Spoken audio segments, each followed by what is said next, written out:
Thank you for sending to them.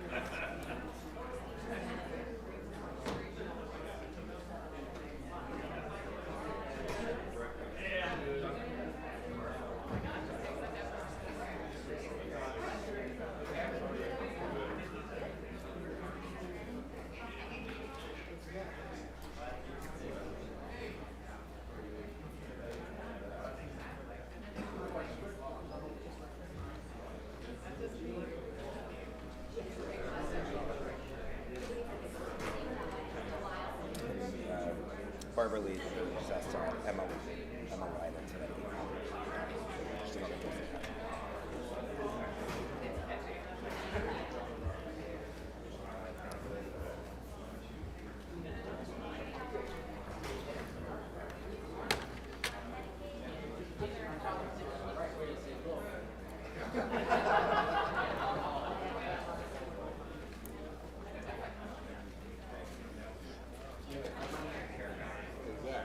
Mm-hmm. Which got you Lucy? I don't see her name there. She's right down, the first one down there. Oh, I'm sorry. Get out of the way. Somebody's on.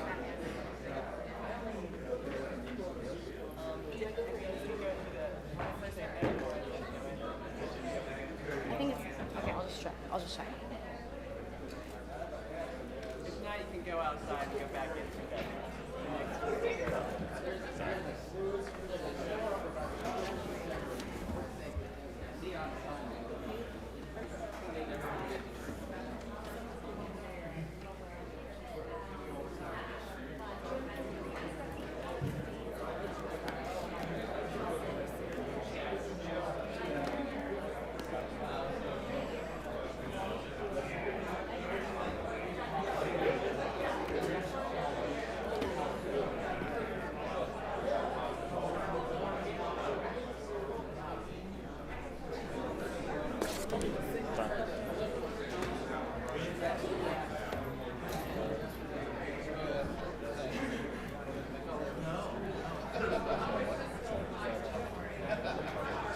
Yeah.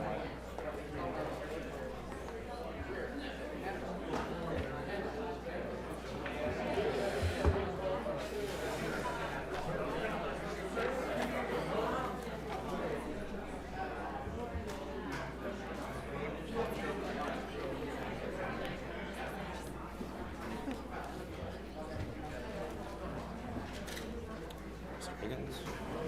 Thank you.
Oh. It's like a game of chicken.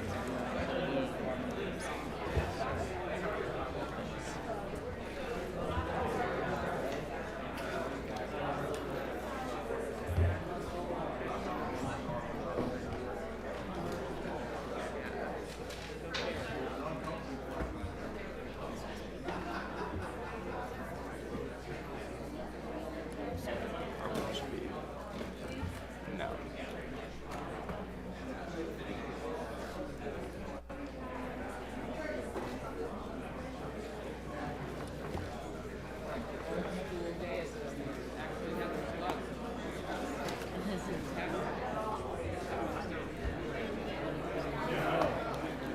John Goldman. The committee will now come to order. Ask the members to take their seat.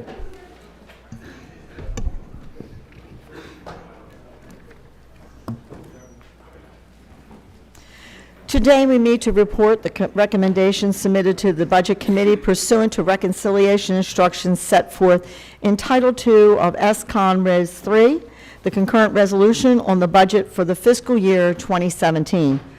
Under the Congressional Budget Act of 1974, the Budget Committee has the role of combining the reconciliation submissions of the committees on Ways and Means and Energy and Commerce and reporting the bill to the House without any substantive revisions. After reporting the measure, the committee will conclude with any final motions. Under the agreement I have reached with the ranking member, Mr. Yarmouth from Kentucky, today's markup will be conducted as follows. The ranking member and I will each make an opening statement. As per our usual practice, I ask that members insert your written statements into the record. I will hold the record open until the end of the day for that purpose. We will then proceed with a motion to report to the House the recommendations submitted to us pursuant to the reconciliation instructions. After voting to report the American Health Care Act of 2017, we will then entertain any wrap-up motions. On these motions, there will be a total of 20 minutes of debate, evenly divided. The proponent and opponent will be recognized for 10 minutes each, with 1 minute for each proponent to close. Do you think we have a quorum? Yep. I now recognize the gentleman from Indiana, Mr. Rokita. Madam Chairman, since we are scheduled to have floor votes later today, I ask unanimous consent that, consistent with Clause 4 of House Rule 16, the chairman be authorized to declare a recess at any time. Without objection, so ordered. We will now move to the opening statements, and without objection, I would ask to submit extraneous materials for the record.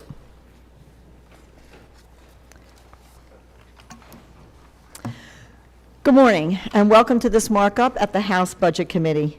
We are here today to act on the American Health Care Act.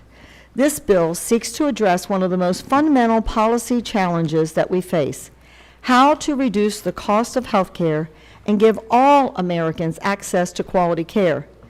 This is something that House Republicans have talked about for years, and the opportunity is finally here to fulfill the promise that we have made to the American people. Under the leadership of Speaker Ryan, this body began to formalize an approach for patient-centered health care under our Better Way plan. The Better Way plan outlined our philosophy for health care reform. We need to take control of health care decisions away from the government and give it back to the patients and the doctors. We need to reduce costs and ensure that everyone has access to quality care. And we need to reform and allow states to modernize government programs like Medicaid to strengthen them and ensure they provide for people that they were intended to help. That's what our bill does. The American Health Care Act provides portable monthly tax credits not tied to a job or a Washington-mandated program. This provides more flexibilities to Americans who don't currently have insurance through their employer, and would lower costs by increasing competition and choice. This bill also provides for more insurance options by allowing individuals and families to buy the insurance plan that they need and want at a price that they can afford. It's not the job of the government to tell all Americans exactly what type of insurance coverage they should purchase. Our plan allows for people to choose the plan that best meets their needs and increases the amount of money that can be placed in their health care savings account to ensure that the individuals and families can spend and save their health care dollars the way they want. The American Health Care Act is also a once-in-a-generation entitlement reform. Medicaid spending is growing out of control, and this bill reforms and modernizes the Medicaid for the 21st century. Reforming the program and giving states greater flexibility to make the program fit the needs of their citizens will protect the program and make sure that it is available for the populations it intended to serve. After all, the issues that face California are very different from the issues that face my state of Tennessee. Most importantly, this bill protects our most vulnerable citizens. In total, this bill reduces the deficit by $337 billion over 10 years and lowers taxes by $883 billion over the same time period for individuals and small business owners. At the same time, premiums will decrease by 10% by 2026.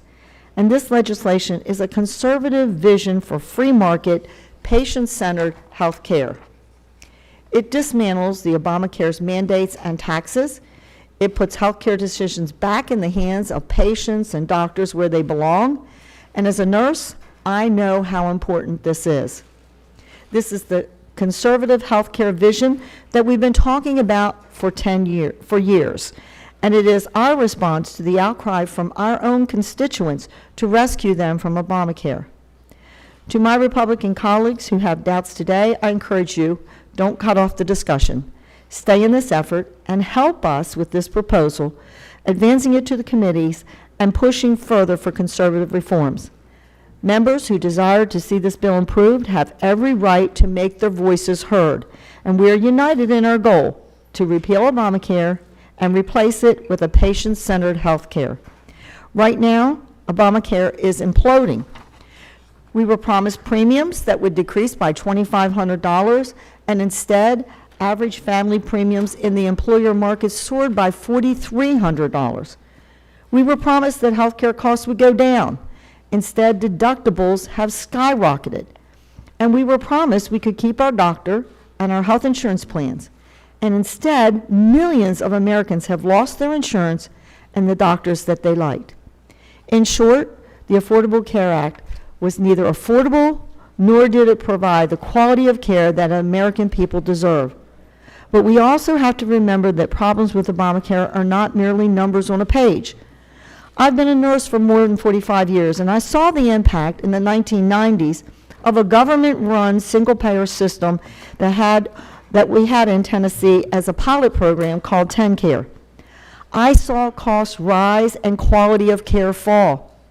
It is what actually inspired me to get involved in public service in the first place. And when I saw the same broken principles applied here at the national level with Obamacare, I felt compelled to bring my voice and my experience here to Congress. I get calls every single day in my office, both here in Washington and at my district level, saying, please help us, rescue us. Premiums in my state have increased over 60%. There are parts of Tennessee that don't have a single insurance provider in the marketplace, while other places in my state, people have an insurance card, but they can't get care. Jenny, from a resident of my district, reached out to say that her family's insurance premiums rose from $340 a month to $860 a month. And I quote by her saying to us, health insurance shouldn't cost the same as a mortgage payment. George from Westmoreland, in my district, reached out to my office to say that this will be the first year since he was very young that he would not be able to afford health insurance. Before Obamacare, he was paying $458 a month for health insurance. This year, his premium is a whopping $1,160 a month.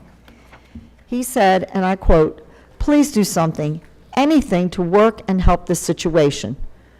During a recent teletown hall where I had over 8,000 constituents on my phone at the same time from my district, more than 70% surveyed said Obamacare had a negative impact or no positive impact on their life.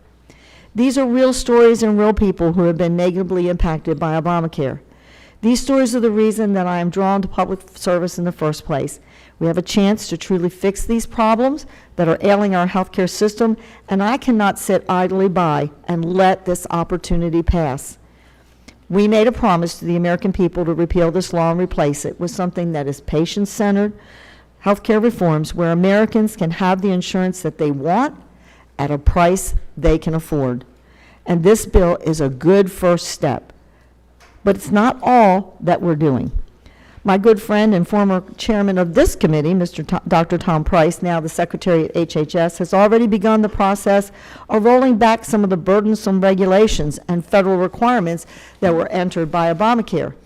That process will continue as Secretary Price works to dismantle the regulatory regime that's putting government between patients and their doctors and driving up the cost of coverage. And at the same time, I look forward to future legislation which addresses issues that cannot be included in this reconciliation bill. These pieces of legislation will provide a more robust and competitive marketplace to bring down health care costs for all Americans. Already, my colleagues on the Judiciary Committee and the Education and Workforce Committee are working on separate pieces of legislation that will foster greater competition among healthcare insurers, that will implement significant medical malpractice reforms, and that will allow small businesses to band together in association health plans and negotiate some lower costs for their employees. This is our three-pronged approach to delivering patient-centered healthcare reform. The American Health Care Act is a strong first step in this process. It secures key conservative victories to lower costs and put patients back in charge of their health care decisions, while ushering in the most significant reforms to entitlement programs in decades. In accordance with the 1974 Congressional Budget Act, the Budget Committee plays an important role in combining the legislation from the Energy and Commerce and the Ways and Means Committees into a single bill, as outlined in the fiscal year 2017 budget resolution. I want to thank the committees who helped to draft this legislation for their efforts, and I look forward to today's markup. I strongly support this bill, and I urge all of my colleagues on both sides of the aisle to work with us to pass this important piece of legislation and bring relief to the American people. Thank you, and with that, I yield to the ranking member, Mr. Yarmuth. Thank you, Chairman Black. I have to admit that I was at a loss on how to begin this opening statement. I don't know what else needs to be said when 24 million people will lose their health coverage if we pass this bill.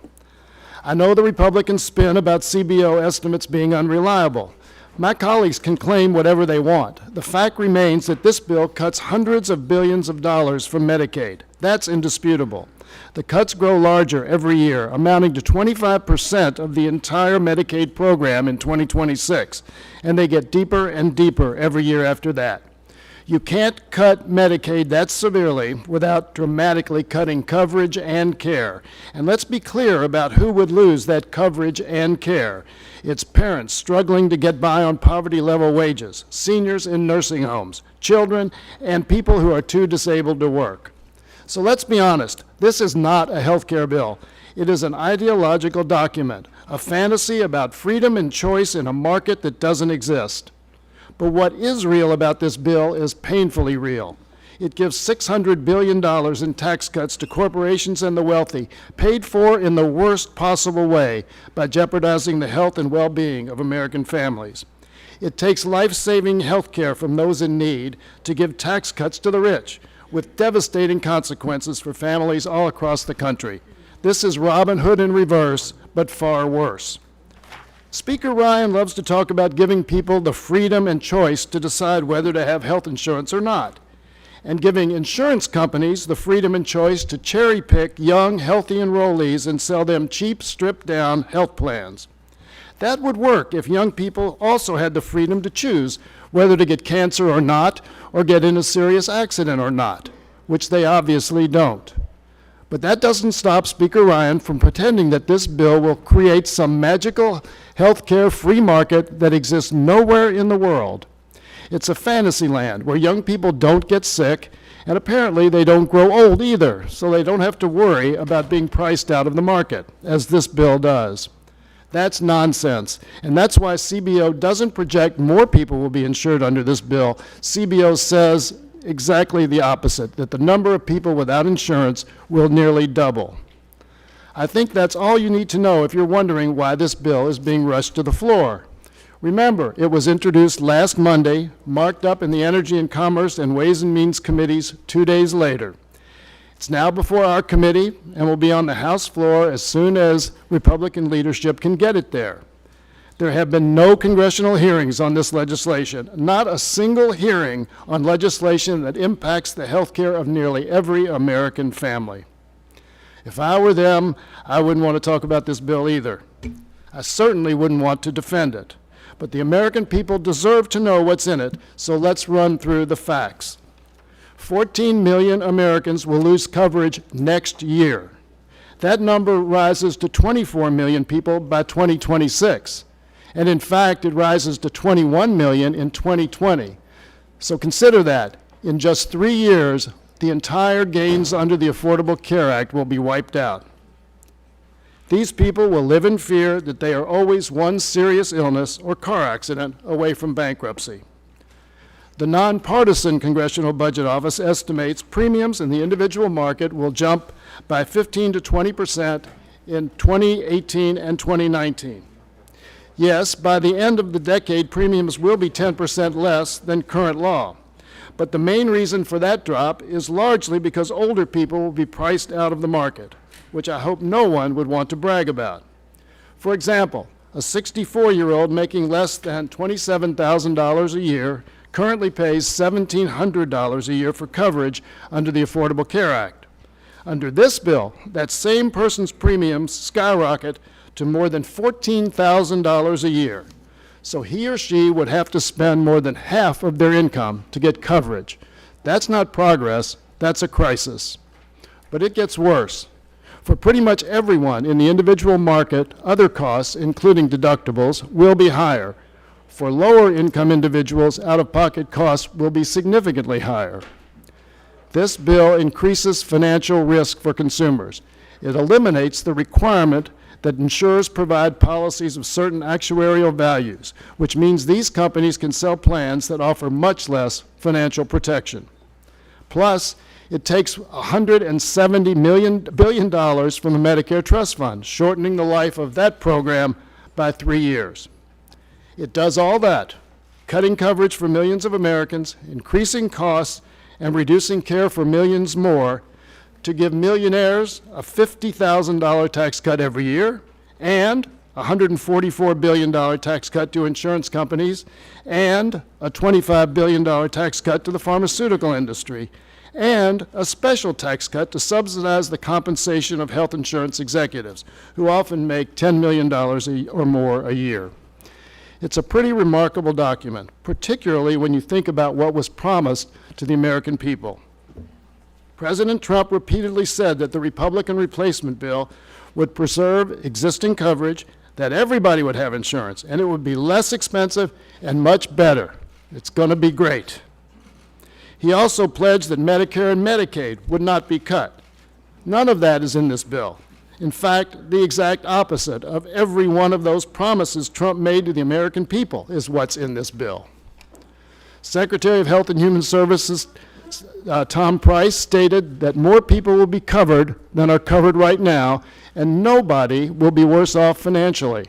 Not true. Speaker Ryan promised that no one would be left out in the cold, and no one would be worse off. Wrong.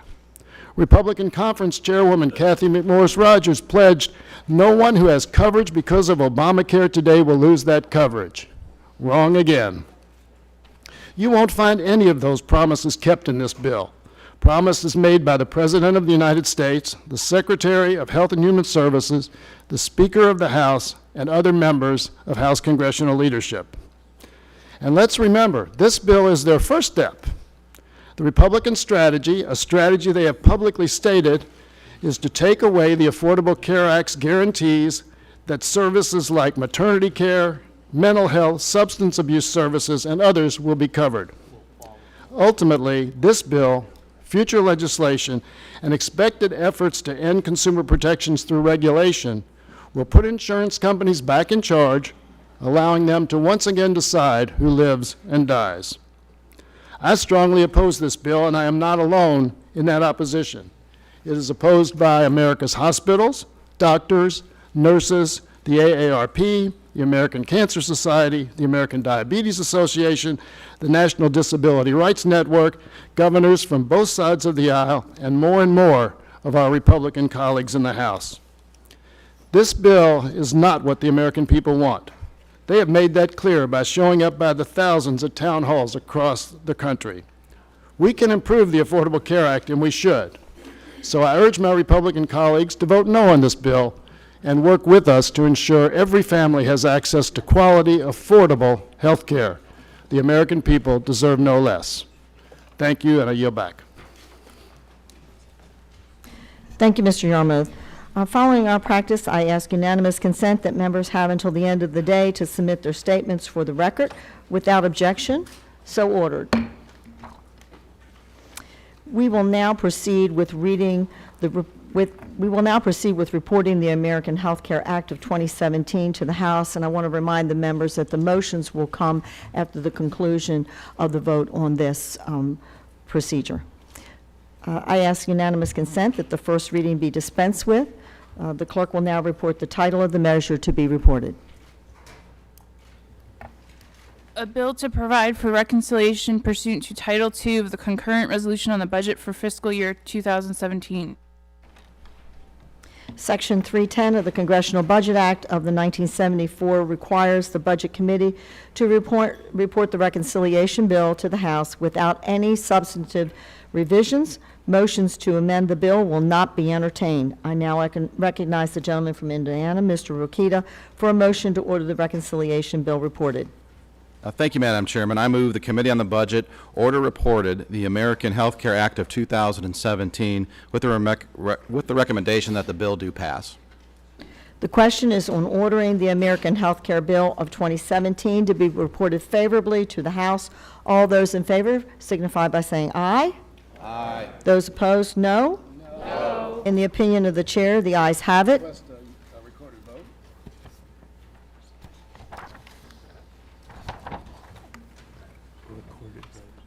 A recorded vote is requested. The clerk will call the roll. Mr. Rokita. Aye.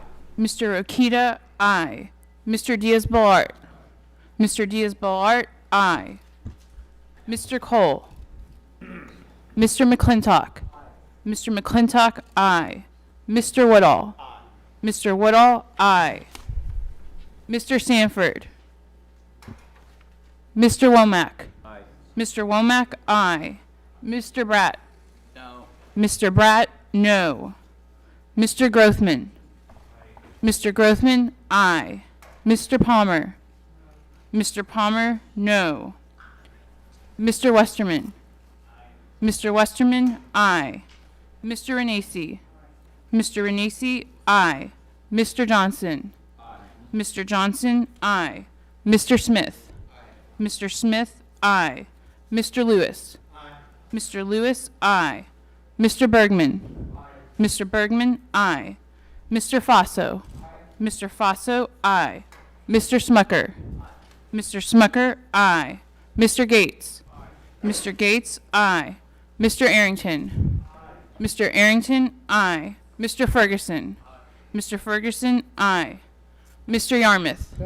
Mr. Yarmouth, no. Miss Lee. Miss Lee, no. Miss Lujan Grisham. Miss Lujan Grisham, no. Mr. Moulton. Mr. Moulton, no. Mr. Jeffries. Mr. Jeffries, no. Mr. Higgins. No. Mr. Higgins, no. Miss Del Bene. Miss Del Bene, no. Miss Wasserman Schultz. Miss Wasserman Schultz, no. Mr. Boyle. Mr. Boyle, no. Mr. Khanna. Mr. Khanna, no. Miss Jayapel. No. Miss Jayapel, no. Mr. Carbajal. No. Mr. Carbajal, no. Miss Jackson Lee. Miss Jackson Lee, no. Miss Shakowski. Miss Shakowski, no. Madam Chairman. Aye. Madam Chairman, aye. Are there any members who have not voted or wish to change their vote? Madam Chairman, how have I been recorded? You have not been recorded. I vote aye. Gentleman votes aye. Mr. Cole, aye. Are there any other members who have not voted or want to change the vote? The gentleman is not recorded. How would the gentleman like to be recorded? Gentleman votes no. Mr. Sanford, no. Are there any other members who would like to change their vote or have not voted? If not, the clerk shall report. Madam Chairman, on that vote, the ayes are 19 and the noes are 17. The ayes have it, and the motion is agreed to. The American Health Care Act of 2017 is ordered reported to the House of Representatives with a favorable recommendation. I note for the record that a quorum is present. Madam Chairman, I ask the requisite number of days for the minority to file its views. So ordered. I now recognize the gentleman from Indiana, Mr. Rokita. Madam Chairman, I ask unanimous consent that on the measure just reported, the staff be authorized to make any necessary technical and conforming corrections prior to filing the bill, such as inserting the short title of the bill, and that the motion to reconsider be laid on the table, and that the chair be authorized to offer motions to go to conference pursuant to Clause 1 of House Rule 22 on the bill just reported, or any companion measure from the Senate. Without objection, so ordered. With the bill having been favorably reported to the House, I ask unanimous consent that the committee follow its long-standing custom of this committee and entertain the motions in the order specified in the agreed-upon list made available to the members. Debate on these motions will be limited to 20 minutes each, equally divided, with 1 minute reserved for the proponent to close. The designated proponent and opponent of the motion will each be allowed to control their time. Without objection, so ordered. I would like to also remind members that these motions do not actually amend the reported bill and are not binding on the Rules Committee. That completes the consideration of the American Health Care Act of 2017. Now this will be your list Okay. to pull from, and they're all ordered. So now where do I, what's my next? What's that? Debate on motions. Okay, Yeah, that's right. Yeah. okay. Oh, thank you.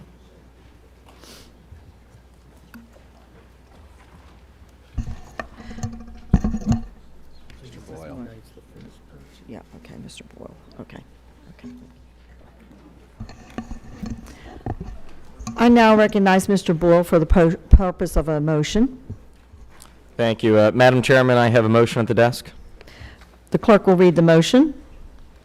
A motion offered by Representatives Boyle and Jeffries. Mr. Boyle and Mr. Jeffries move that the Committee on the Budget direct its chairman to request on behalf of the committee that the rule for consideration of the American Health Care Act make an order an amendment that would prohibit any provision of the bill from taking effect until the Secretary of Health and Human Services certifies that relative to current law, its provisions and amendments result in 1, no increase in the number of individuals without health insurance, 2, more affordable health care as measured by the amount paid out of pocket toward health care, and 3, better health insurance as measured by improved health insurance benefits. Thank you, Madam Chairman. This motion supports an amendment to the bill that would prevent any provision of the American Health Care Act from being implemented until the Secretary of HHS certifies that it fulfills the promises made by President Trump to the American people. The President has promised that there will be no increase in the number of individuals without health insurance, that health care would become more affordable with lower out-of-pocket costs, and that the quality of health insurance will be better. Just this January, the President has said, quote, "We're going to have insurance for everybody," that, quote, "people can expect to have great health care," and that he is against the notion that, quote, "if you can't pay for it, you don't get it." We are hard-pressed to see how any of this bill's provisions fulfill any of the President's promises. And the American people deserve to know specifically how our health care system is improved by taking insurance away from 24 million Americans, stripping $880 billion out of Medicaid over 10 years, and shoveling $600 billion in tax cuts to the wealthiest Americans, which is nearly twice as much as the paltry $361 billion this bill provides in premium and cost-sharing assistance to those Americans who need it. The President has assured us that, quote, "we're going to have insurance for everybody, much less expensive and much better." This motion simply requests a clear explanation as to why, under this bill, a typical 64-year-old with an income of $26,500 would be forced to now pay $14,600 in premiums by 2026, almost $13,000 more than what he or she pays now under Obamacare. How is that, quote, less expensive and much better? I yield to Mr. Jeffries. Thank the distinguished gentleman from Pennsylvania for yielding for his leadership. Donald Trump made 3 promises to the American people about health care. 1, everyone will be covered. 2, it will be more affordable. 3, it will be much better.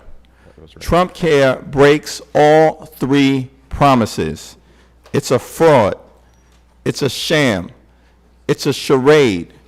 It's a Hollywood-style production that will destroy health care in America.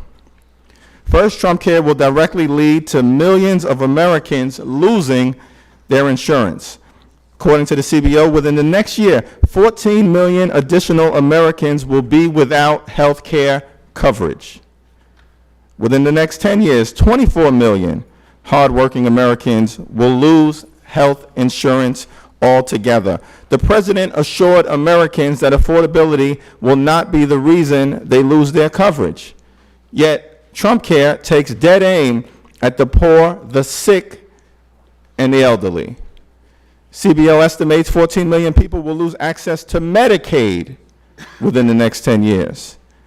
That same estimate projects that people aged 50 to 64 with incomes below $49,000 for a family of 4 would be more than twice as likely to be uninsured under this bill.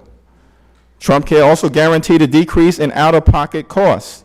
Yet again, Trump Care falls short. The GOP plan will force families into purchasing plans with even higher deductibles and higher cost sharing, and they will bear more of the cost of premiums. A 64-year-old with an income of $26,500 will pay almost $13,000 more for their premiums in the individual market within the next 10 years. Rising costs will hit older Americans, low-income families, and people living in rural areas especially hard. Third, Trump Care will dramatically reduce the quality of health insurance. An almost $900 billion cut in Medicaid will force states to reduce benefits and limit care for low-income families.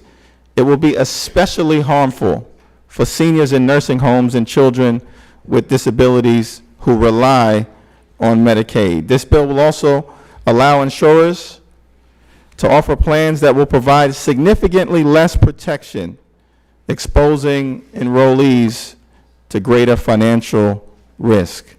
And we know that the CBO expects that insurers will take advantage of this to design plans that mostly appeal to people who do not expect to need much medical care.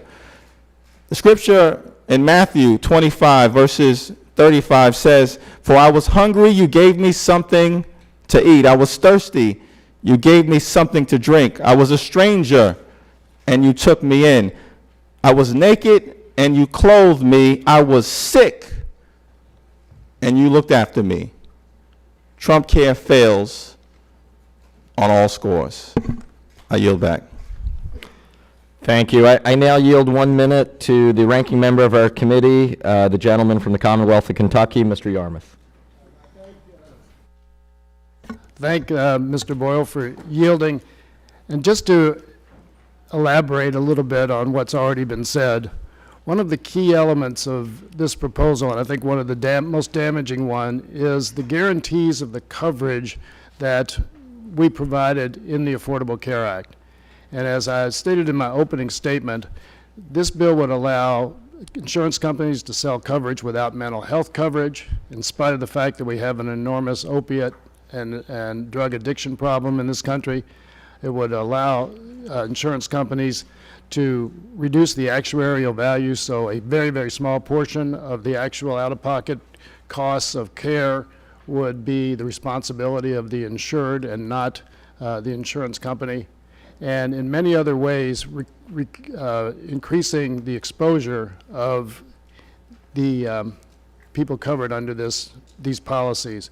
And again, another broken promise that the president made, including, I might mention before yielding back, that he did make the promise also that he would not touch Medicare, and this legislation cuts $170 billion out of the Medicare Trust Fund and reduces the financial viability of the program by 3 years. I yield back, Mr. Boyle. Thank you. Thank you. Now yield to the gentleman from the Commonwealth of Massachusetts, Mr. Moulton. I want to thank my colleague from Pennsylvania for yielding me the time. On Sunday, Health and Human Services Secretary Price said that the House Republican plan will leave no one worse off financially. No one worse off. Tell that to the 14 million Americans who won't have access to health care next year because of this bill. Tell that to the 16 million seniors and individuals with disabilities who will pay drastically more for health care next year because of this bill. Tell that to the 3 million veterans who will lose their health care coverage because of this bill. Thank you for your service, but you'll be a lot worse off. Don't take it from me. Let's read the CBO report. The CBO report says that cost-sharing payments, including deductibles, would tend to be higher than those anticipated under the current law. Once again, the American people are being told alternative facts by Trump and his administration. Thank you, and I yield back. Thank you. And now yield 1 minute to Mr. Khanna. Thank you, Mr. Boyle, and thank you for your leadership. As you pointed out, the President promised 3 things: more coverage, better benefits, and lower costs. So how was he going to do it? Well, in 2000, he wrote, and I quote, "The Canadian-style single-payer system in which all payments are made for medical care are made to a single agency helps Canadians live longer and healthier than Americans." The President thought that a single-payer system was the only way to live up to his promises. What he ought to do is work with Senator Sanders for Medicare for All if he's serious about living up to any of the commitments he has made. I yield back my time. Thank you. Now yield 1 minute to Ms. Jackson Lee. Both he and Mr. Jeffries for this very important amendment. Let me take note of the Speaker's comment to ensure that we know that we're not speaking about a health care bill for the reasons that this amendment is so important. Speaker Ryan indicated that it's welfare reform. We're talking about trillions in the end here in this program. We're talking about hundreds of billions in a year throughout the country. This is so much bigger by orders of magnitude than welfare reform. Speaking about what you all are doing to Medicaid. This is a bust Medicaid bill. It is not a health care bill. And it ignores completely the response that has been given to the American people by the President, that everyone will have insurance. People covered under the law can expect to have great health care. That is not the case. And so I ask opposition to the bill and support of the amendment. I yield back. Thank you. I yield back. The gentleman yields back. And now I'd like to recognize Mr. McClintock for the opponent for 10 minutes. Thank you, Madam Chairman. Messrs. Boyle and Jeffries raised a good point regarding the structure of the tax credit in particular, and I'm going to address that in my amendment number 11. But the absurdity of the motion is clearly illustrated in the CBO's own report. They may have missed it. They devoted an entire section of that report entitled Uncertainty Surrounding the Estimates, in which they admit they can't predict how federal agencies and states and insurers and employers, individuals and doctors and hospitals would react to the law, and they can't predict how the law would actually be implemented. I distinctly remember President Obama certifying to the nation that we'd see an average $2,500 drop in the cost of our health care premiums. Instead, we've seen a $4,300 increase in those premiums. Obamacare averaged premiums are up 25% last year, with still bigger increases expected. I distinctly remember President Obama certifying to the nation that if you liked your plan, you could keep your plan. In fact, millions of Americans lost their plans and were forced onto the Obamacare exchanges. 1/3 of our counties have no choice at all. There's only one provider, and another third, there are only two providers. I distinctly remember the CBO certifying that 21 million individuals would enroll in Obamacare exchanges by 2016. In fact, only 11 million did.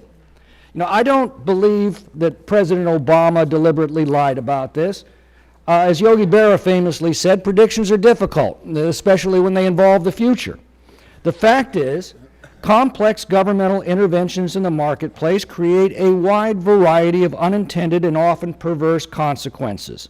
We're now dealing with the wreckage from such an intervention. We know for a fact that it hasn't worked well for a majority of Americans. It's sent their premiums skyrocketing. It's denied them the choices that a free market offers. It's sent providers fleeing from the market, and it's sent taxpayer costs spiraling. Nobody contends that the bill before us is a perfect plan. It's not even a complete plan. I wish we were sending the Senate a comprehensive reform that completely repeals Obamacare and completely replaces it with a healthy, vibrant, competitive, and consumer-driven market. Instead, this bill consists of only those measures that are permitted under the reconciliation process and relies on administrative rules and follow-up legislation to complete the work. That's another of the limitations of the CBO's claimed clairvoyance. It only looks at one piece of the reform, the bill that's now before us, without even attempting to assess the other measures that make it fully workable. I believe when all of the measures are implemented, consumers will have the widest range of choices to select a plan that best meets their needs in a competitive environment where a large number of health plans across the country are tripping over each other to offer consumers the best service at the lowest price, and with a tax system that supports and assists families in keeping these plans within their financial reach. Is that a certainty? Of course not. It's more likely, though, to control costs and expand choices and assure accessibility and promote innovation and excellence than the current system. That, I believe, is a reasonable expectation. Now, you'd like to yield 1.5 minutes to Mr. Lewis of Minnesota. Thank you, Mr. McClintock. There's a lot of talk today about broken promises, but the poster child of broken promises has been the Affordable Care Act. Mr. McClintock talks about premiums nationwide. I can tell you about what happened in Minnesota. The governor of Minnesota, Democratic Governor Mark Dayton, said the Affordable Care Act is no longer affordable. The Commerce Commissioner called it an emergency situation with premiums rising 50 to 67% in the last 2 years.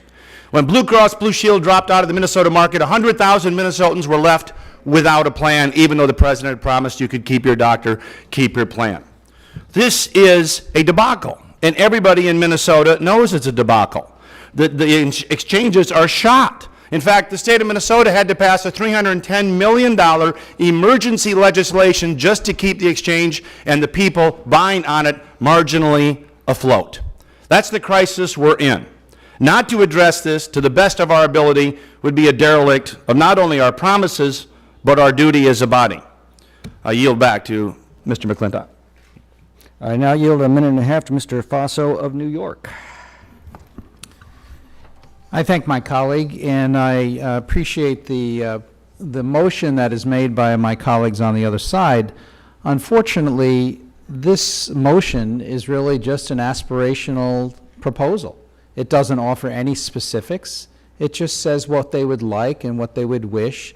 It is typical Washington. That's the problem. People around the country are sick and tired of what Washington does, which is often nothing. We have a situation around us where, yes, many people across the country are happy with the ACA, but just as many, if not more, are seeing extraordinary increases in premiums, extraordinary increases in deductibles. They can no longer afford it.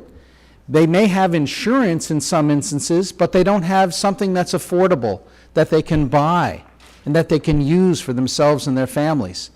And unfortunately, the motion our colleagues are offering on the other side is just Washington speak.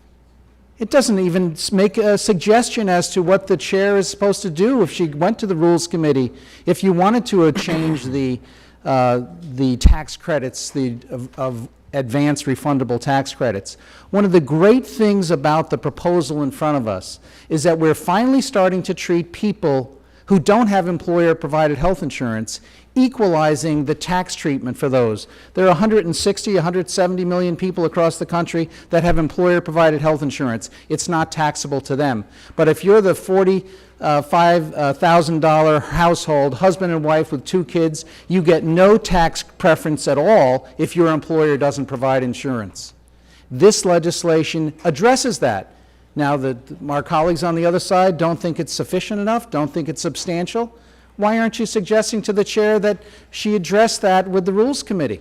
But no, you offer a press release as a motion. This is typical Washington speak that doesn't advance the process, that doesn't change anything. It's just looking to score political points. It's not looking to fix anything. And frankly, my friends, we've got to fix the mess that the ACA has created in the health insurance markets around this country. And that is what we are trying to do. As Mr. McClintock said, this is not a full plan. This is not a full plan, but it is a first step on making a full plan to replace it. I yield back. Now I'd like to yield a minute and a half to Mr. Grothman of Wisconsin. Yeah, thank you. Just think it's important when you try to push this motion where we stand today. Okay, we're at a point where in 30% of the counties there's only one plan left. And if we waited another year, I'm not sure how many counties out there, but there'd be a boatload, wouldn't have any plan at all. There are 5 states that only have one plan. And when you have so little competition, it's not surprising that the premiums are going up by 25% this year. Now, I suppose there might be some people, some commentators, who ought to say we ought to wait a year before taking this vote. And if we waited a year, we would see, what type of premium increase do you have when you have no competition at all. Nevertheless, we're going forward with this bill today, and the goal of this bill today is bring a little more free market competition into the healthcare market, which will result in what we need more than anything else, and that is have overall healthcare costs drop. There are individual businesses out there in the market, employers, who are doing a great job of containing their healthcare costs, and they're doing it because they're not stuck in an Obamacare monopoly type situation. There is no reason why healthcare costs in this country shouldn't fall. You can look at healthcare procedures that are not covered by insurance, and just like everything else driven by technology, things like LASIK, things like cosmetic surgery are falling. And I think the private sector, through a variety of means, are directing their employees to have health care costs go well below these big increases we're seeing in Obamacare. So, I think people have to remember what a train wreck Obamacare is at this time, and even more what of a train wreck would it be if some irresponsible people had their way. We waited a year to see exactly what happens when the government tries to take over this big segment of the economy. Thank you. Thank you. Madam Chairman, I'd simply conclude by pointing out that the reason the CBO notes an initial drop-off in enrollment and increase in premiums is that they believe the only reason many people purchase these plans is because they're forced to buy them. I think that speaks volumes of Obamacare's failures. Markets work on the voluntary choices that are made by consumers, and the Republican vision has always been one of a vibrant and competitive market where consumers have the widest possible range of choices and a supportive tax code to assure that every person has basic coverage within their financial reach. Yield back. Mr. Boyle, the proponent of the motion, is recognized for 1 minute to close. Thank you, Madam Chairman. I have to give the designers of Trump Care credit, as this bill is somehow more damaging to working Americans than a straightforward repeal of the ACA would have been. According to the nonpartisan Congressional Budget Office, premiums will grow 24 to 29% in just 2 years. 52 million Americans will be uninsured within 10 years. $170 billion will be drained from the Medicare Trust Fund, actually moving up the insolvency date by 2 years. And the number of Americans covered in the employer-provided insurance market, not the exchanges, will fall by 7 million. All of the evidence suggests that this bill will worsen every aspect of our health care system and return us to a time before the ACA when coverage was neither accessible nor affordable. The burden is on the Trump administration to prove otherwise and to finally make good on its promises. Thank you, Madam Chair. The question is on agreeing to the motion offered by Mr. Boyle. All those in favor signify by saying aye. Those opposed, no. No. In the opinion of the chair, the noes have it. A roll call vote has been requested. The clerk will call the roll. Mr. Rokita? No. Mr. Rokita? No. Mr. Diaz-Balart? No. Mr. Diaz-Balart? No. Mr. Cole? Mr. Cole? No. Mr. McClintock? Mr. McClintock? No. Mr. Woodall? No. Mr. Woodall? No. Mr. Sanford? Mr. Sanford? No. Mr. Womack? Mr. Womack? No. Mr. Bratt? Mr. Grothman? Mr. Grothman? No. Mr. Palmer? Mr. Palmer? No. Mr. Westerman? Mr. Westerman? No. Mr. Renacci? Mr. Renacci? No. Mr. Johnson? No. Mr. Johnson? No. Mr. Smith? Mr. Smith? No. Mr. Lewis? No. Mr. Lewis? No. Mr. Bergman? No. Mr. Bergman? No. Mr. Faso? Mr. Faso? No. Mr. Smucker? Mr. Gates? No. Mr. Gates? No. Mr. Arrington? Mr. Arrington? No. Mr. Ferguson? Mr. Ferguson? No. Mr. Yarmouth? Mr. Yarmouth? Aye. Miss Lee? Miss Lee? Aye. Miss Lujan Grisham? Miss Lujan Grisham? Aye. Mr. Moulton? Mr. Moulton? Aye. Mr. Jeffries? Mr. Jeffries? Aye. Mr. Higgins? Mr. Higgins? Aye. Miss Del Bene? Miss Del Bene? Aye. Miss Wasserman Schultz? Miss Wasserman Schultz? Aye. Mr. Boyle? Aye. Mr. Boyle? Aye. Mr. Khanna? Aye. Mr. Khanna? Aye. Miss Jayapal? Aye. Miss Jayapal? Aye. Mr. Carbajal? Mr. Carbajal? Aye. Miss Jackson Lee? Aye. Miss Jackson Lee? Aye. Miss Schakowsky? Miss Schakowsky? Aye. Madam Chairman? No. Madam Chairman? No. Are there any members who have not voted or wish to change their vote? If not, the clerk shall report. Madam Chairman, on that vote, the ayes are 20 and the noes are 14. The noes have it, and the motion is not agreed to. Oh, yeah. I now recognize Mr. Higgins for the purpose of a motion. I want to remind you that there's 9 minutes on the clock, and then you will get 1 minute to close.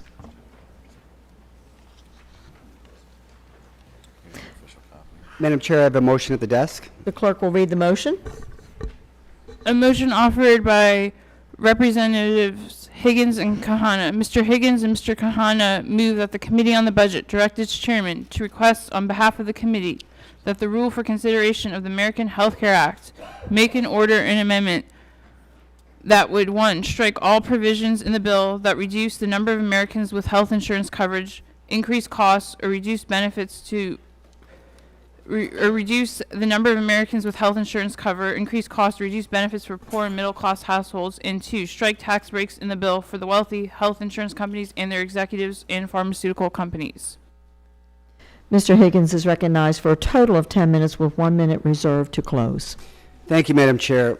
Yesterday, President Trump said that we are involved in a big, fat, beautiful negotiation, that we are negotiating with everybody regarding the health care. No, you're not, Mr. President. This mess belongs to you, House Republicans, and the insurance industry exclusively. This plan is a scam being perpetrated on and against the American people. If you're 50 to 64 years old, you get clobbered.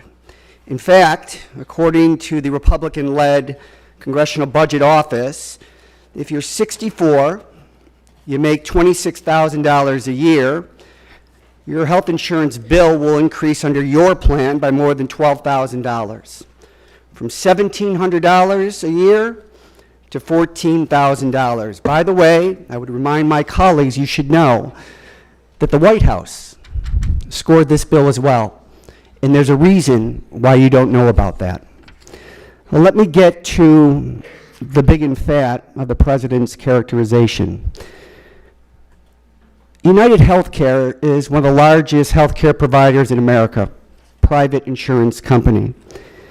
Their CEO in 2004 was compensated with $66 million. He actually took a pay cut because he made $102 million in 2010. There is a provision in this bill that says explicitly this bill will allow insurance companies to claim exorbitant executive compensation as a business expense for deduction from taxes. Okay? 3 weeks ago, the Department of Justice opened up an investigation on United Healthcare for overbilling the Medicare program, not by tens of millions of dollars, not by hundreds of millions of dollars, but by billions of dollars. So you're going to vote this massive tax cut to United Healthcare, their executives, and their cronies in the midst of all of this. This is morally reprehensible. I now yield 3 minutes to Mr. Khanna. Thank you, Mr. Higgins. The CBO report shows that the numbers here just don't add up. You can't say that you're going to save $1 trillion in the deficit and give folks less subsidy than they are getting under the Affordable Care Act and still claim that people aren't going to lose their insurance. So my concern, and the reason I brought this motion with Mr. Higgins, is let's just be honest about what's going on. If you want to give people less funding to buy subsidies because you think that that's going to lower some part of the deficit, then just say you don't care about people who are lower middle class income families having insurance. It's going to mean less people are getting Medicaid. It's more important to give tax breaks or tax cuts to grow the economy. This is going to help the deficit. But what's wrong about this is let's not pretend. Let's have a philosophical debate about the issues. Do we care about expanding coverage, which is going to cost more? And is it worth that cost as a society? Or do we care more about reducing costs and taking money away? And we can debate that. But let's have a debate about the facts. And that is what is so disconcerting, is we are not debating the facts. I yield back the balance of my time. I now yield 1 minute to Ms. Lee. Thank you very much. I want to thank yourself and Congressman Hanna for this motion. I'm in strong support of it. It would strike the massive tax breaks in this bill and ensure that no American lose access to health insurance. It's completely unconscionable that this so-called health bill continues Republicans' assault on the poor, low-income individuals, families just struggling to make ends meet, does it by ending Medicaid expansion and ripping health care away from 24 million Americans. But we know this really isn't even a health care plan at all. Let's call it what it really is. It's a massive tax cut for the wealthy disguised as a health care plan. This bill is a $600 billion tax giveaway, which is the largest transfer of wealth from working families to the rich in our nation's history, period. What's more, tens of Americans will suffer just so my Republican colleagues can hand the 400 wealthiest families in America a $2.8 billion tax break each year. By paying for it, this is how they do it, using Medicaid and the insurance exchanges as a piggy bank to pay for these enormous tax breaks. It's really a disgrace. Now you have 1 minute to Mr. Moulton. A couple days ago, I received a call from a Marine I served with who was suffering from addiction and needed help. And that's why he called. He needed help. You know, I like to tell some of my Republican colleagues who want to vote for this legislation to take that call next time and explain why that help is not going to be there next year for him. What we're discussing here is not just about caps and budgets. It's about our values. It's about what's right and wrong with health care in America today. And under the Republican proposal, It is right for the rich to get better health care, for the poor to continue being sick. It is right for the sons and daughters of the richest Americans to be well cared for, while the sons and daughters of our veterans who put their lives on the line for our country are left sick. Does this affect the veteran system? This is about our values. And I think we collectively are failing to meet that test. I yield back. I now yield 1 minute to Mr. Boyle. Thank you. And, you know, I can't help note that there's a terrible irony about this Trump Care bill. We just went through election, like many places around the Western world, in which blue-collar families like the one that I was born and raised in, who have been suffering for 20, 30 years standing still, finally we're looking for something different. We're sick and tired of being ignored by Washington, D.C. You've had a populist uprising throughout the Western world after 30 years of stagnant incomes. So what do our friends in the majority do to finally take care of them? They offer us a bill that actually gives a record tax cut to those making over $10 million a year. I didn't quite believe it when I first heard about it, so I read the language. If you are a CEO of a health insurance company who on average makes about $13 million a year, you will get in aggregate a $400 million tax break. Some populism. I yield back. Yield 1 minute to Mr. Jayapal. Thank you, Mr. Higgins, for your leadership to prevent this unprecedented shift of wealth from working people to millionaires, billionaires, and corporations. Let us be clear that this pay more for less bill is not a health care bill. It is a tax bill that gives $600 billion in tax cuts to the wealthiest, and it's paid for on the backs of poor and middle-class households. In fact, the one basic principle that seems to be consistent in this bill is that the richer you are, the bigger your tax cut. For instance, the top 4% of income earners who earn more than $300 million a year will get a total tax break of $275 million, or about $200,000 a year each.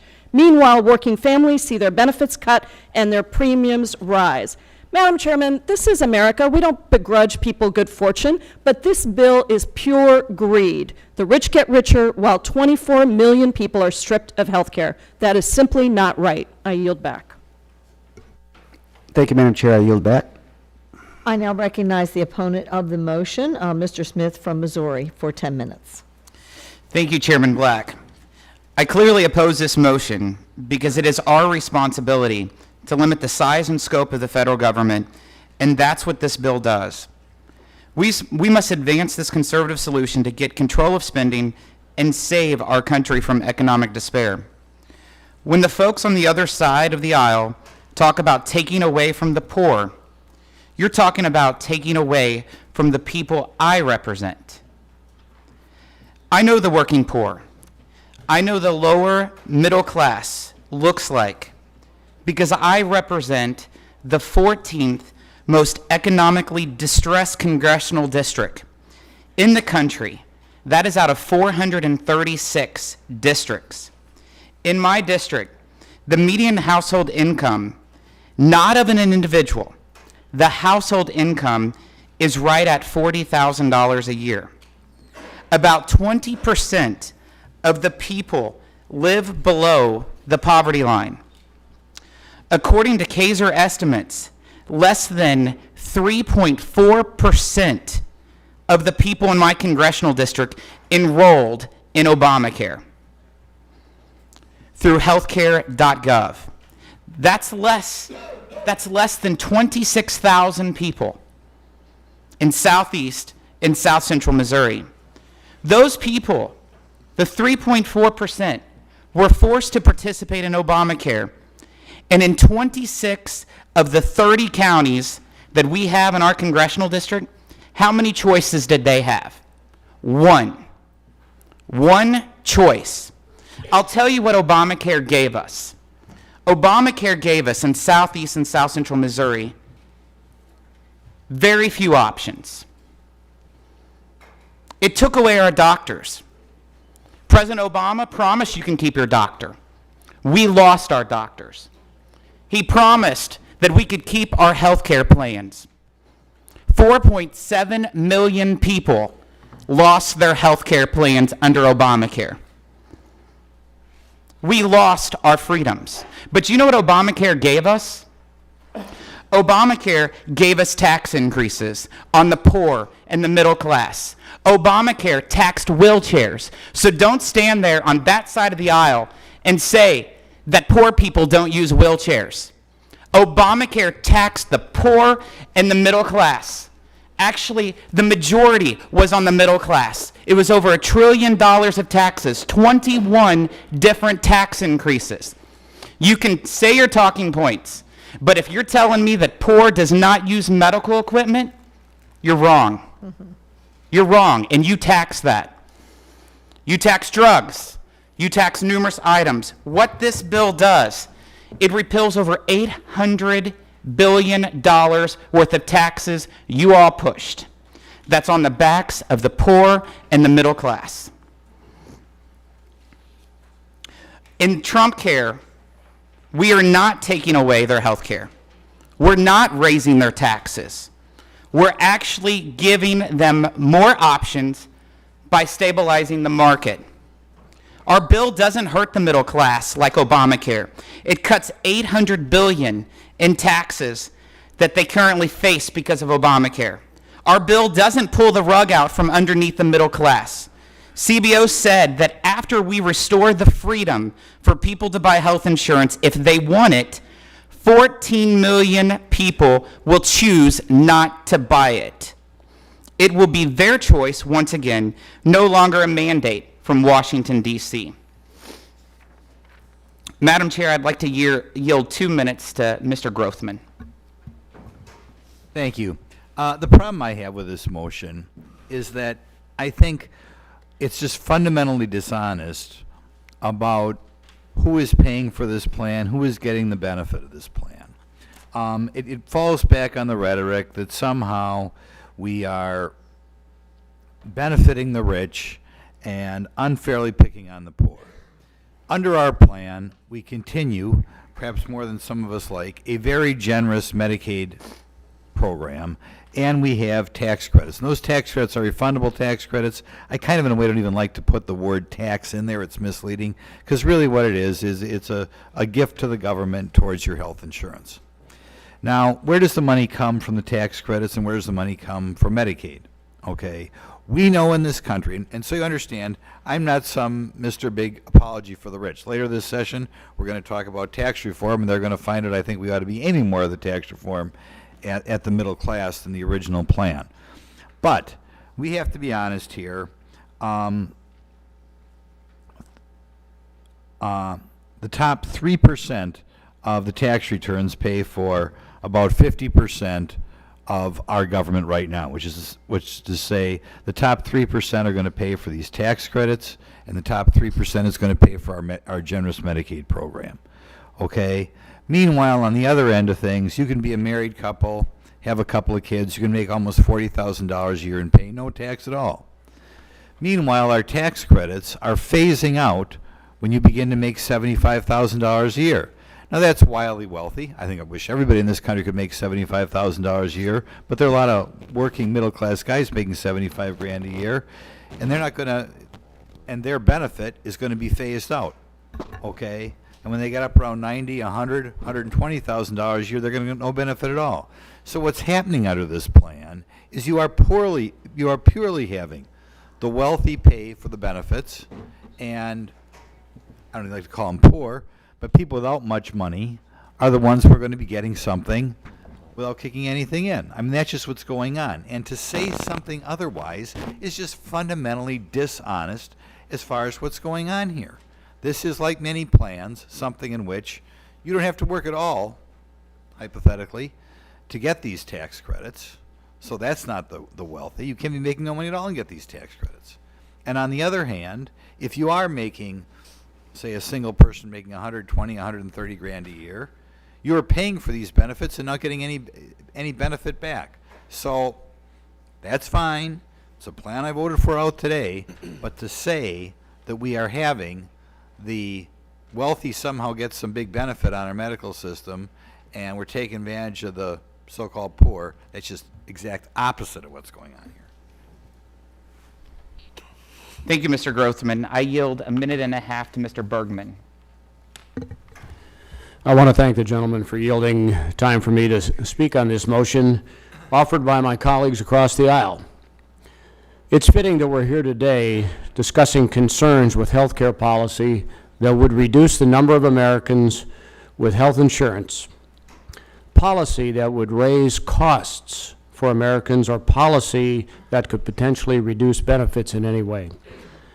Because had Congress discussed these concerns back when Obamacare was being considered and passed, maybe we wouldn't be here today.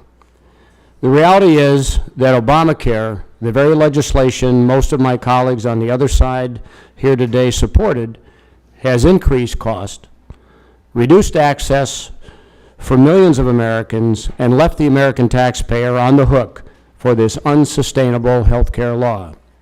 Under Obamacare, we've seen soaring premiums, higher deductibles, narrow insurance markets, and most recently, states with only one insurer in their marketplace. Millions of Americans have found health care options under Obamacare to be so unappealing and unaffordable that instead of purchasing coverage, they have chosen to pay the individual mandate penalty. According to the IRS in 2016, roughly 6.5 million Americans paid $3 billion for the penalty, and more than 12.7 million claimed an exemption from the penalty. That's roughly 20 million people who have decided that Obamacare is not worth the trouble and not worth the price. That is not increased coverage or better access to care. That is less choice, less freedom for Americans across the country, and for the people in my home state of Michigan who work hard and want freedom to choose what is best for themselves and their families. Individual freedoms are the very foundation of our country. I encourage my colleagues to vote against this motion. Thank you. I yield back. Thank you, Mr. Bergman. I yield a minute to Mr. Arrington. Thank you, Representative Smith. If 25% increase in premiums and $4,300 in increased deductibles across the country isn't a tax on the middle class, I don't know what is. I come from rural America, and the rural districts I represent, rural districts like mine, are predominantly middle class and working class folks, small businesses, family farmers, Main Street Americans. Obamacare regulations are crushing our rural hospitals, 600 on the brink of going out of business. How are our farmers and ranchers going to feed and clothe the American people in that scenario? I see I'm out of time, so I yield back. The gentleman's time has expired. Mr. Higgins, the proponent of the motion, is recognized for 1 minute to close. Thank you, Madam Chair. You know, again, the Republican-led Congressional Budget Office has estimated that the first year loss of those with health insurance would be $14 million. The White House score that they won't share with you is about $17 million. In this debate, when you reduce it to its irreducible essence, you're either with insurance companies that are making record profits and will make even more under your bill, or you're with the American people that simply want to pay premiums throughout their lives, but when they need health care for them and their families, they want to ensure that it's there without deductibles, without surcharges, without all these added costs. And we have an opportunity to work together to develop a plan that really works for the American people. This proposal is not it. I yield back. The question is on agreement to the motion offered by Mr. Higgins. All those in favor signify by saying aye. Aye. Those opposed, no. No. In the opinion of the chair, the noes have it. A recorded vote is requested. The clerk will call the roll. Mr. Akita? No. Mr. Akita? No. Mr. Diaz-Balart? Mr. Diaz-Balart? No. Mr. Cole? Mr. Cole? No. Mr. McClintock? Mr. McClintock? No. Mr. Woodall? Mr. Woodall? No. Mr. Sanford? Mr. Sanford? No. Mr. Womack? Mr. Womack? No. Mr. Bratt? Mr. Bratt? No. Mr. Grothman? Mr. Grothman? No. Mr. Palmer? Mr. Palmer? No. Mr. Westerman? Mr. Westerman, no. Mr. Renacci? Mr. Renacci, no. Mr. Johnson? Mr. Johnson, no. Mr. Smith? Mr. Smith, no. Mr. Lewis? Mr. Lewis, no. Mr. Bergman? Mr. Bergman, no. Mr. Faso? Mr. Faso, no. Mr. Smucker? Mr. Smucker, no. Mr. Gates? Mr. Gates, no. Mr. Arrington? Mr. Arrington, no. Mr. Ferguson? Mr. Ferguson, no. Mr. Yarmouth? Mr. Yarmouth, aye. Miss Lee? Miss Lee, aye. Miss Lujan Grisham? Miss Lujan Grisham, aye. Mr. Moulton? Mr. Moulton, aye. Mr. Jeffries? Mr. Jeffries, aye. Mr. Higgins? Mr. Higgins, aye. Miss Delbene? Miss Delbene, aye. Miss Wasserman Schultz? Miss Wasserman Schultz, aye. Mr. Boyle? Aye. Mr. Boyle, aye. Mr. Khanna? Aye. Mr. Khanna, aye. Miss Jayapal? Miss Jayapal, aye. Mr. Carbajal? Mr. Carbajal, aye. Miss Jackson Lee? Miss Jackson Lee, aye. Miss Schakowsky? Miss Schakowsky, aye. Madam Chairman? No. Madam Chairman, no. Are there any members who have not voted or wish to change their vote? If not, the clerk shall report. Madam Chairman, on that vote, the ayes are 14 and the noes are 22. The noes have it, and the motion is not agreed to. I now recognize Ms. Jayapol from Washington for the purpose of a motion. Thank you, Madam Chairman. I have a motion at the desk. The clerk will read the motion. A motion offered by Representatives Jayapal and Jackson Lee. Ms. Jayapal and Ms. Jackson Lee move that the Committee on the Budget direct its chairman to request on behalf of the committee that the rule for consideration of the American Health Care Act make and order an amendment that would 1. Strike language in the bill that ends the Medicaid expansion. 2. Strike language in the bill that converts Medicaid to a per capita cap funding system. And 3. Strike new tax breaks for the wealthy and corporations in the bill. Ms. Jayapol is recognized for a total of 10 minutes with 1 minute reserved to close. Thank you, Chairman Black. Unfortunately, we are here today for the most tragic of reasons, to fulfill a plan that is a betrayal of the American people. How is this plan a betrayal? When you cynically strip 24 million people of health care and double the number of uninsured in the country from 28 million to 52 million, that's a betrayal. And when you undermine the health care safety net for more than 70 million Americans, like seniors, children and their parents struggling to get by on poverty-level wages, and people too disabled to work, that is a betrayal.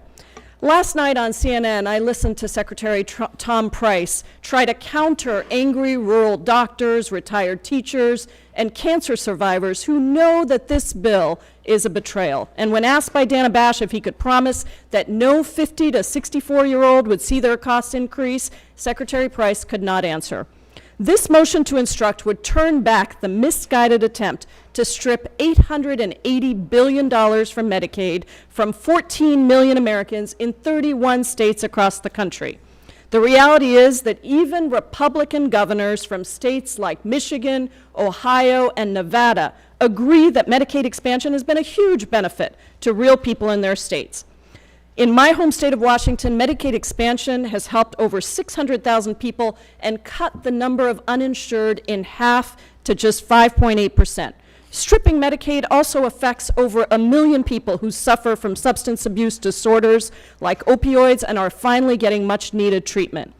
One of the most cynical actions under this bill is the wholesale transfer of billions of dollars of Medicaid costs to the states. This is the opposite of states' rights. It's like telling states that you're left holding the bag, and in this case, body bags for the millions of people who suffer life and death consequences. I now yield 3 minutes to Ms. Jackson Lee. Let me thank the gentlelady. I'm delighted to co-author this amendment that really saves lives.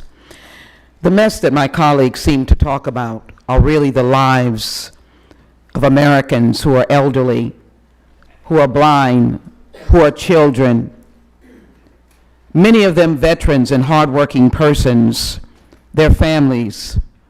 And that is who is being devastated by the loss of $800 billion from Medicaid.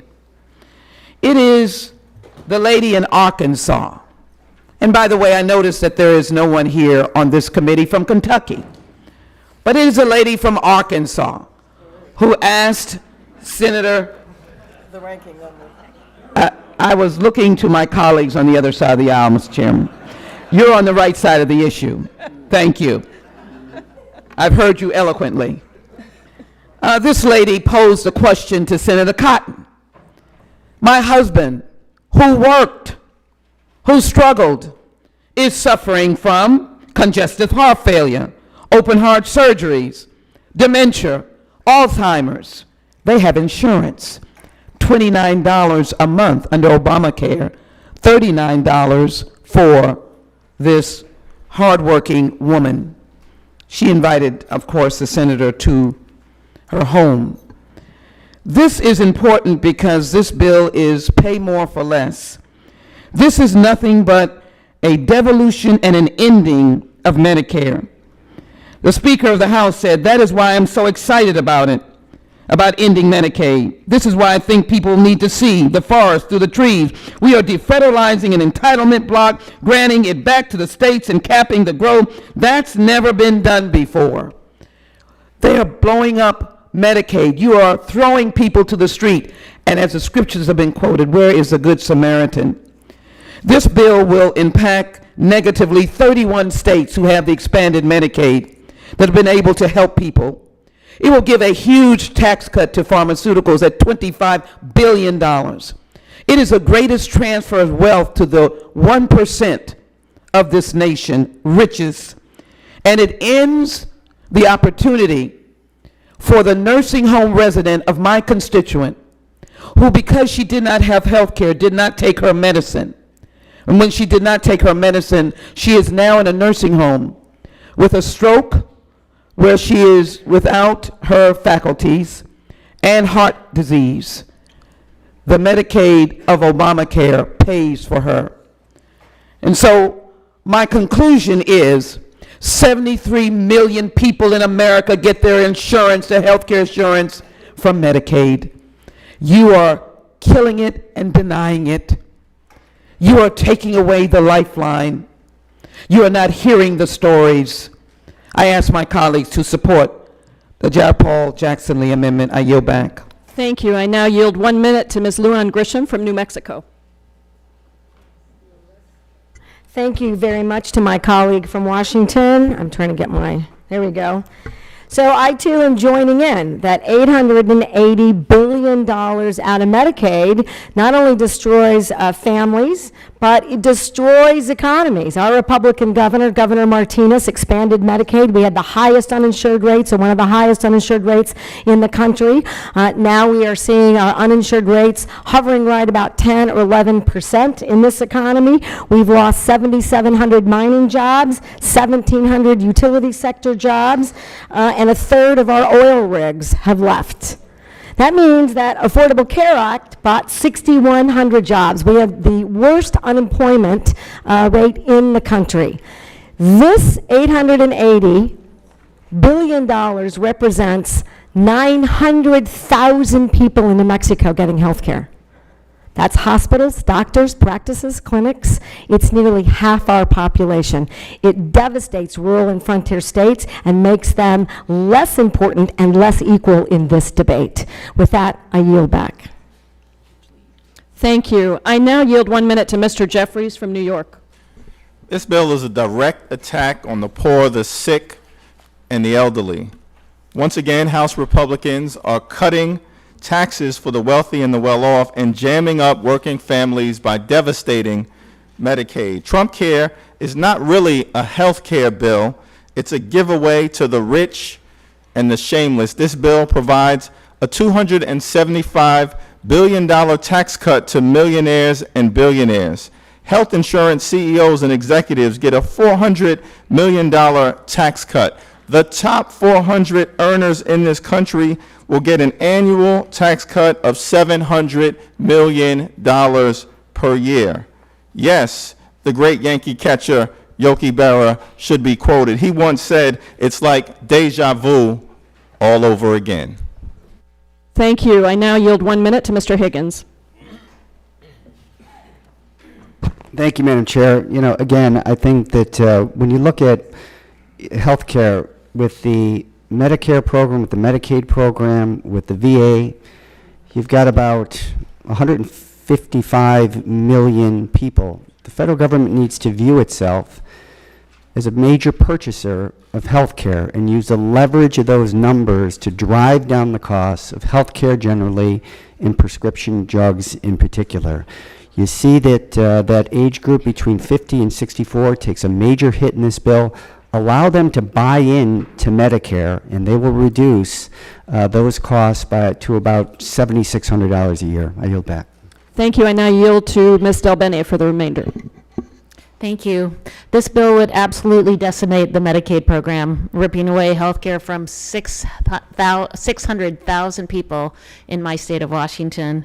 And in my district alone, Medicaid expansion has meant 36,000 more people are covered. That's 36,000 people who won't go bankrupt just because they got sick. Access to affordable coverage is not health care. It's a false promise. And make no mistake, the 36,000 people in my district will still need health care, like Katie, my constituent from Bothell, who had coverage for maternity care thanks to Medicaid expansion. While her daughter was born healthy and happy, she told me, quote, "I honestly can't imagine what I would have done without Medicaid." Let's not go backwards. Support this motion, and I yield back. Thank you. I yield back, Madam Chair. I now recognize the opponent of the motion, Mr. Westman, for 10 minutes. Thank you, Madam Chair. Madam Chairman, the motion put forward by my Democratic colleagues is don't destroy Medicaid and take away health care from the most vulnerable. Really? I had to read that motion several times and still can't believe it is actually being offered. Take away Medicaid or care from the most vulnerable? Madam Chairman, thanks to the Affordable Care Act, the destruction of Medicaid for those that need it most, the truly vulnerable, is already occurring. A study by the Urban Institute put forward data saying that 82% that would be newly eligible for Medicaid under Obamacare would not have a child in the household. Not only that, but of that 82%, 69% would be men and women aged 19 to 44, what many would concede as the best working years of a person's life. Under Obamacare, through enhanced match rates, Medicaid expansion states have seen federal Medicaid dollars increased for working-aged, able-bodied adults anywhere from 133% to 200% more than the funding for those who qualified for Medicaid prior to Obamacare, including seniors and individuals with disabilities. The discrepancy in the amount of funding between Medicaid expansion and traditional Medicaid is a gross injustice to the people that Medicaid was originally designed to protect: the elderly, the blind, and the disabled. Madam Chairman, in my home state of Arkansas, the Kaiser Family Foundation reports that there are 2,955 disabled people on a waiting list for Medicaid, for a Medicaid home community-based services waiver. And the story is the same across the country. In my neighboring state of Texas, 116,000. Florida, 21,000. Illinois, 16,000. And on. Nationwide, hundreds of thousands of people with disabilities and the elderly are being penalized and punished through no fault of their own because on March 21st, 2010, this House, led by many of those across the dais today, made a conscious decision to increase enrollment for young, able-bodied adults into a program that was intended to help the truly needy, the elderly, and the disabled. The gentlelady talked about my home state of Arkansas. My state took the Medicaid expansion. One of the many families affected by the neglect of the traditional Medicaid program in my state is the family of Ms. Skylar Overman. Skylar was born with a rare medical neurological condition. In a 2016 news report, Lindsay Overman, Skylar's mother, said that she feared her daughter won't live long enough to receive the assistance she has been waiting on nearly her entire life.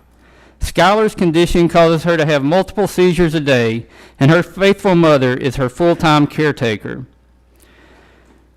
The Overman family and many families like them can't just call up a babysitter if they need to step away for a couple of hours, but a Medicaid waiver would help pay for that. Under Obamacare, we have seen Medicaid rolls increase by millions of people, spending increase by billions of dollars, but unfortunately, it has caused the needs of disabled people such as Skylar Overman to be put on the back burner, all in the name of insurance coverage, not health care. Madam Chairman, I find it appalling that the needs of the truly needy in this nation are being ignored to protect a political legacy. I believe it is well past time that we as leaders stand together and say no more.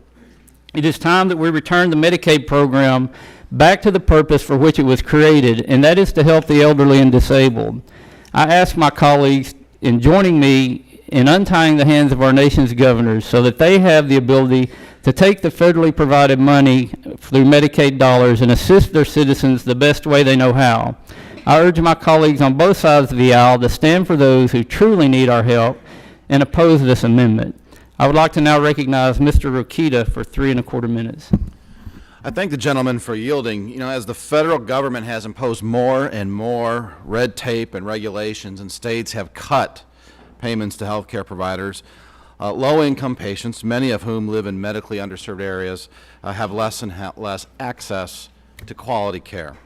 Medicaid recipients frequently have a hard time finding a doctor and often encounter long wait times to see the few doctors that will even accept Medicaid in its current form. Something has to be done. Medicaid recipients also frequently receive inferior medical treatment, are assigned to less skilled surgeons, receive poor post-operative instructions, and suffer the worst outcomes than people on private insurance.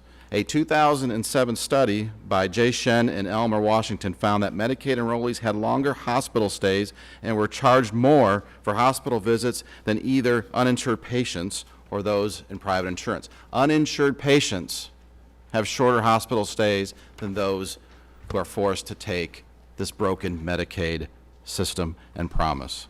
The American Health Care Act puts Medicaid on a budget. It doesn't cut Medicaid. Funding will continue, and it will continue to grow to match the needs of the states to cover their populations that are most in need. But it no longer, under this plan, would reward states who don't treat their providers well or otherwise want to game the system. With almost $20 trillion in debt, this is the responsible thing to do, to care for our most vulnerable, to provide the proper safety net without a hammock, and also begin making sure that the next generation isn't the first generation in American history that will be worse off than the current one. It's never been done before. Members on this committee shouldn't allow this to happen. This is the right way forward. Please deny this motion to instruct. I yield to the gentleman. Thank the gentleman from Indiana, and I yield to Mr. Renacci for 3¼ minutes. Thank you, Mr. Weissman. As members of the House Budget Committee, I think most of us would agree that our priority is to establish and enforce control over our budget. Today, as members of this committee, we are given an opportunity to do just that in the realm of health care. Though I am not debating the life-saving health care services that Medicaid provides to a vulnerable population, we can't ignore the direction the Medicaid program is taking. My friends on the other side of the aisle claim that by phasing out Medicaid expansion, we are stripping away coverage from the most vulnerable. I also heard the word betrayal. I believe the contrary is true. By continuing on this path of unsustainability, we are betraying the American people and are slowly stripping away any possibility of prospects for our children and grandchildren. We are on an unsustainable path. We can't keep spending money we do not have. If we sit and do nothing at its current rate, Medicaid spending will reach $957 billion by 2025. Again, unsustainable. That's the betrayal. This reconciliation recommendation that we're reviewing today takes the first step in modernizing our outdated 1965 design of Medicaid that has made it impossible for states to manage their budgets. By transitioning funding into per capita allotments, we are strengthening our Medicaid program for the future. Through the American Health Care Act, states will have greater flexibility to introduce innovative ways to reduce costs by tailoring programs specific to their individual populations.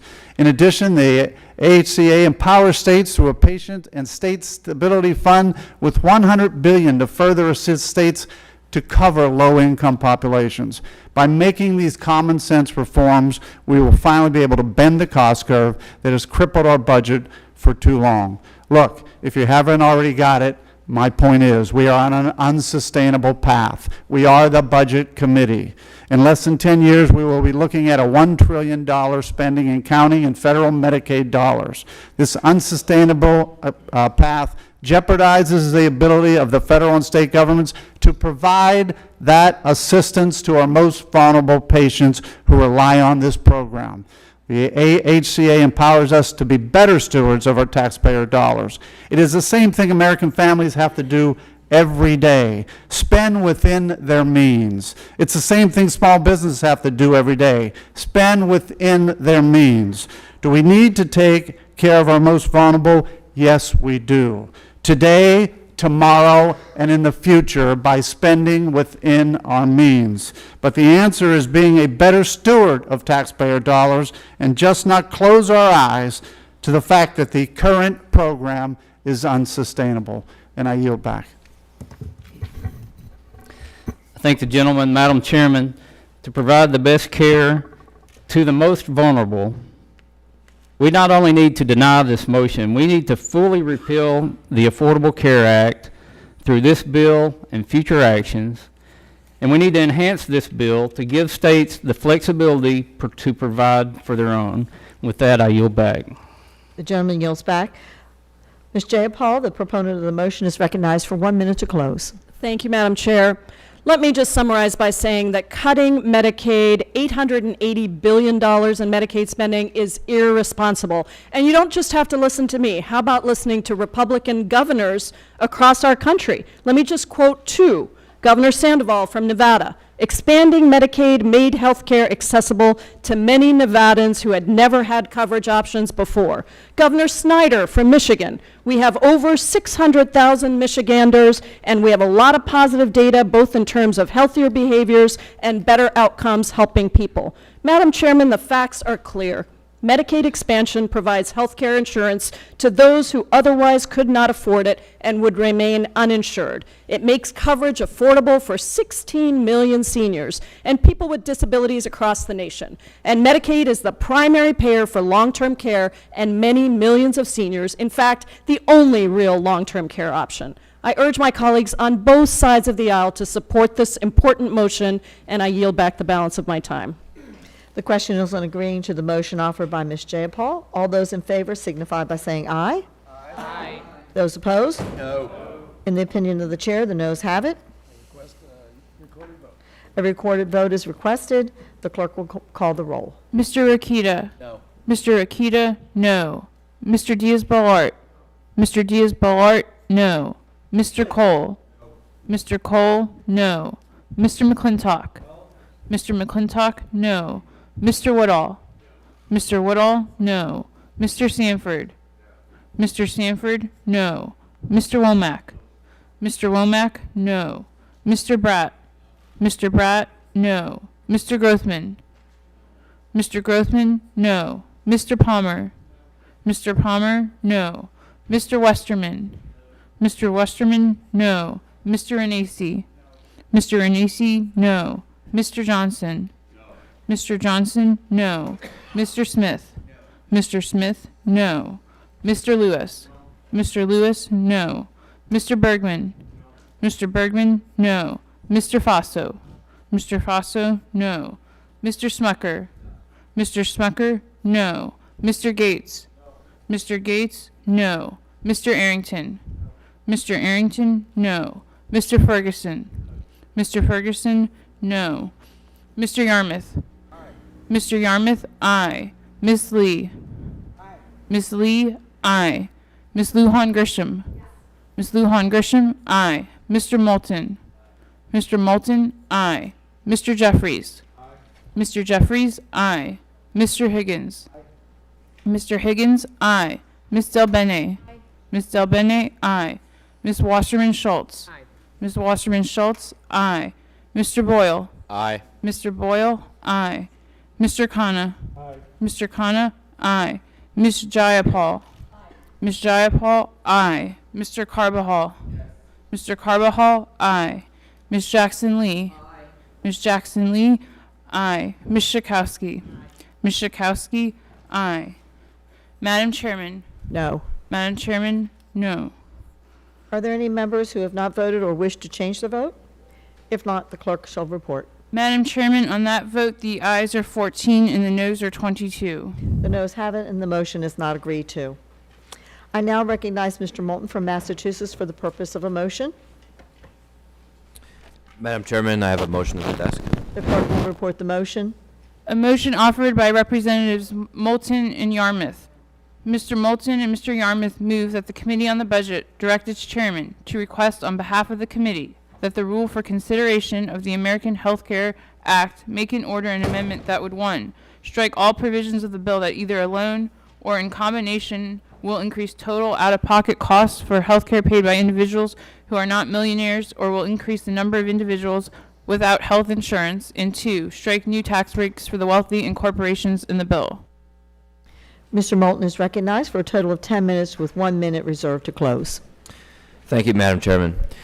We've heard that Trump Care increases choice and freedom. Well, let's talk about where that's true. Here's how Trump Care increases choice. You'll have the choice between paying your rent, paying your heating bill, and paying for treating breast cancer. The choice between paying for cancer medicine for your kids and having to declare bankruptcy to do so. And here's how Trump Care increases freedom. Freedom under this bill, literally, millions of Americans will be free from having health care. Countless Americans will be free from living longer and healthier lives, and all those Americans will be free from the overwhelming benefits of low-cost preventative care, including the benefit of keeping health care costs reasonable for all of us who do have health insurance, because it keeps those without care out of the emergency rooms, where they get the most costly health care in the world. I got a letter recently from Larry, who's about to turn 69, from Newburyport. His brother lives in a nursing home, and within a year, his brother will exhaust his savings and will have to apply for Medicaid through Mass Health. Larry will face the same prospect sometime after 2020. Here's what he wrote to me. I will not mince words here. This plan will result in avoidable suffering and many premature, preventable, and perhaps agonizing early deaths in this state and across the nation, all just to give a $197,000 tax cut to each of the top 0.1%. It's a false choice between making improvements to Obamacare and passing this bill, unless you're one of the Republicans who only voted to repeal it 65 times before they came up with a replacement. Or you're a Republican who calls this a reasonable debate on this committee when we weren't even able to offer amendments before we voted on the bill. Some of my Republican colleagues have said that this bill cuts taxes for the middle class. Well, in some ways it does, while dramatically increasing their health care costs. My colleague from Michigan said that Obamacare reduced access to care for some people. Really? Because Obamacare increased access to care for far more. These Republican talking points are missing the point. It's like telling Mrs. Lincoln that the show at Ford's Theater was fantastic, aside from that disruption halfway through. We also heard that people back in your districts, in our districts, want this change. Well, really? Because a new national poll finds that only 24% of voters support this Republican bill. Even among Republican voters, only 37% are in favor of the proposal. You care about bipartisanship? How about independents? 22% support this bill. There are a lot of Democrats who are ready and willing to have a fact-based, truth-based discussion about how to improve Obamacare. And in fact, I know many Republicans are as well. But voting for this bill only makes the situation worse for everyone. And with that, I'd like to yield to Mr. Yarmouth. Thank you, Mr. Moulton. I'm proud to join you in sponsoring this motion to instruct. Let's take a minute and think about why we're here today. Republicans don't like the Affordable Care Act. We get that. Republicans have campaigned now for 6 years against the Affordable Care Act, promising to repeal it. We get that. But now it's put up or shut up time. And Republicans have been forced to actually come up with an alternative. What we're saying in this debate today and through these motions to instruct is, if you're going to come up with an alternative, make it something that actually improves the situation. Don't talk to us about the problems with the Affordable Care Act. We understand that there are some problems. Tell us how this plan makes it better. Tell us how this plan provides quality care at an affordable price in a way that's better than the Affordable Care Act. That's what we haven't seen. We've even seen claims that don't make sense. I mean, I listened to Mr. Smith from Missouri talking about wheelchair taxes. Wheelchairs are exempt from the tax, as are most consumer medical products under the law. So what we're saying in this amendment is, do not pass anything that adds to the cost of middle America, middle-income Americans, paid for by enormous tax cuts for the wealthiest Americans, for major pharmaceutical companies, and major other corporations. I yield back. I want to thank the ranking member, and now I yield 1 minute to Ms. Lujan Grisham. Thank you. I want to thank my colleague from Massachusetts. I agree with many of my Republican colleagues here and in all of Congress that we want to do something about healthcare costs, which for many are too high, and the entire system actually is continuing to be too expensive for most Americans. And in fact, with the Affordable Care Act, to exactly address that was it invested in prevention and treatment of the most chronic diseases, which if we do that successfully and continually, which this bill diminishes and completely destroys, the U.S. could decrease treatment costs by $218 billion per year and reduce the economic impact of chronic diseases by $1.1 trillion annually. This isn't a bill about trying to make health care affordable, and it certainly isn't a bill about making it affordable and accessible for middle-class families. This is about giving insurance and pharmaceutical companies who got us into this mess in the first place a giant bonus. I yield back. Thank you, and I now yield 1 minute to Ms. Wasserman Schultz. Thank you. I thank the gentleman for yielding. I have in my hand what is known as a wish sandwich. A wish sandwich is 2 pieces of bread in which you wish there was something in between them, but there's nothing there. Like a wish sandwich, Republicans can wish all the promises that they've made were there in Trump care, but cruelly they are not. Now, our nation's uninsured rate is below 9% now. Those are the facts. The Republican bill aims to roll back that progress by snatching health care away from millions of Americans. Now that we have a CBO score, actual facts, we know that 24 million people will be thrown off their health insurance by 2026, and low-income Americans will be hit the hardest. CBO estimates 14 million people will lose Medicaid coverage over the next 10 years. These are not just numbers. We are talking about children, pregnant women, seniors, disabled people, and patients struggling to make ends meet. Not unlike a wish sandwich. My Republican colleagues are forcing hardworking families to foot the bill for a $600 billion tax break to millionaires and billionaires. A wish sandwich is not what the American people were promised, and it is shameful. I yield back. Thank you, and I now yield 1 minute to Mr. Carbajal. Thank you, Mr. Moulton, for yielding, and thank you for offering this motion. Republicans claim that their repeal plan would make insurance more affordable for the American people, but it will in fact do just the opposite. This bill especially raises costs for older Americans by allowing insurance companies to charge seniors higher premiums than under the current law. The AARP estimates that people aged 60 to 64 would be charged over $3,000 more every year for their insurance. Many seniors live on fixed incomes and are already struggling to afford the cost of their health insurance. Under this bill, older Americans will struggle even more to purchase insurance, and they will be in the worst position without health care than a young individual might be. This will only lead to worse outcomes. It baffles me that Republicans are willing to charge seniors more for their health insurance while giving insurance CEOs millions of tax breaks. Americans shouldn't have to pay more for less, and older Americans shouldn't be subjected to an age tax. Definitely not alternative facts. I ask my colleagues to support this motion to instruct. I yield back. I now recognize the opponent of the motion, Mr. Johnson of Ohio, for 10 minutes. Thank you, Madam Chair. I rise in opposition to this motion. And I want to thank my colleague, Ms. Wasserman Schultz, for showing the Wish sandwich. I actually grew up eating Wish sandwiches, so I know what they taste like. You know, the unfortunate thing, though, is that the American people have been eating Wish sandwiches on health care for the last 7 years under Obamacare. The one thing we both agree on, though, is that we want all Americans to have access to affordable, quality health care. We agree on that. Unfortunately, Obamacare doesn't give us that. It's harming millions of Americans.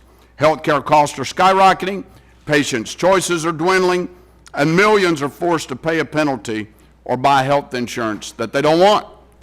Americans may have health insurance on paper, but they don't have access. There's a big difference between health insurance coverage and access to affordable health care. Let me give you two examples. In Cambridge, Ohio, I talked to a couple that own a business. $18,000 a year premium, $9,000 a year deductible. That's $27,000 out of their pockets before the insurance company pays a dime. Another couple out of Richmond, Ohio, $20,000 premium, $9,000 deductible, $29,000 out of their pockets before the insurance company pays a dime. Folks, that's not access to affordable health care.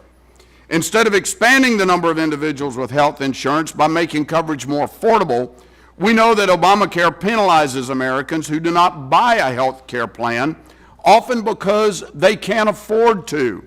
Now, that meets the standards of Washington bureaucrats, but that doesn't meet the standards of hardworking, middle-class American people. Millions of Americans have found health care under Obamacare to be so unappealing and unaffordable that instead of purchasing coverage, they've chosen to pay the individual mandate penalty.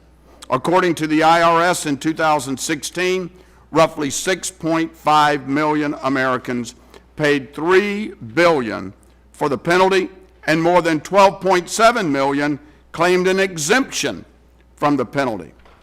That's almost 20 million people who have decided that Obamacare is simply not worth the trouble or the price. In fact, Humana recently announced that the company's leaving the Obamacare exchanges at the end of the year.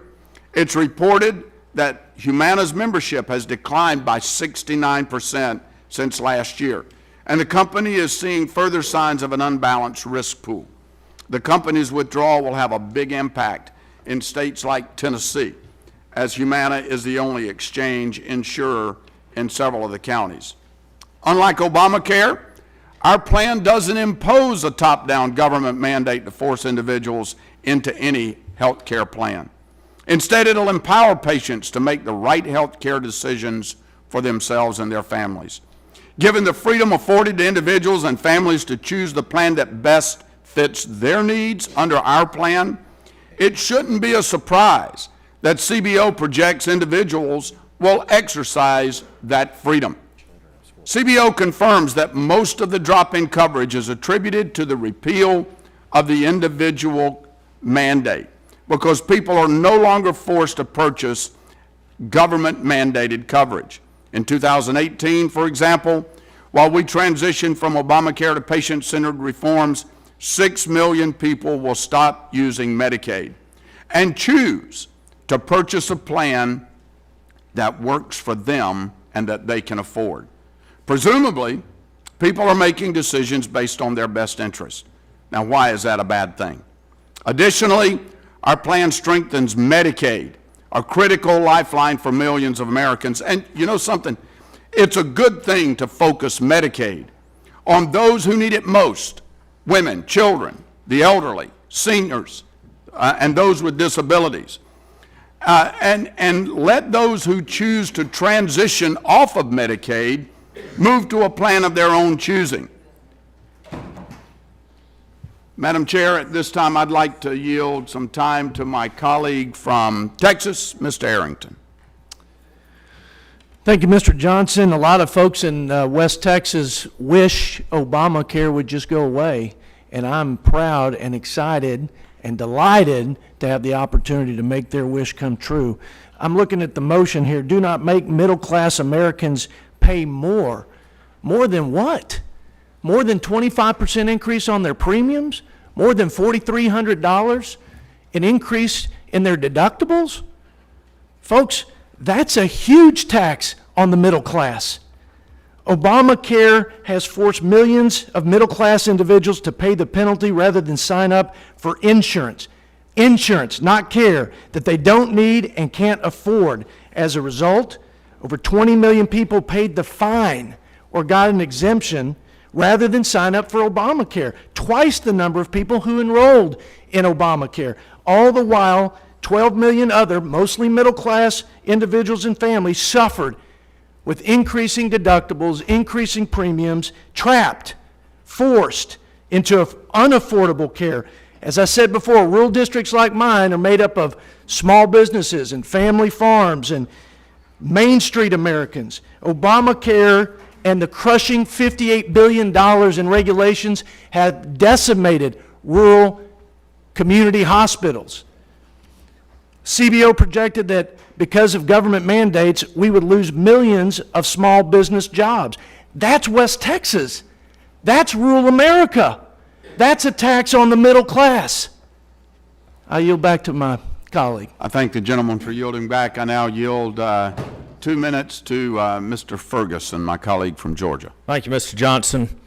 You know, I'm going to read this. Strike all provisions of the bill that either alone or in combination will increase the total out-of-pocket cost for health care paid by individuals who are not millionaires, or will increase the number of individuals who don't have access to care. Madam Chairman, Mr. Johnson, I wonder why in the world my colleagues on the other side of the aisle didn't have the courage or wisdom to ask this question, offer this resolution when Obamacare was on the table as well. I have a constituent that came into my office, my district office, this past week, and he laid on my table his insurance premiums from 2 years ago at $900. Then he laid it on the next year. It had risen to $1,700. In this year, it's going to be over $2,400 a month, twice as much as he pays for his house, with a $7,000 deductible. He and his wife and their 6 children simply can't afford to go to the doctor. It's devastating them. So I guess, Mr. Assad, and millions of other middle-class families and small business owners and those with limited incomes, I guess they also want to know the answer why this question wasn't asked when the Democrats had the chance many years ago. I yield back. I thank the gentleman for yielding back. Madam Chair, we've heard it mentioned several times that the American Health Care Act is going to cut Medicaid. I don't think that's what CBO actually said. I think what CBO actually said is that by 2026, we would be spending a lot less on Medicaid. Now, I come from a business background, and there is a big difference between cutting something and making something more efficient and more cost-effective. That's what the American people have asked us to do, and that's what we do under the American Health Care Act. We focus Medicaid spending on the people that need it. We put competition and innovation into the system so that it costs less, quality goes up, and those that are on Medicaid today can begin to transition their lives to choose the health care plan that they want. To claim that the American Health Care Act is throwing millions of Americans off the Medicaid bus is dishonest, it's untrue, and we ought to tell the truth. Madam Chairman, I yield back. The gentleman yields back. Mr. Moulton, the proponent of the motion, is recognized for 1 minute to close. Thank you, Madam Chair, and I'd like to I'd like to yield to Ms. Schakowsky. I thank the gentleman so much for yielding to me. I want to say to my Republican colleagues that you better proceed carefully. If you believe the myth of lower costs, you do it at your own risk. Your bill imposes a huge age tax on the near seniors, people 50 to 64 years old in your district. And that's the reason why the AARP, 35 million members strong, opposes the repeal bill. The CBO told us, and it bears repeating, that the cost of insurance for a 64-year-old earning $26,000 a year would go from $1,700 under Obamacare to $14,600 under the Republican plan.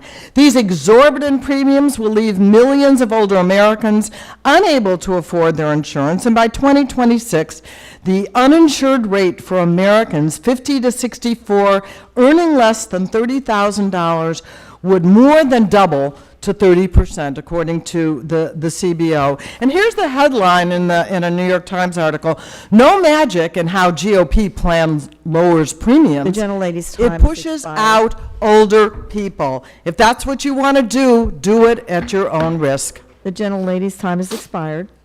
The question is on agreeing to the motion by Mr. Moulton. All those in favor signify by saying aye. Aye. Those opposed, no. In the opinion of the chair, the noes have it. Every recorded vote is requested. The clerk will call the roll. Mr. Akita? No. Mr. Akita? No. Mr. Diaz-Balart?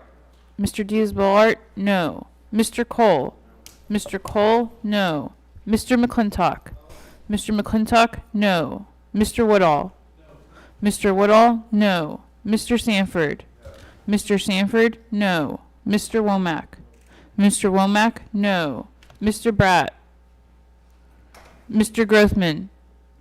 Mr. Grothman? No. Mr. Palmer?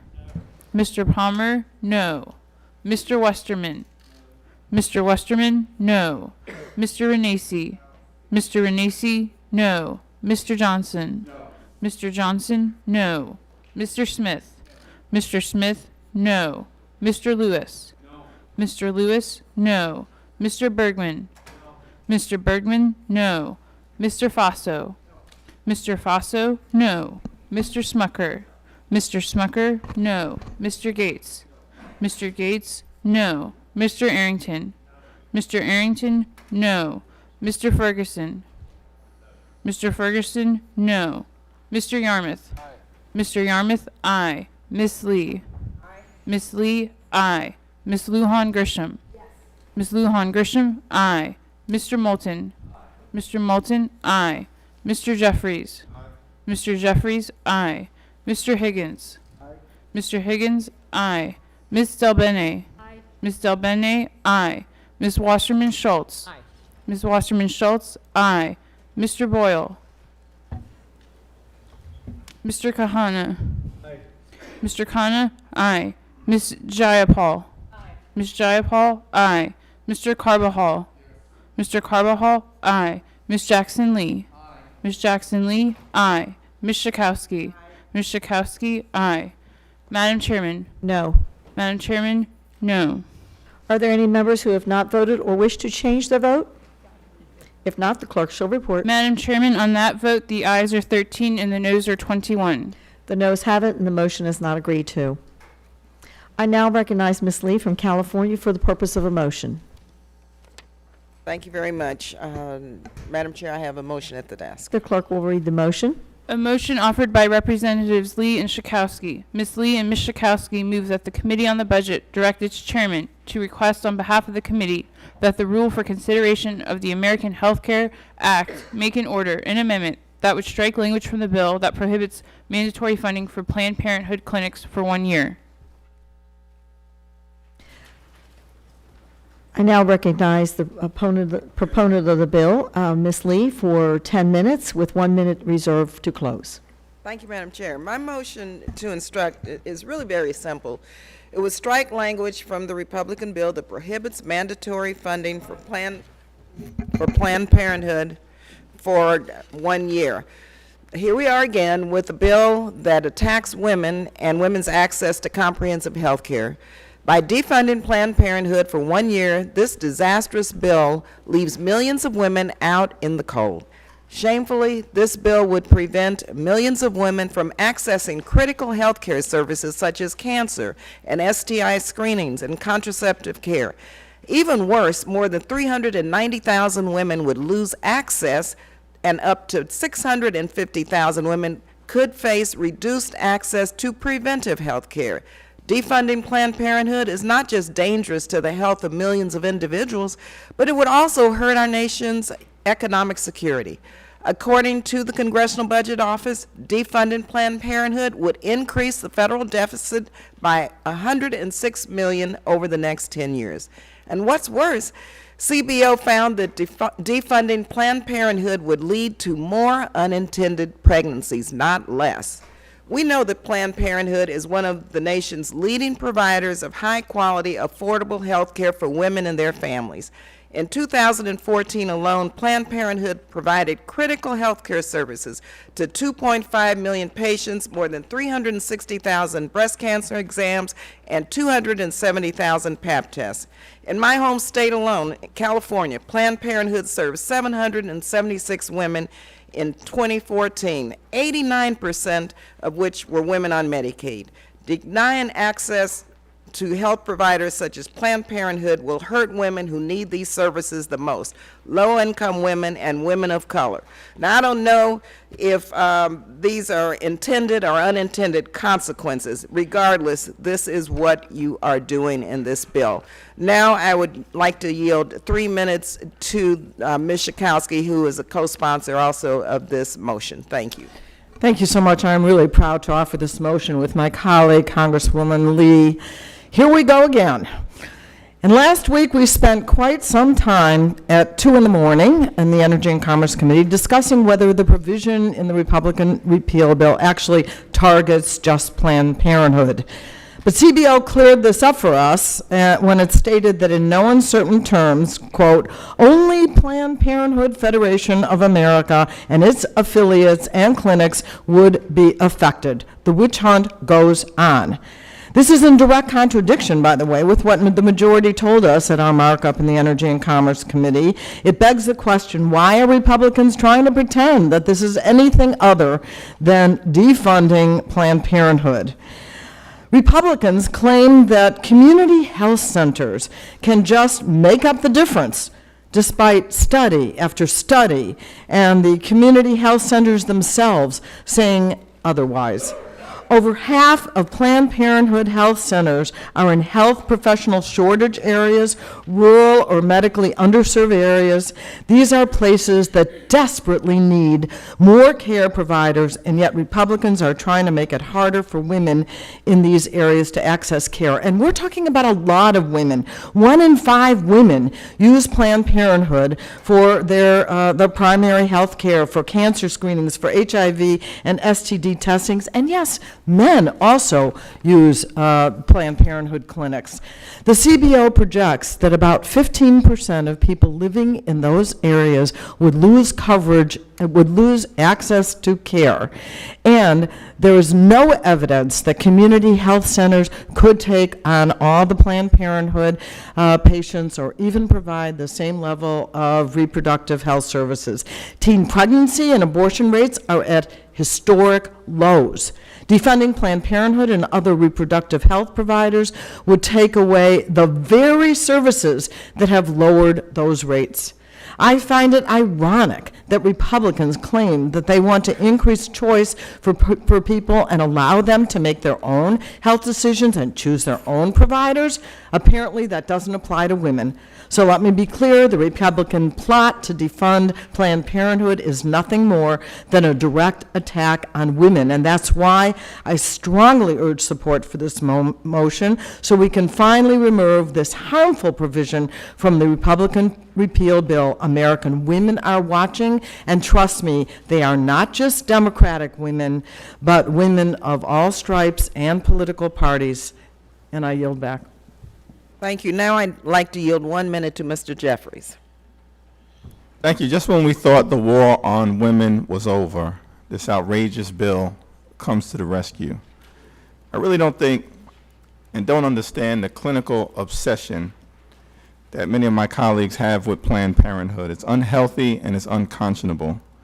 Planned Parenthood does a tremendous amount of good for the women of America, and don't just take my word for it. When discussing Planned Parenthood on several occasions, Donald Trump stated, they also, however, service women. We have to help women. A lot of women are helped. So we have to look at the positives for Planned Parenthood. On another occasion, he stated, millions of women, cervical cancer, breast cancer, are helped by Planned Parenthood. Well said, Mr. President. I yield back. Thank you. Now I yield 1 minute to Ms. Delbany. Thank you. I support this motion to stop yet another irresponsible attack on women's health. Last Congress, I sat through an unbelievable 15-month charade of a select committee whose sole purpose was to spread false information about Planned Parenthood. Now the majority is continuing their reckless campaign by denying life-saving care to Americans simply because they oppose a woman's constitutionally protected right to choose. Sometimes it seems like all this chamber does is attack women's health, but as long as that happens, I'll keep reminding everyone that 2.5 million Americans receive essential care through Planned Parenthood. 78% of their patients are low income. Planned Parenthood annually provides more than 34,000 cancer screenings in Washington state. And nationwide, Planned Parenthood helps prevent more than 500,000 unintended pregnancies. Politicians do not have the right to make health care decisions for women. It's that simple. I support this motion, and I yield back. Thank you. Now I'd like to yield 1 minute to Ms. Wasserman Schultz. Thank you. In yet another attack on women's health, the Republican bill would defund one of our nation's most critical health care providers, Planned Parenthood. Approximately 1 in 5 women has relied on a Planned Parenthood center for care in her lifetime. The Republicans will tell you that simply redirecting funds to community health centers will avert the substantial gap in services Americans are going to experience as a result of this devastating cut. But we know that is false. 54% of Planned Parenthood health centers are in rural or medically underserved areas. They provide care to women and men who otherwise have nowhere to turn. Gutting this funding will translate to millions of Americans going without a high-quality, affordable health care provider. That is simply irresponsible. Thank the gentleman for yielding, and I urge my colleagues to support the motion. Thank you. Now I'd like to yield 1 minute to Ms. Jayapal. Thank you, Congresswoman Lee, for your leadership. Like many of my colleagues, I'm horrified at the maniacal crusade that the majority has been pursuing to destroy women's access to health care with little regard to who actually gets hurt. According to polling by Kaiser Family Foundation, 75% of Americans agree that defunding Planned Parenthood is a bad idea, and that includes 57% of Republican women and 55% of Republican men. Defunding Planned Parenthood hurts rural women as well as poor and working women. 3/4 of Planned Parenthood patients have incomes that are 150% of poverty or less, and at least 60% receive services through Medicaid or Title X.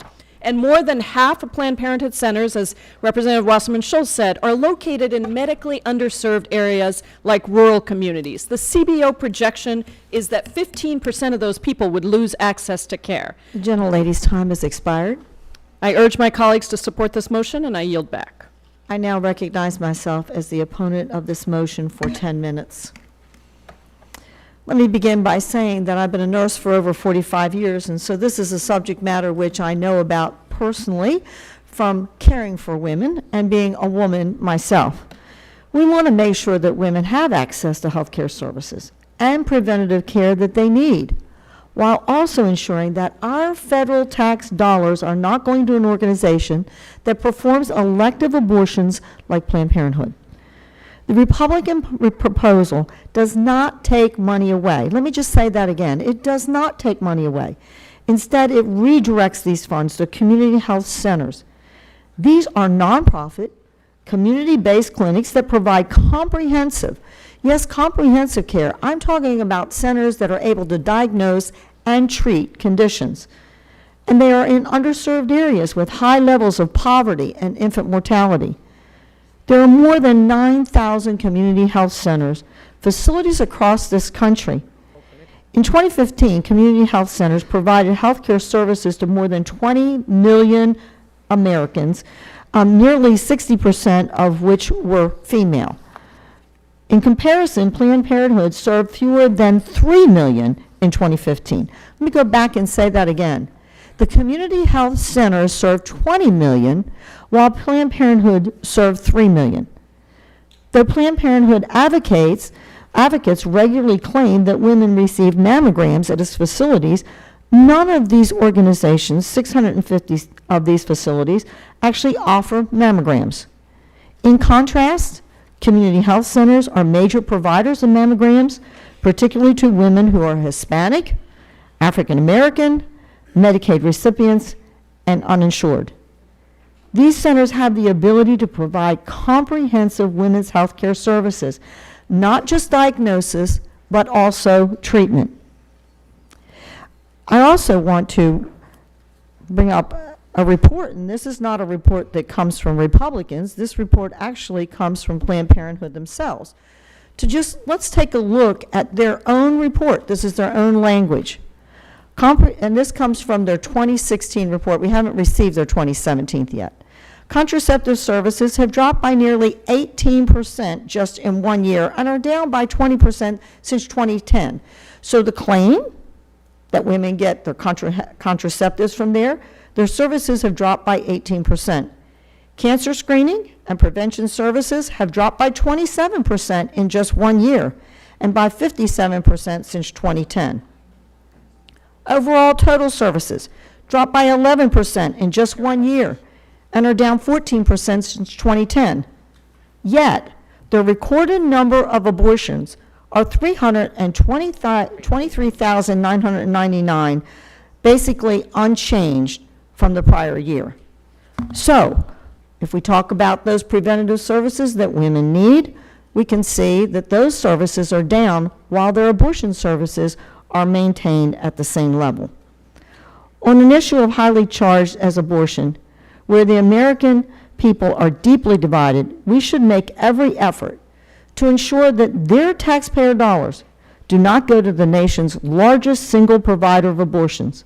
This bill includes those protections. Additionally, it is important to note that this provision only applies for 1 year, which will give Congress the necessary time to determine whether to continue this policy forward in future legislation. And their report will give us an indication. Once we see the 2017 report, we'll see if these services that my colleagues on the other side of the aisle hold up as being services that are needed by women, and that this is a war on women. By the way, let me just say, when I hear this phrase, a war on women, it makes me shudder. How many of those 322,999 babies that are aborted are female? You want to talk about a war on women?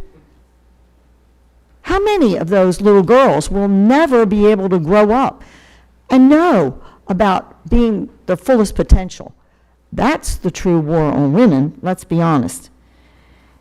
In addition to providing an additional $422 million to community health care centers that they're not currently getting, but they will get, and if they if we were to listen to my colleagues on the other side of the aisle, which use a Guttmeyer report, which, by the way, Guttmeyer is taken from the gentleman's name that was the original founder of Planned Parenthood. So I do have a question about the report, and we see differences in other reports. But in addition to providing this $422 million to community health care centers that provide more comprehensive care, that currently, if we're going to overload them, we should absolutely give them more money, that serves the needs of the low-income women, the American Health Care Act ensures that women on Medicaid will have access, this is an additional, to breast and cervical cancer screening and treatment. So additional dollars for these services will be given to these community health care centers to be sure that when they take up these additional services, they will have money to treat women for these particular services. I would now like to yield 3 minutes to my colleague, Mr. Woodall from Georgia. Thank you, Madam Chair. I'll be hard-pressed to improve upon what you've had to say. The truth is, when I saw the motions to instruct that were out, and it started with Stop the GOP Bill from Harming Women, I was thinking directly about community health care centers and the work that they do. I was in the Cosmo Center in my district just 2 weeks ago. And exactly as Mr. Westerman has said, as you've seen Medicaid dollars get diverted to working-aged, able-bodied men, you've seen a squeeze on the intended recipients of the program, women and children. The Cosmo Center in my district has started a dental clinic and a pediatric clinic, because it's so hard to find the women and get them into the clinic. Folks are taking care of their children instead of taking care of themselves. They're using the dental clinic and the pediatric clinic to expand their services. They're doing amazing work in that space. Yes, this bill would add 10% to the community health center budget, and I promise you those dollars are going to be used to serve. I went back and I read Section 103, which is the section that folks are talking about striking. It doesn't say a word about Planned Parenthood. It does say we're not going to fund clinics that provide abortions. I don't doubt my colleagues for a moment when they tell me that this isn't about abortion, that this is about providing services to women. I don't doubt them for a moment. I've never been to a Planned Parenthood clinic, but I don't doubt them. But what my chairwoman has told me is this is a one-year provision. And what I would say to my friends is, if the abortion provisions that Planned Parenthood provide is really such a minor, inconsequential portion of their portfolio, and what they are really committed to is mammograms and cervical cancer and birth control and that whole panoply of women's health issues that we talk about, you can count me as your advocate the day Planned Parenthood decides that ending life is not part of their mission, preserving life is. And that's all this bill asks for right here. My friend Mr. Jeffries says he wants to know when the war on women is going to be over. I would tell my friend there was never a war on women, but there is a fight for life. And if my friend believes the fight for life is over, it is not. And if my friend hopes that the fight for life will end, it never will. Because I promise you there is not one person on the other side of this issue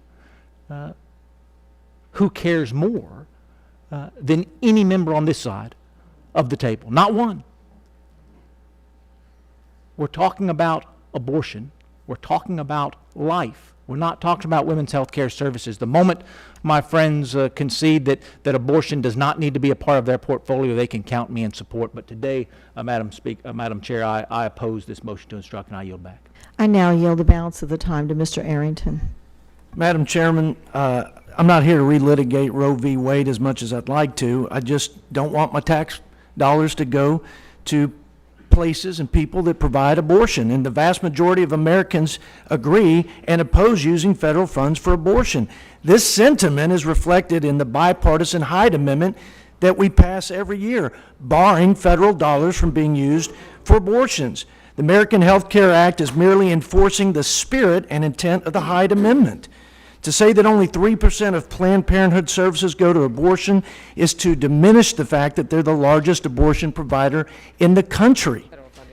To try to make the argument that Planned Parenthood doesn't receive direct funding for abortions is to question the intelligence of the American people who understand the fungibility of money and the fact that indirect support for this practice is supporting it nonetheless.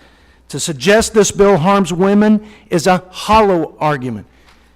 And as the co-founder of the Laura W. Bush Institute for Women's Health, I'm offended by some of these hyperbolic accusations from my colleagues on the other side of the aisle. The AHCA does the right thing by the American people by enforcing the current law and the public sentiment regarding funding for abortions. I yield back. All time has expired. I now recognize the proponent of the motion, Ms. Lee, to close for 1 minute. Thank you, Madam Chair. Let me say once again, I'm extremely disappointed that this fast-track reconciliation bill would defund Planned Parenthood and undermine the health and well-being of women and families. It's a sham, and it's really a shame. Republicans are making this about abortion when it's not and shouldn't be about members of Congress interfering in women's private health care decisions. I would also like to note that while my colleagues on the other side of the aisle try to tell us that Planned Parenthood doesn't appear in the bill, that simply isn't true. CBO is clear that only Planned Parenthood, its affiliates, and clinics would be affected by this disastrous and this heartless provision. We know that for many women in America, Planned Parenthood is the only place they can access high-quality, affordable health care. We should be expanding access to Planned Parenthood so that more women can receive care that they need and the care that they deserve, rather than taking away health care for the most vulnerable women. I urge my colleagues to support this motion. Thank you, and I yield back. The question is on agreeing to the motion offered by Ms. Lee. All those in favor signify by saying aye. Aye. Those opposed, no. No. In the opinion of the chair, the ayes have it. Madam Chair, I ask for a recorded vote. A recorded vote is requested. The clerk will call the roll. Mr. Akita? No. Mr. Akita? No. Mr. Diaz-Balart? No. Mr. Diaz-Balart? No. Mr. Cole? No. Mr. Cole? No. Mr. McClintock? Mr. McClintock? No. Mr. Woodall? Mr. Woodall? No. Mr. Sanford? Mr. Sanford? No. Mr. Womack? Mr. Womack? No. Mr. Bratt? Mr. Bratt? No. Mr. Grothman? Mr. Grothman? No. Mr. Palmer? Mr. Palmer? No. Mr. Westerman? Mr. Westerman? No. Mr. Renacci? Mr. Renacci? No. Mr. Johnson? Mr. Johnson? No. Mr. Smith? Mr. Smith? No. Mr. Lewis? Mr. Lewis? No. Mr. Bergman? Mr. Bergman? No. Mr. Faso? Mr. Faso? Aye. Mr. Smucker? Mr. Smucker? No. Mr. Gates? Mr. Gates? No. Mr. Arrington? Mr. Arrington? No. Mr. Ferguson? Mr. Ferguson? No. Mr. Yarmouth? Aye. Mr. Yarmouth? Aye. Miss Lee? Aye. Miss Lee? Aye. Miss Lujan Grisham? Yes. Miss Lujan Grisham? Aye. Mr. Moulton? Mr. Moulton? Aye. Mr. Jeffries? Aye. Mr. Jeffries? Aye. Mr. Higgins? Aye. Mr. Higgins? Aye. Miss Delbene? Miss Delbene? Aye. Miss Wasserman Schultz? Aye. Miss Wasserman Schultz? Aye. Mr. Boyle? Mr. Khanna? Aye. Mr. Khanna? Aye. Miss Jayapal? Miss Jayapal? Aye. Mr. Carbajal? Mr. Carbajal? Aye. Miss Jackson Lee? Aye. Miss Jackson Lee? Aye. Miss Schakowsky? Aye. Miss Schakowsky? Aye. Madam Chairman? No. Madam Chairman? No. Are there any members who have not voted or wish to change their vote? If not, the clerk shall report. Madam Chairman, on that vote, the ayes are 13 and the noes are 21. The noes The have ayes it. are 14, excuse me. The ayes are 14, the noes are 21. The noes have it, and the motion is not agreed to. I now recognize Ms. Delbene for the purposes of a motion. Madam Chair, I have a motion at the desk. The clerk will read the motion.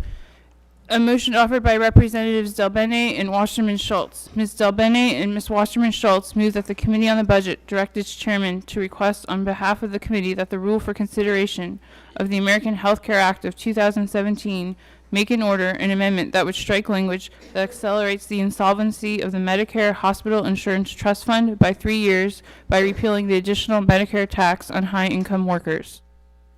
Ms. Delbene is recognized for a total of 10 minutes with 1 minute reserved to close. Thank you, Madam Chair. One of the most unconscionable parts of this incredibly dangerous bill is that it directly attacks seniors and the Medicare program. Medicare is a lifeline for more than 58 million Americans, including 90,000 in my district alone. My motion would protect seniors and Medicare by eliminating the irresponsible provision that robs the Medicare Trust Fund of $170 billion. The bill we're considering today unnecessarily weakens the trust fund's solvency by 3 years, and it does this by providing the top 0.1% of the wealthiest Americans a tax cut of more than $200,000 a year. This is a tax cut they didn't ask for and don't need, and it comes at the expense of our nation's seniors. It's truly shameful. Every day, 10,000 Americans turn 65. They expect Medicare to be there for them, just as it was for generations before. In 10 years, 75 million Americans will rely on Medicare for affordable, quality health care. We should be strengthening Medicare, not setting our country on a path towards another unnecessary manufactured crisis. Medicare reduces poverty and ensures seniors and people with disabilities always have access to the care that they need. I recently sat down with 3 seniors in my district at one's kitchen table, Doris and Lance in Kirkland and Grace from Redmond. They told me how important the Medicare program is to each of them by providing the kind of coverage they need at a price they can afford.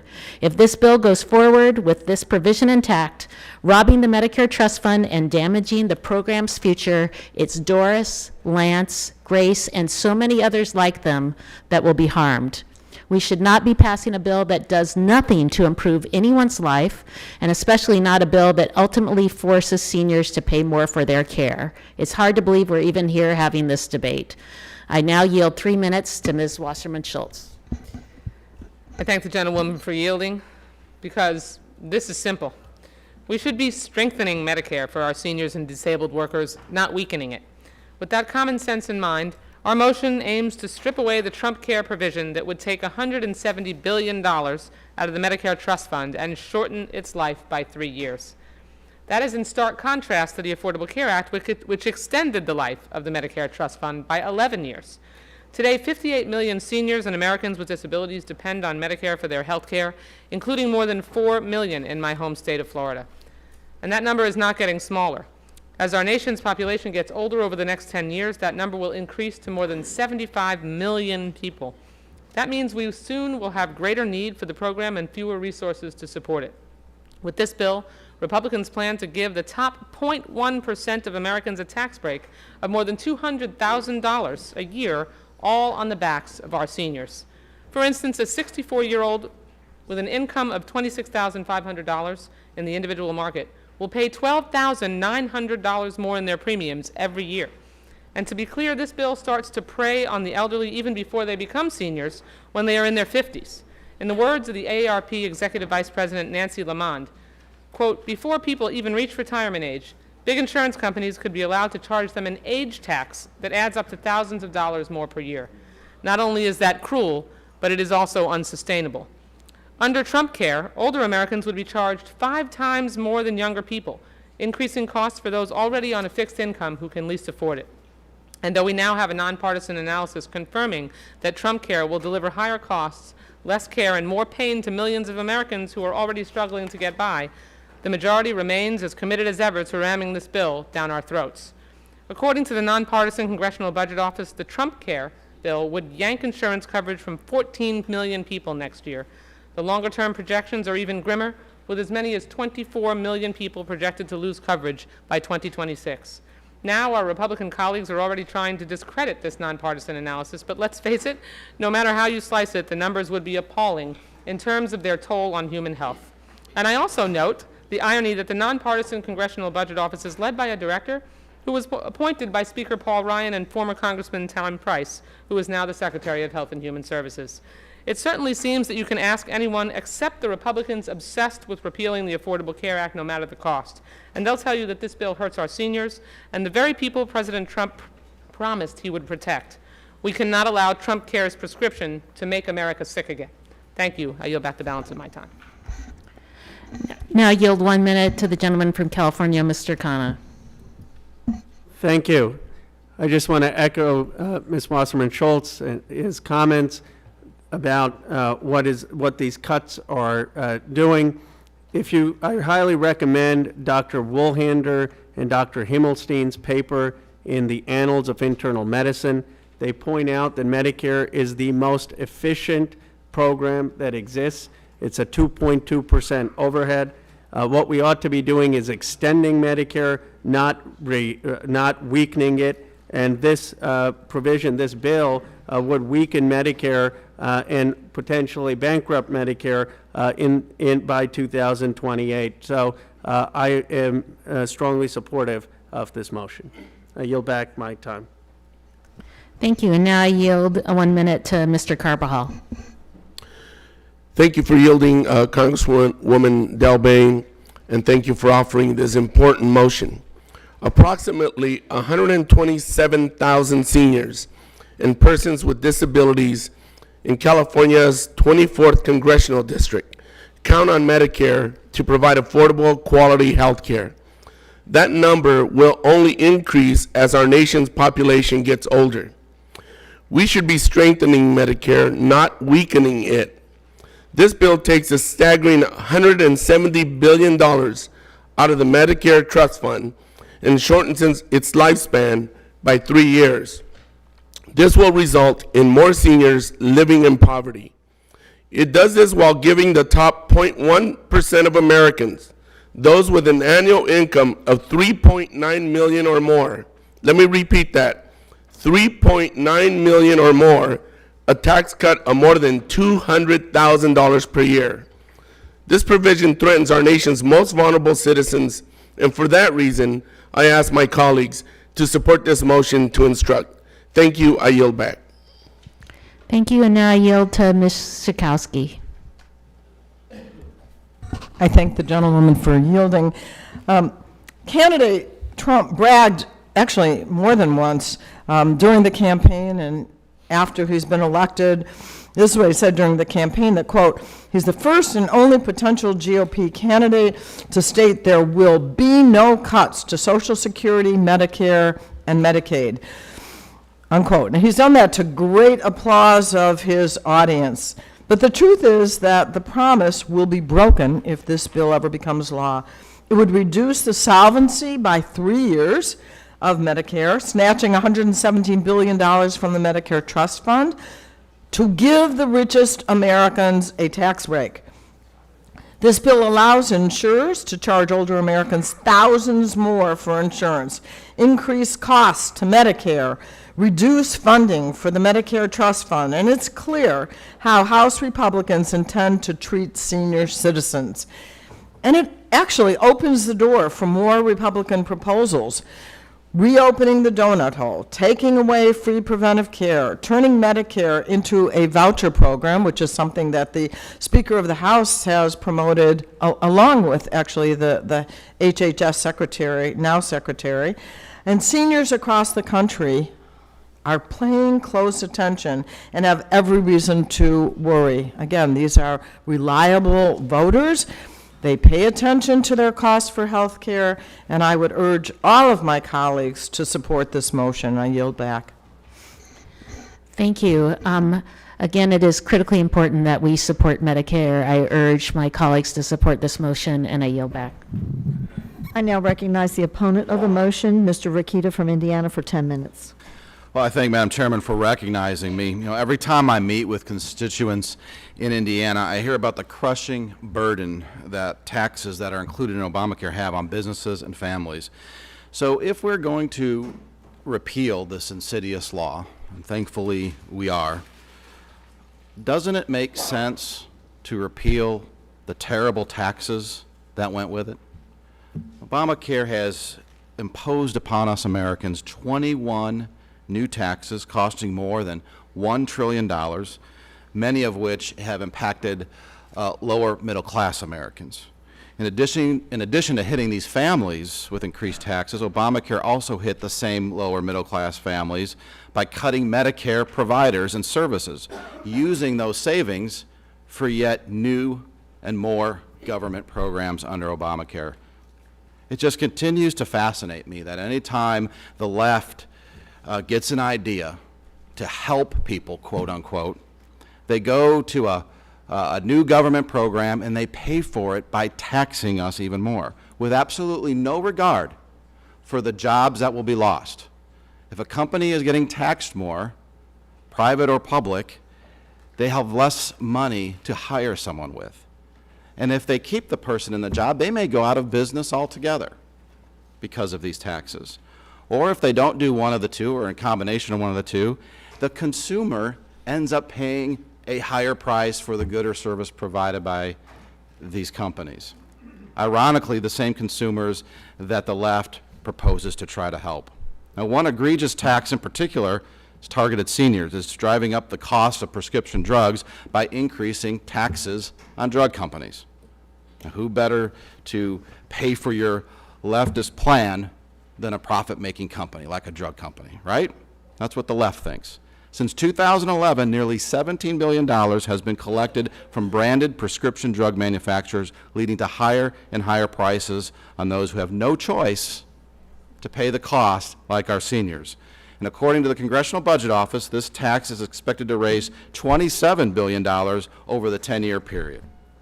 However, as all Americans know, those taxes were not borne by the drug companies, but in any common sense scenario, were passed on to the consumers into the form of higher prices. For example, Gilead Sciences reported in 2015 that their $337 million tax lowered the company's earnings from $2.05 a share to 184 cents a share. It is highly likely that in order to recover that revenue, to stay in business, to keep people hired, that they pass these costs along to consumers in the form of higher drug costs. This tax, along with most other taxes in Obamacare, need to be repealed. This will put more money in the pockets of Americans who need it, older Americans who need it. Paying for Obamacare's failed policies on the backs of seniors was not a solution when this law was passed, and it's only gotten worse. I fully support repealing these taxes and preserving Medicare for future generations. Now, thankfully, because of the leadership of this committee over the last 6 years, we have put solutions in place, solutions that strengthen Medicare to make sure it's around for the next generation and not continuing to add to our $20 trillion debt. Did we get a better idea from the left when we put these ideas forward for the last 6 years? No. We got TV commercials with a lanky gentleman in short hair acting as if he was going to push an elderly citizen in a wheelchair off a cliff. That's what presents for the quote-unquote better idea around here. This committee needs to stick to its guns. We need to repeal this insidious law and its taxes, and we need to bring real Medicare reform to this country so that it's around for our children and grandchildren without giving them the bill. With that, I'd like to yield 3 minutes to the gentleman from Georgia, Mr. Ferguson. Thank you, Mr. Markup. You know, it's amazing to me. I sort of feel a little bit like Mr. Markup does, Madam Chairman, that every time we turn around and look at the left, they believe that they can tax their way out of a problem. And what we have seen after 21 new taxes and almost $1 billion, and almost $1 trillion of cost, is that we have seen an implosion of a healthcare system and a healthcare plan. And what's happening is that the taxes, the $716 billion that was stripped out of Medicare with the AHCA, was used to not pay for health care, but used to grow government bureaucracy that is crushing our ability as providers to deliver quality health care to our patients. I've been treating patients in my dental practice for 25 years. We understand that the ongoing cost of regulation and burdens doesn't result in higher quality care for the patients. In fact, it diminishes the quality of care for patients, whether they are young or whether they are old. It is something that I experienced firsthand, year in and year out. The further this plan went along, the lesser my ability to spend quality time with patients and provide them the care that they needed. And I don't come from an area that is extremely wealthy. I come from an area where a majority of our population lives below the median standard of living. I come from an area made up of hardworking men and women that are fighting every single day. And one of the things that they want after a long career of working and fighting and scrapping to raise their families and to provide an income is they want exactly what somebody on the other side just said. They expect and they want Medicare to be there in the end. What's happening now is that we are being quite disingenuous when we say that repealing the ACA will save Medicare. It won't. Massive reforms and an honest conversation with ourselves and the American people are needed to maintain the solvency of a program that is so needed by seniors and Americans across this nation. If we don't reform this program and make it effective and make it sustainable, not only will we be unable to keep our promise on Medicare, but because of the damage that the mandatory spending curve is having on our federal budget, we will not be able to keep a single promise that we've made, no matter which party is in control. Being willing to have the tough conversations about this program are important because it's an important program. My mom and dad use this program. They worked hard all of their lives and they received this benefit that they should. But I will tell you that if we continue to go down this road and we continue to kick the can down the road and we are disingenuous by saying that repealing the Affordable Care Act will in fact save Medicare, we're fooling ourselves, and shame on us for that. We've got to do a better job. We can no longer look each other in the face and say, by stripping $716 billion out of Medicare to save Obamacare, to make Obamacare work in the beginning. I thank the gentleman reclaiming my time. I'd like to recognize the gentleman from Minnesota for the remainder of the time. Mr. Lewis. Thank you so much. It is the height of irony to have the other side offer a motion on weakening Medicare, because the cruelest political con I saw in my lifetime was the idea that Obamacare robbed $716 billion out of Medicare, and they say that increases the solvency of Medicare, but then turn around and spend it on the ACA. That was the infamous double counting that everybody acknowledged.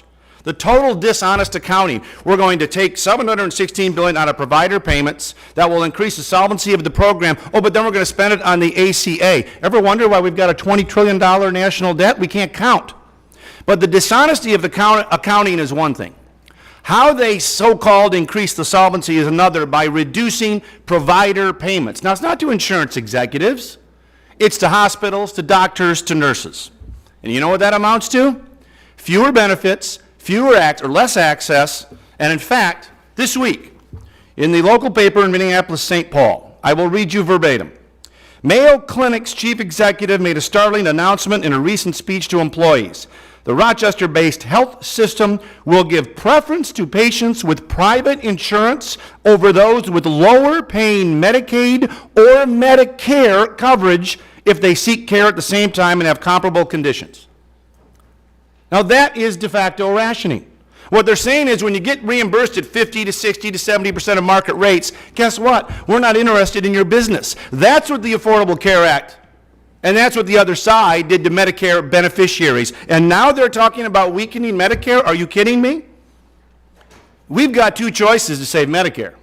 We can reform the system, because in 2024, when the program goes to $1 trillion, it's insolvent.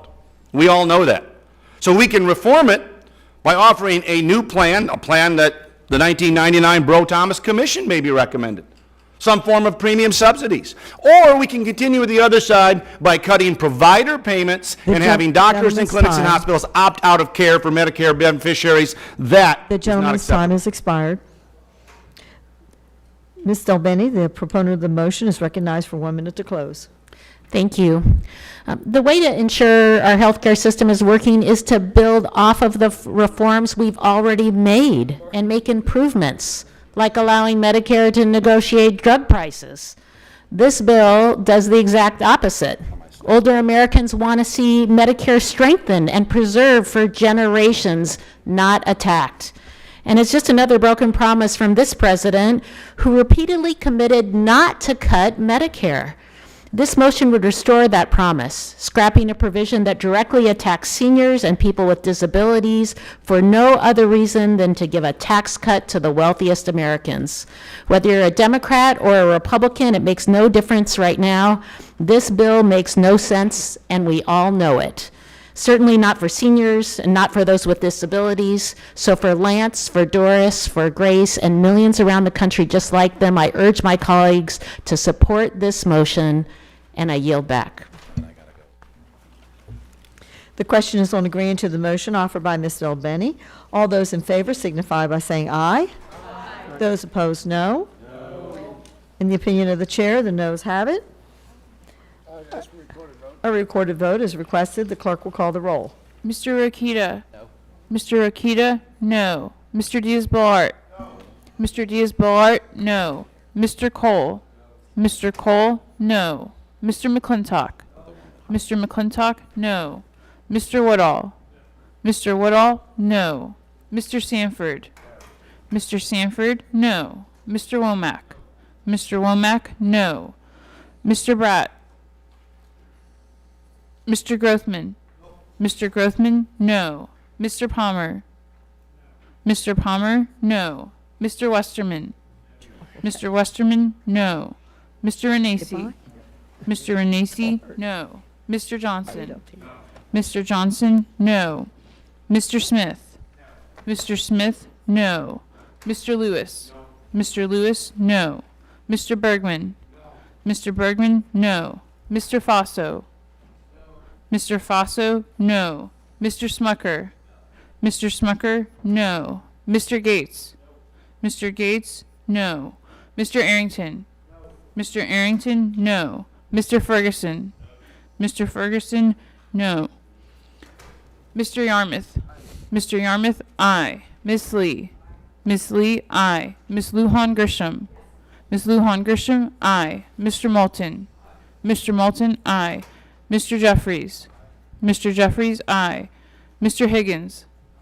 Mr. Higgins? Aye. Ms. Delbene? Ms. Delbene? Aye. Ms. Wasserman Schultz? Ms. Wasserman Schultz? Aye. Mr. Boyle? Mr. Khanna? Aye. Mr. Khanna? Aye. Ms. Jayapal? Aye. Ms. Jayapal? Aye. Mr. Carbajal? Yes. Mr. Carbajal? Aye. Ms. Jackson Lee? Ms. Jackson Lee? Aye. Ms. Schakowsky? Ms. Schakowsky? Aye. Madam Chairman? Madam Chairman? No. Madam Chairman? No. Are there any members who have not voted or wish to change the vote? If not, the clerk shall report. Madam Chairman, on that vote, the ayes are 13 and the noes are 21. The noes have it, and the motion is not agreed to. I now recognize Ms. Lujan Gresham from New Mexico for purpose of a motion. Thank you, Madam Chair. Last year, Donald Trump promised to end the opioid epidemic. Ms. Gresham? Yes. If you will ask for, just say you have You went right to the 9 minutes, so I just jumped right ahead. Madam Chairman, I have a motion at the desk. Thank you very much. The clerk will read the motion. A motion offered by Representatives Lujan Grisham and Carbajal. Ms. Lujan Grisham and Mr. Carbajal move that the Committee on the Budget direct its chairman to request on behalf of the committee that the rule for consideration of the American Health Care Act make an order, an amendment that would prohibit any provision of the bill from taking effect until the Secretary of Health and Human Services certifies that relative to current law, its provisions and amendments would not, 1, decrease coverage for mental health and substance abuse disorder treatment, 2, increase out-of-pocket costs for mental health and substance abuse disorder treatment, or 3, undermine parity in coverage between mental health and substance abuse disorder benefits and other medical benefits. Ms. Lujan Grisham is recognized for a total of 10 minutes with 1 minute reserved to close. Thank you, Madam Chair. Last year, Donald Trump promised to end the opioid epidemic. Republicans in Congress from districts with some of the highest rates of overdose death in the country have pledged to provide resources to their communities, many of which saw overdose deaths increase by more than 20% from 2014 to 2015. Tennessee, 13.8%, Pennsylvania, 20.1%, Kentucky, 21.1%, Ohio, 21.5%, Florida, 22.7%. Now, after last year, I really believed that addressing this was a bipartisan issue. But here we are with a bill that would repeal the requirement that Medicaid cover basic behavioral health and addiction services. In my home state of New Mexico, I can unequivocally tell you what that looks like when you combine an opioid epidemic with a lack of services in behavioral health. Opioid addiction has been a crisis in New Mexico for 2 decades, long before the rest of the country. The stories of the lost lives are tragic, and they deserve to be heard. And in fact, in January, President Trump said prescription drug companies are literally getting away with murder. And so I ask unanimous consent, Madam Chair, to enter into the record a collection of obituaries I have from a small town in New Mexico describing the victims of opioid addiction in New Mexico. Without objection. Thank you, Madam Chair. Now, this is from a small town, this collection, more than 1 death a week, which we've also submitted to the last White House and this one. And many of them died because they don't have access to the treatment that they need. This happens when you cut behavioral health and substance abuse services. People die. Cutting funds from the Medicaid program and removing benefit requirements mean that even fewer people will have access and even more people will die. Kicking them off the Medicaid rolls mean that fewer people have coverage to access to any treatment services that might remain. Nearly 1.3 million people receive treatment for mental health and substance abuse disorders under Medicaid expansion. I urge my colleagues to stand up for their constituents and support this motion. I now yield to the gentleman from California, Mr. Carbajal, for 3 minutes. Thank you, Congresswoman Lujan Grisham. I am honored to co-lead this effort with you. This motion supports continued access to mental health and substance abuse disorder treatment. I want to share with you a little bit from my own personal experience. As a county supervisor, working as a local elected official, I saw firsthand the challenges of individuals or families with individuals who were going through hardship for not having access to mental health services. I saw their angst. I saw the crisis that they were enduring. On a personal note, when I was a young boy, my sister committed suicide. I can't think but to think if it would have been a different outcome if she had access to mental health services. This Republican replacement plan will make it harder for people suffering from mental health and substance abuse disorders to access the health coverage they need. It makes dramatic changes to the non-group market, provides insufficient subsidies to purchase coverage, and guts $880 billion from Medicaid. Low and moderate income people will be hit the hardest. An estimated 44 million Americans experience a mental illness each year, including over 10 million whose illness is serious enough that it interferes with their daily life activities. I urge my colleagues to support this motion and to support continued access to mental health care. Thank you. I yield back.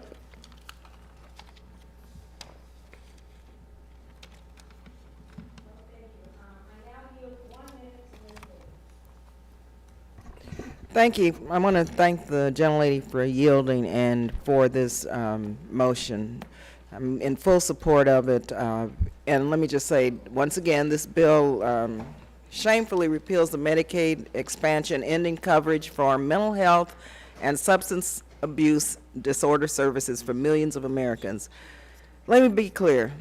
This bill would worsen the opioid epidemic and severely reduce access to mental health services. It would kick 1.2 million people with a serious mental health disorder and 3 million people with a substance use disorder off their care. This is outrageous. We know that under ACA, Medicaid expansion dramatically expanded access to high-quality, affordable mental health and substance use care. By ripping away access to these critical services, once again, we hurt those who need help the most, low-income individuals and people of color. I hope that you care about these Americans also, but I tell you, the consequences of what you are doing today really make me wonder. There are some winners and some losers, and the most vulnerable people, unfortunately, are the losers. Madam Chair, as a psychiatric social worker by profession, I know firsthand that all Americans deserve access to quality mental health care. It's important for their care, for their community, and for our economy. Thank you, and I yield. Thank you. I now yield 1 minute to Ranking Member Yarmouth. Thank my colleague for yielding. Just last month in my Louisville, Kentucky district, emergency services received 52 overdose calls over the course of 32 hours. I have here articles from the Washington Post, New York Times, Fox News, CNN, and USA Today that detail how the opioid crisis is negatively affecting my constituents, and I ask unanimous consent that they be included in the record. Without objection. Thank you. As my colleague mentioned, just last year, on a bipartisan basis, we made a huge step forward in addressing the substance abuse and mental health problems plaguing our nation. As she mentioned, Kentucky was one of those states disproportionately affected, but certainly not the only one. But by removing the guarantee of mental health and substance abuse coverage in Medicaid and forcing 24 million people off of their health care, as well as eliminating the guarantee that private insurance, commercial insurance, includes this coverage, we are wiping out many of the gains that we just made to ensure access to vital mental health services. So I urge your support for the motion and yield back. Thank you. Thank you. I now yield 1 minute to Ms. Jackson Lee. Sponsors for this. Preceding the CBO, it was estimated that 49 million people would not have insurance. The CBO says in 2026, it will be some 52 million.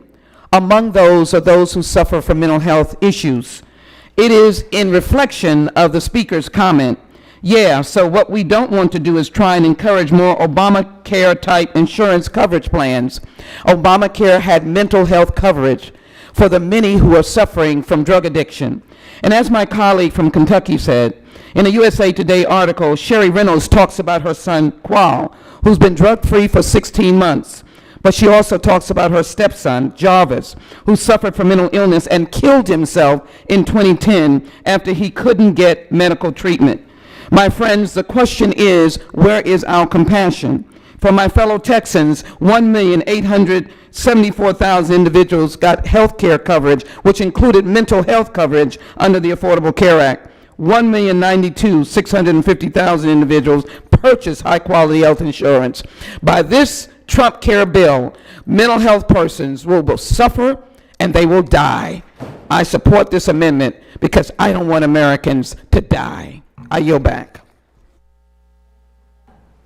Thank you, Madam Chair. I yield back. Mr. Chair. Thank the gentlelady for yielding back. I now recognize the opponent of the motion, Mr. Cole of Oklahoma, for 10 minutes. I thank the gentleman for the time.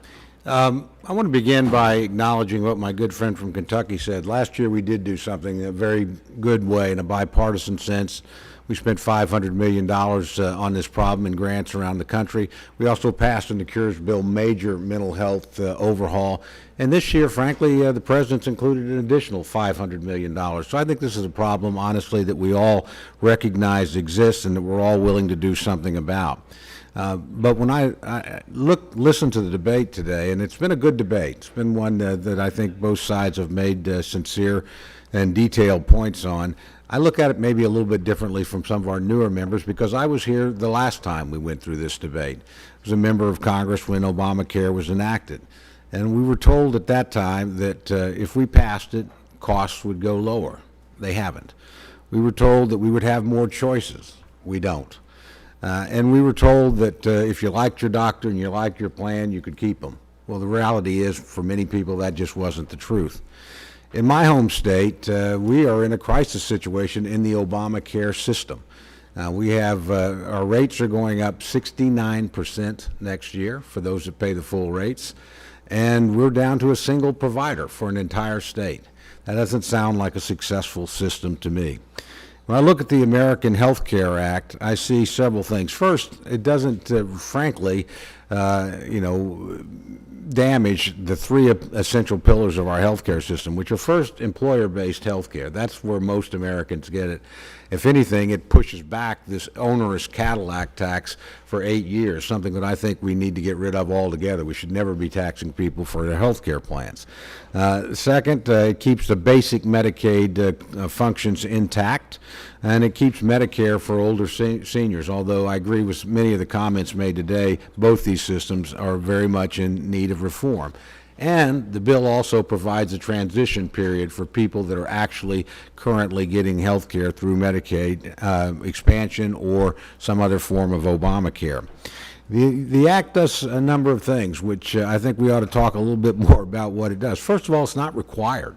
If you don't want to participate in it, you don't have to participate in it. That's a big change from Obamacare. Second, it provides direct help to individuals in the form of tax credits, refundable tax credits, so you can pick what you think is best for you. And that, to me, is the hallmark of any good health care system. Finally, over time, it lowers the cost of premium, and again, over time, it lowers the deficit of the country. Not a bad thing. So I think we ought to leave a failing system, quite frankly, and move toward a system that promises to do better than what we're doing today. I would also suggest this product isn't finalized. It's going to change during the course of the legislative process.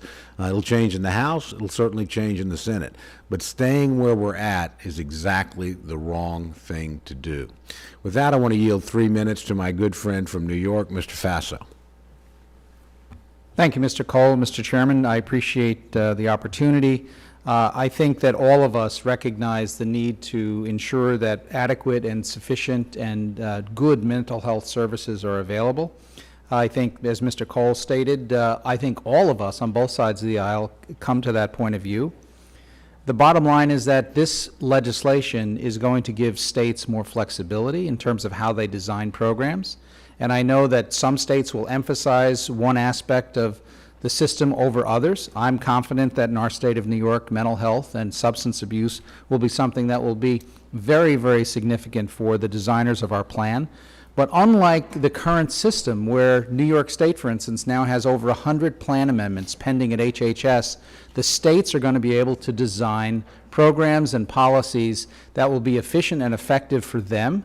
And I think there'll also be better oversight. Now, we are also on the Budget Committee, and it's impossible for us to forget, just a month ago, the CBO told us that the national debt is going to go from 19 trillion to 29 trillion in just 10 years. It would be irresponsible for us not to seek ways in which we can lower that debt curve, because we're otherwise going to leave our children and grandchildren with an impossible financial situation for them to deal with. Another aspect that has been raised by my friends on the other side, they complain about the age banding proposal. Right now, they call it age discrimination. Age banding in the ACA is 3 to 1. You can charge a 60-year-old 3 times more than you can charge a 20-year-old. This legislation would give, as the experts who testified before us about 6 weeks ago, it would give states the option to move to 5 to 1. The problem is going to be in states like New York, where the law says it has to be 1 to 1, and that's how New York State destroyed its own individual insurance market. So the key here is to create more flexibility, more ability for states to design programs, and also to have more flexibility in terms of the insurance law, because the insurance law, in fairness, in the age banding situation, by not lowering costs sufficiently for young, healthy people, we did not have enough of those people in the pools to support the insurance markets. And that's why so many insurers around the country have pulled out of the system. So we have to have an actuarially sound insurance market for it to function properly. That's why the option to move to a 5-to-1 age banding makes sense. States can do it, and frankly, we need to do this because that's how we'll lower premiums for the vast majority of the American people who right now are seeing extraordinary increases in their deductibles and extraordinary increases in their premiums and unaffordable health insurance. What good is insurance if you can't afford it? Thank you, Mr. Chairman. I yield back to my friend, Mr. Cole. I appreciate that, Mr. Chairman. I'd like to yield the balance of my time, if I may, to my good friend from Georgia, Mr. Woodall. Gentleman's recognized. I thank my friend for yielding, and I say to Mr. Carbajal, we've not gotten a chance to get to know each other yet. I appreciate your amendment, but your co-sponsor over here, Ms. Lujan Grisham, is one of my favorite folks in this body. She is a warrior for her folks back home, but she's a happy warrior, and she's someone you know you can work with on absolutely anything, absolutely any time, because she just wants to make things better for folks back home, and I know that's exactly the intent of this amendment here, and I'm grateful to you for that. I don't know if my colleagues have had a chance to read The Hill this morning. I'm not necessarily recommending that publication to you on a regular basis. But I do want to recommend one of the editorials that's in it today because it's from one of our colleagues, Dr. Tim Murphy. As you all know who have been here a number of terms, Tim Murphy is a tireless fighter for mental health coverage in this body, and it was in an almost entirely a collective way, 422-2, that we finally passed his bill across the finish line, and President Obama signed it into law last year, as has been referenced. But I want you to hear what Dr. Murphy wrote in his editorial today. He said, while promising mental health and addiction insurance coverage, the ACA did little to provide real medical models of treatment for those suffering with mental illness and addiction. The evidence is staggering, with skyrocketing rates of suicide and drug overdose deaths now at all-time highs. He said after a long-fought battle in Congress, President Bush signed the Mental Health Parity and Addiction Equity Act into law in 2008, but it wasn't until 2013 that the Obama administration finally implemented parity, leaving millions of Americans with behavioral health conditions fighting with insurance companies years after Congress acted collaboratively to reform the law. This bill is going to offer about $1 billion in new flexibility for the great state of Georgia, where we grapple both with suicide and addiction. We are going to have opportunities to serve our population in ways that we have never had the opportunity to do it before. I oppose my friend's amendment because I don't want to mandate that everybody has to do it the same way. I do think regions that have high opioid addictions are going to do it differently than places like Alaska that have high suicide challenges, but it gives us the opportunity to do it in ways in Georgia that we have never had the opportunity to serve our constituency before. I encourage you to read Dr. Murphy's entire editorial, but in it you'll find two things. You'll find that it doesn't matter what law we pass here if we lack the collective will to have it impact folks back home. And you'll find that it's his belief and our experience that we do share that collective will, and we can absolutely make that difference for folks. I respectfully oppose the motion to instruct, Mr. Chairman, but look forward to working with my friend to make a difference for our folks back home. I yield back. Gentleman yields back the remaining time. Ms. Lujan Grisham from New Mexico, the proponent of the motion, is recognized for 1 minute to close. Thank you, Mr. Chair, and while I appreciate so much the very kind words of my good friend, Mr. Woodall, and actually the balanced remarks about we all want to deal with this opioid addiction issue. We all want to deal with behavioral health issues. And the reality is that one of my very good friends, Senator Domenici, was one of the originators of making sure that there was mental health parity law in this country, which has never been realized.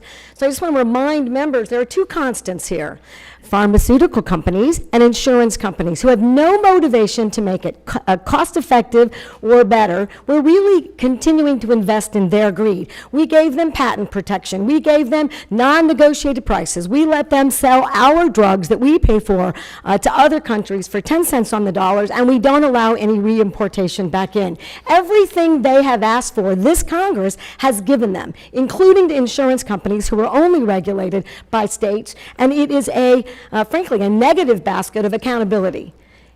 Why would we give them the money that we need consumers to have access? And really quick, I've got 6-7 seconds, I'm over time, but quickly, New Mexico already did it. Sorry about that. Thanks for reminding me. You're over time. As I yield back, The question we on the canceled motion all of our offered behavioral by health, Mrs. and it's a Luann mess. Grisham from New You don't want this Mexico. All flexibility. those in Vote favor yes. signify by saying aye. All those opposed? No. Noes have it, the noes have it. A recorded vote is questioned first. Yes, a recorded vote is requested. With clerk will call the rolls. Mr. Akita? No. Mr. Akita? No. Mr. Diaz-Balart? Mr. Diaz-Balart? No. Mr. Cole? Mr. Cole? No. Mr. McClintock? Mr. McClintock? No. Mr. Woodall? No. Mr. Woodall? No. Mr. Sanford? Mr. Sanford? No. Mr. Womack? Nope. Mr. Womack? No. Mr. Bratt? Mr. Bratt? No. Mr. Grothman? Nope. Mr. Grothman? No. Mr. Palmer? Mr. Westerman? No. Mr. Westerman? No. Mr. Renacci? Mr. Renacci? No. Mr. Johnson? No. Mr. Johnson? No. Mr. Smith? No. Mr. Smith? No. Mr. Lewis? No. Mr. Lewis? No. Mr. Bergman? No. Mr. Bergman? No. Mr. Faso? Faso. Excuse me, Faso. That's all right. Doesn't matter how you say it. No. Mr. Faso? No. Mr. Smucker? No. Mr. Smucker? No. Mr. Gates? Mr. Gates? No. Mr. Arrington? Mr. Arrington? No. Mr. Ferguson? Mr. Ferguson? No. Mr. Yarmouth? Mr. Yarmouth? Aye. Miss Lee? Miss Lee? Aye. Miss Lujan Grisham? Miss Lujan Grisham? Aye. Mr. Moulton? Mr. Moulton? Aye. Mr. Jeffries? Mr. Jeffries? Aye. Mr. Higgins? Mr. Higgins? Aye. Miss Delbene? Miss Delbene? Aye. Miss Wasserman Schultz? Miss Wasserman Schultz? Aye. Mr. Boyle? Aye. Mr. Boyle? Aye. Mr. Khanna? Aye.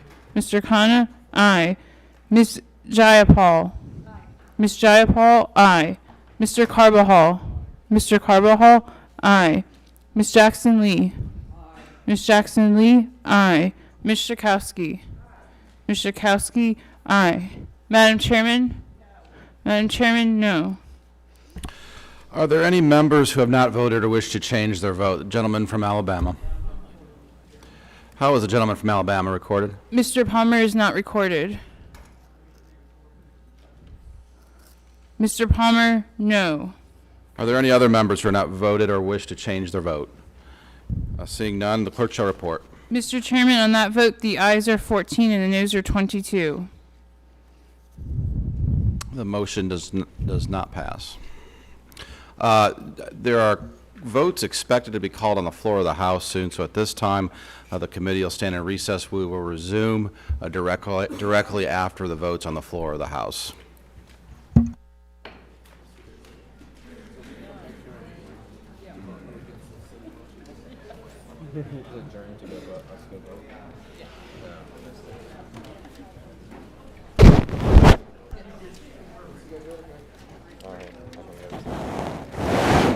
With ours and then they have 4.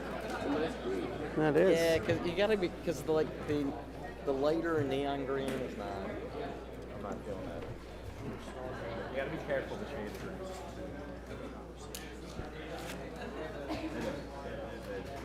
The ingenuity there is unbelievably possible. For whatever reason, actually, it's come in recent years that the big White House ceremony and all this ends up the day before. I don't know how that came to be or why, but I'm going down. I'm gonna go back to my office. Yeah. I don't think Mara knows that I got back here. But yeah.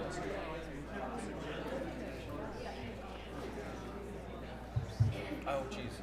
Yeah.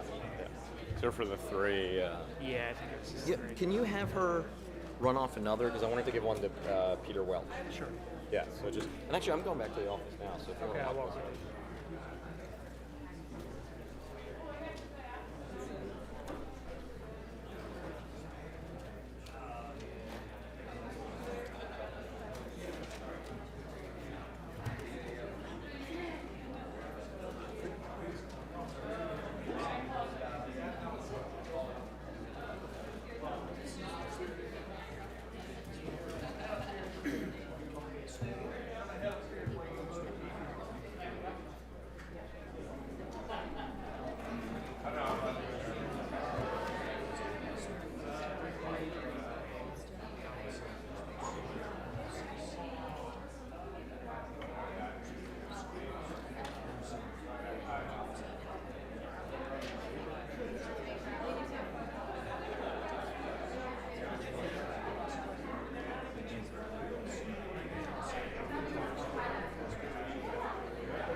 Ben, will you adjust the volume on this microphone, please?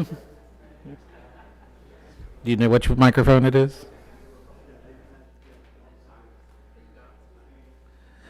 Test, 1, 2, 3. Test, test, test. 1334, Longworth. I think it's too low. 1334, Longworth. Okay.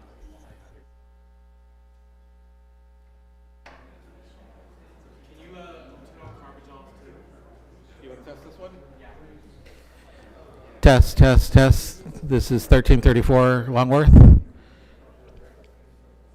Test, test, test. Too low. Test, test, test. Okay, that's good.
So.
know, right?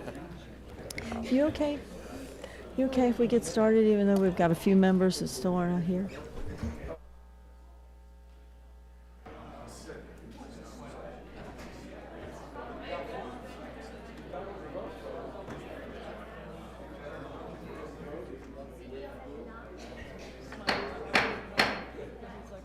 The committee will come to order. I now recognize Mr. Rokita from Indiana for the purpose of a motion. Thank you, Madam Chair. I have a motion at the desk. The clerk will read the motion. A motion offered by Mr. Rokita. Mr. Rokita moves that the Committee on the Budget direct its chairman to express the support of the committee prior to the consideration of the rule for the American Health Care Act for state flexibility in the design of their Medicaid programs.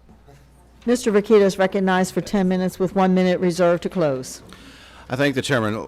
Ladies and gentlemen, I want to commend the Energy and Commerce Committee and the Ways and Means Committee for bringing this bill to our attention today. However, I want to address the glaring absence of something that we, at least as Republicans, as a conference, have worked very hard on over the last several months, and that is to give true choice to the states when it comes to how they want to develop and implement and otherwise execute their Medicaid program. And we've seen all of us really hold up this document, the better way we call it, to describe to the American people, and this was before the election, it's dated June 22, 2016, to describe to the American people what we wanted to do with regard to a lot of policy positions, including Medicaid. And what we decided at that time, that federalism insisted that instead of a one-size-fits-all Medicaid program, we would have a choice as states, as governors, as state legislators, and as individual citizens on what kind of plan we wanted. And we coalesced around two major choices: a true Medicaid block grant that gets the federal government largely, if not altogether, out of the business of Medicaid, including the Energy and Commerce Committee, and per capita caps, which puts caps on individuals and how much a state could be allotted for each individual. The linchpin to per capita caps is that the federal government still decides for states and individuals who has to be covered. Instead of letting the states, governors, state legislators, and local leaders decide who in their community is truly poor and truly in need of services in terms of health care, how the poor should get those services, and what those services should be. So we move along, we see this bill, and even though we told the American people that they'd have a true choice, there is no mention of Medicaid block grants in the true sense of the concept. So I want to bring this to the committee's attention. I would like to, as part of this instruction, have our budget chairman bring this through rule so that it can be corrected. In that respect, I want to introduce to the record not only the Better Way plan, but Without objection. a letter from the state of Maine's Governor Paul LePage, who clearly said he would pick Medicaid block grants over per capita caps any day of the week. And with that, I'm sure there's other governors as well. And I'd also like to enter into the record our budget since fiscal year 2012, especially the line where it talks about how this very committee and later the House of Representatives as a whole adopted Medicaid block grants as the preferred policy position because it made sure that the most vulnerable citizens were treated fairly and that were put at the top of the list in terms of services, and that it helped us save the same amount of money, if not more, than per capita caps do in the score that we have before us. So with that, I'd like to yield 1 minute to the gentleman from Alabama, Gary Palmer. I'd like to thank the Vice Chair. One of the single greatest struggles that the state of Alabama's had over the last several years in managing its budget has been Medicaid. And one of the reasons that has been a problem is because of the lack of flexibility and the lack of the ability of the state to design its own program. What we've seen over the last few years is a growing drain on state budgets because of spending on Medicaid. what I believe we'll have if we do the block grants is we will give the states the ability to innovate. We'll give the states the ability to make sure that the Medicaid services go to the people who need them the most, particularly the elderly and the disabled. And it will get us in a position where we can find out what truly works. So with that, Mr. Vice Chairman, I wholeheartedly support your motion, and I yield back. I thank the gentleman. Gentleman from Arkansas is recognized for 3 minutes. I would like to thank the gentleman from Indiana for yielding and also commend him for his work in getting this motion in order. Madam Chairman, as we work through this process, we have good enhancements to make, and this motion lays the groundwork for what I believe will be the best enhancement, and that is to create an option for a true block grant for states that had rather have that option. I want to talk a little bit about what a block grant is not. A block grant is not a program that maintains federal control over certain areas and gives states flexibility only in areas approved by CMS. A true block grant gives states total flexibility on the front end with an auditing function that makes certain the funds are going to provide medical services in the state.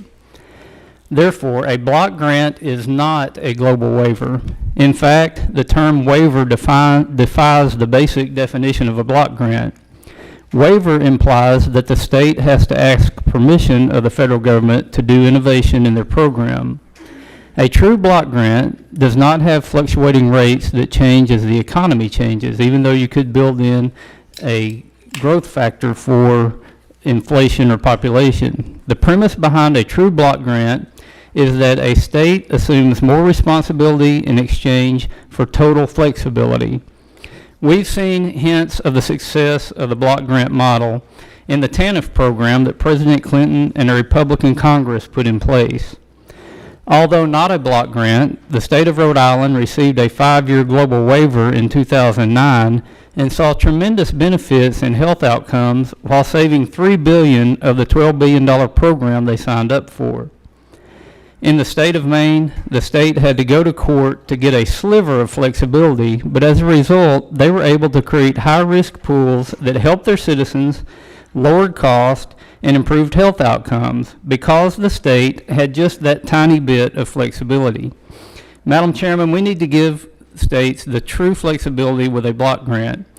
We had this option in our Better Way, and we need it in this bill. States, both expansion and non-expansion, want the option for block grants, and I look forward to working hard to help them have that option. We have been told by CBO that they will not score block grants because they assume that no state wants them. Madam Chairman, I would like to submit for the record a letter requesting the block grant option from the Honorable Paul LePage, Governor of Maine, who is from a non-expansion state. Without objection. Madam Chairman, I would also like to submit a letter requesting the block grant option from the Honorable Asa Hutchinson from the great state of Arkansas, which is an expansion state. Madam Chair, this is a good motion. I hope we pass it out of here, and I hope the Rules Committee will seriously take it up and put the amendment in. I yield back. Without objection, they will be submitted for the record. I thank the gentleman for yielding. Gentleman from Missouri, Mr. Smith, is recognized for the remainder of the time. Thank you. Chairman Black, I support this resolution wholeheartedly. As a former state legislator in Missouri, I was constantly frustrated by the federal requirements that prevented us from running our own Medicaid program and tailoring it to Missouri's unique needs. I'm encouraged by the motion because we have to give states the flexibility they need to administer their Medicaid program and provide care for low-income individuals as they see fit, not how bureaucrats from Washington say it should be done. Obamacare put Washington in between patients and their doctors. Obamacare put Washington in control. I support the motion for state block grants in designing the Medicaid program because it will allow states to restore the doctor-patient relationship. Our bill creates a patient and state stability fund, responsibly scales back Obamacare's Medicaid expansion, and implements a fair funding formula that strengthens Medicaid for the long haul. Most importantly, by yielding control to the states, we ensure that Medicaid's limited funds will be used effectively to serve the patients who are most in need. We have to get Washington, D.C. bureaucrats out of the exam room. Thomas Jefferson said, "The government closest to the people serves the people best." I yield back. I now recognize the opponent of the motion, Mr. Yarmouth, a ranking member, and the only member of the committee from Kentucky. The only now member from recognized. Kentucky. Thank you, Madam Chairman. I'll be yielding to other members throughout this process. I must speak out against this Republican motion to instruct. First of all, I don't understand what additional flexibility you need in Medicaid. States already have amazing flexibility in the program to set eligibility, benefits, cost sharing, and the delivery system. Plus, there are additional waivers that can be used to best tailor the program to meet the needs of a state. My good friend, Mr. Rakita, knows in Indiana, they've used waiver to change their program there. But flexibility is not what we're talking about here. You can't do more with Medicaid when you're cutting nearly $900 billion from the program. So when my Republican colleagues say flexibility, they mean doing less with less. Fewer people covered and fewer benefits people need. Kentucky's a prime example of that kind of flexibility. Our current governor, Matt Bevin, has applied for a Medicaid waiver that by his own estimates would immediately take health care away from 17,000 Kentuckians. Over a 5-year period, 75,000. Those who continue to receive Medicaid, some of the most vulnerable people in the Commonwealth, would see increased out-of-pocket costs and fewer benefits under his waiver. Let's look at one example. Kentucky has historically had some of the worst rates in the country when it comes to oral health and access to dental care. 1 in 4 Kentuckians over the age of 65 have had all their natural teeth extracted. Prior to the enactment of ACA, just 15% of Medicaid-eligible children had seen a dentist. 15%.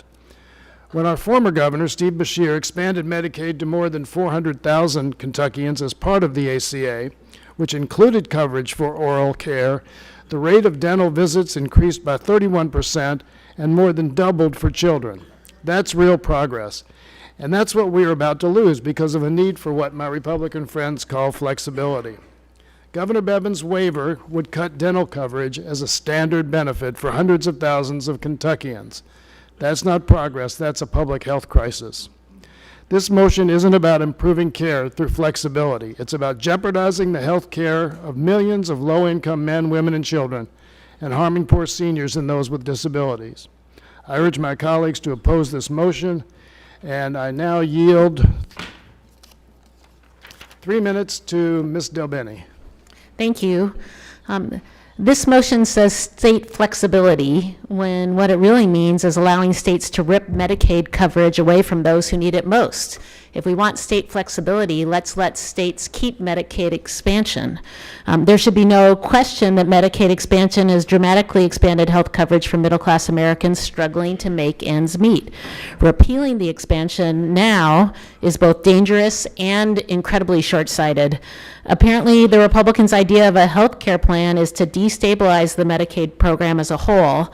Their plan to pose per capita caps on state Medicaid programs will force states to take on $880 billion in additional costs or else begin rationing care. Make no mistake, their plan to cap Medicaid funding will inevitably lead to waiting lists and rationed health care, with sick people facing long delays and substantial barriers to the care they need to survive. I've heard serious concerns about this proposal from Seattle Children's Hospital, from University of Washington Medicine, and Skagit Valley Hospital, and the Washington State Medical Association, and so many others in my state. Madam Chair, I ask unanimous consent to insert into the record a letter from our governor, Governor Inslee, and our insurance commissioner, Mike Kreidler, expressing deep and well thought out concerns with this bill. Without objection. Thank you. It reads in part, quote, over 700,000 people in our state will be at risk of losing coverage unless we can find $2 billion by 2028 to continue Medicaid coverage for 600,000 of these people, an unrealistic amount to raise in the current fiscal climate. It also states, quote, if Medicaid expansion were to end today, at least 20,000 people would have their cancer care disrupted, and 30,000 would lose critical treatment for substance use disorder. Tens of thousands of people with mental illness would go untreated, a recipe for disastrous outcomes, end quote. Everyone has delivered the same message to me, that this legislation will do irreparable harm to middle-class families in Washington State, especially children. Just yesterday, I heard from the University of Washington and Harborview Medical Center that this bill means a $518 million cut to their life-saving work every year. It's staggering. I implore you to consider the consequences before allowing this ill-advised plan to move forward. If my colleagues are truly concerned about states' rights, they should allow Medicaid expansion to go forward uninhibited. In addition to regular doctor and hospital visits, Medicaid covers long-term services like nursing homes and home care, allowing people with chronic conditions the ability and peace of mind to live independently. 31 states and the District of Columbia have expanded Medicaid so far. The expansion, combined with the ACA's other reforms, has helped to lower the nation's uninsured rate to below 9%, the lowest level ever recorded. States like Washington have thrived under reforms like this, which are helping millions of working families, seniors, and children. It seems like states' rights arguments only used when it's convenient. I urge a no vote on this motion, and I yield back. I thank the gentlelady, and I yield 2 minutes now to Ms. Chakowski from Illinois. So flexibility, flexibility, flexibility. Kicking millions of people off Medicaid and rationing care to seniors and children and pregnant women and the disabled is not the same thing as flexibility. It's a fantasy to think that you can cut $880 billion from Medicaid and think that nobody is going to get hurt. And it's common knowledge that states can use several waivers to design their Medicaid programs in ways that meet their needs, as well as federal standards for coverage and benefits, and those are not hard to get. What Republicans mean when they talk about flexibility is drastically reducing funding to states for their Medicaid programs, imposing a per capita cap, and allowing states to impose regressive policies such as work requirements, lockouts, benefit cuts, and enrollee cost sharing that only serve to deny people access to Medicaid who desperately need coverage. You know, we've heard from Republican governors, including my governor in the state of Illinois, Governor Rauner, who has said that he is very concerned about the effect of the Medicaid cuts. And what Governor Brian Sandoval in Nevada said, we've said all along, work with governors, that it should be a governor-led effort, and for the Congress to rely on the governors. He went on to say somewhere here, just lost that.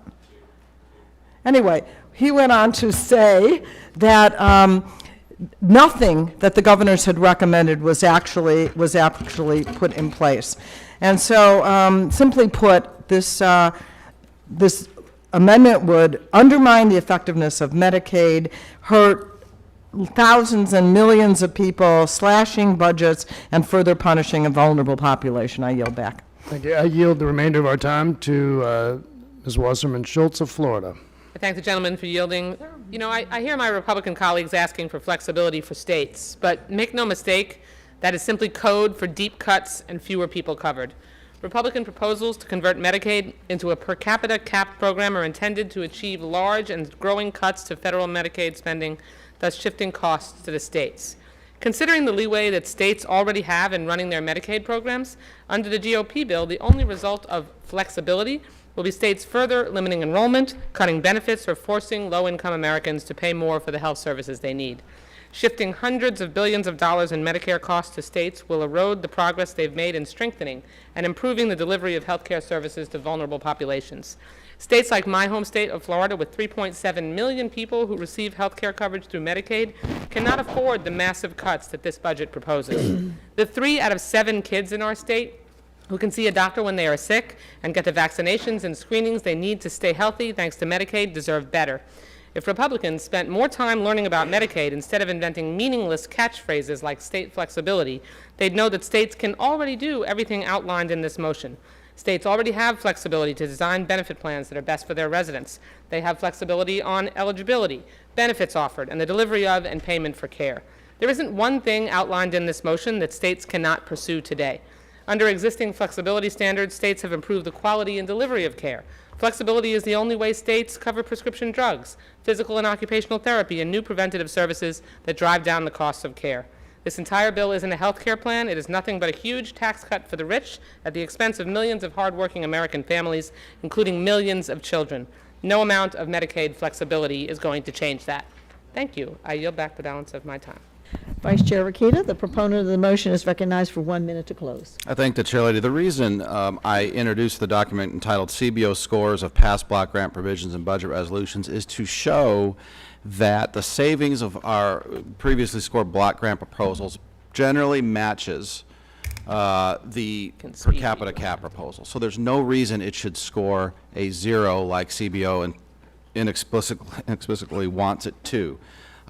We could have that choice, and it wouldn't change any of the CBO score. States could have to choose between per capita caps and block grants, and we wouldn't move the score. I also want to introduce to the record a letter from Mr. Price, the former budget chairman.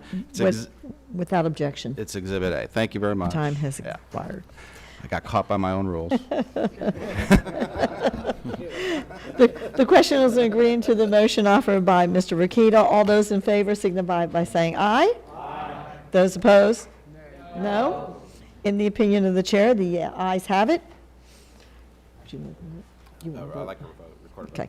A recorded vote is requested. The clerk will call the roll. Mr. Rakita. Aye. Mr. Rakita, aye. Mr. Diaz-Balart. Aye. Mr. Diaz-Balart, aye. Mr. Cole. Mr. Cole, aye. Mr. McClintock. Mr. McClintock, aye. Mr. Woodall.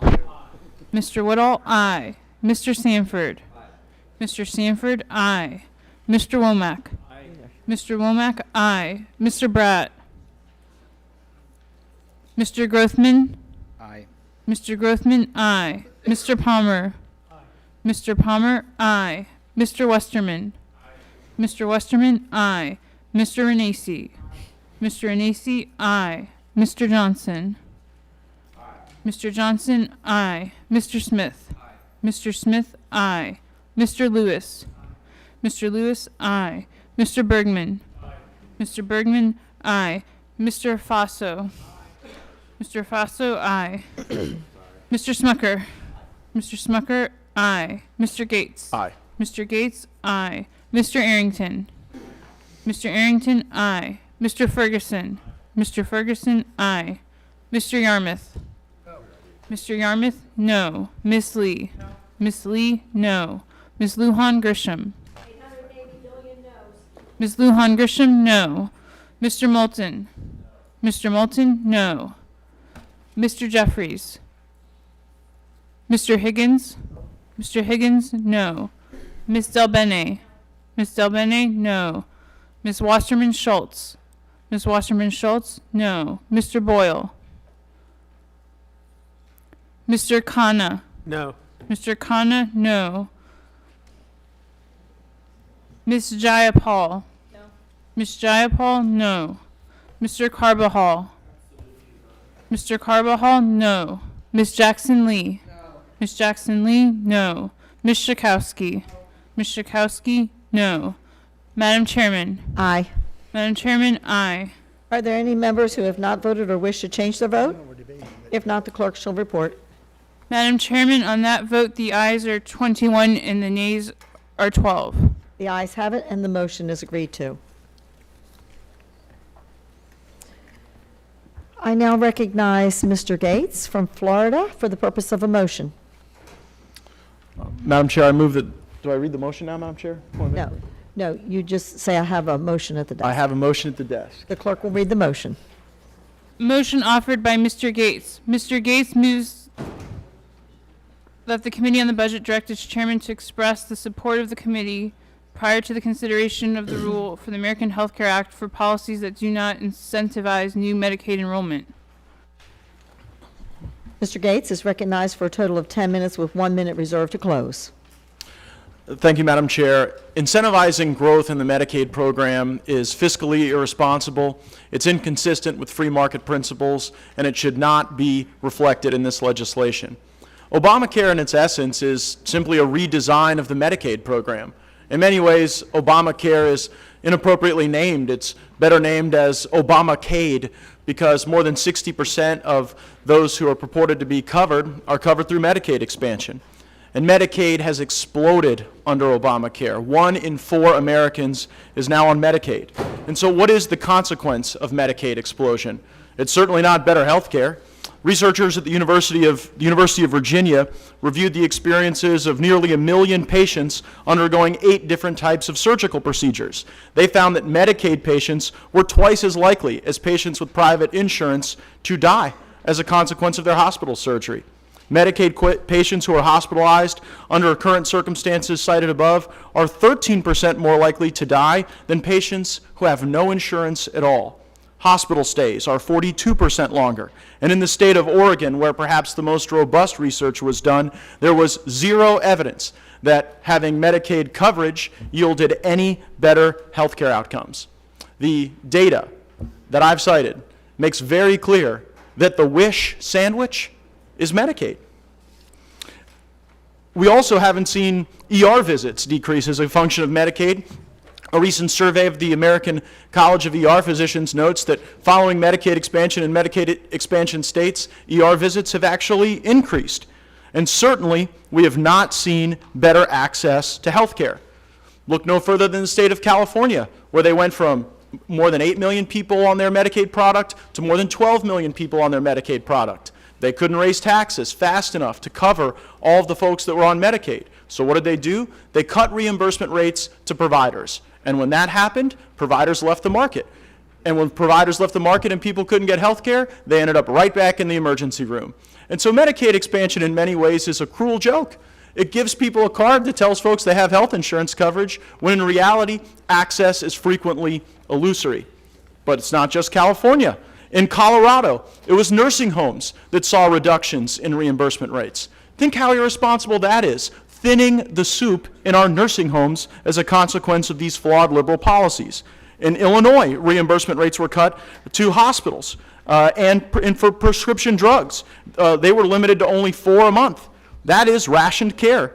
In Louisiana, primary care was cut, dental care was cut, mental health care was cut, dialysis centers saw a reduction in reimbursement rates. In Maryland, nursing homes and hospitals were the victims. In New Hampshire, hospitals saw rationed care and reductions in reimbursements to the tune of $160 million.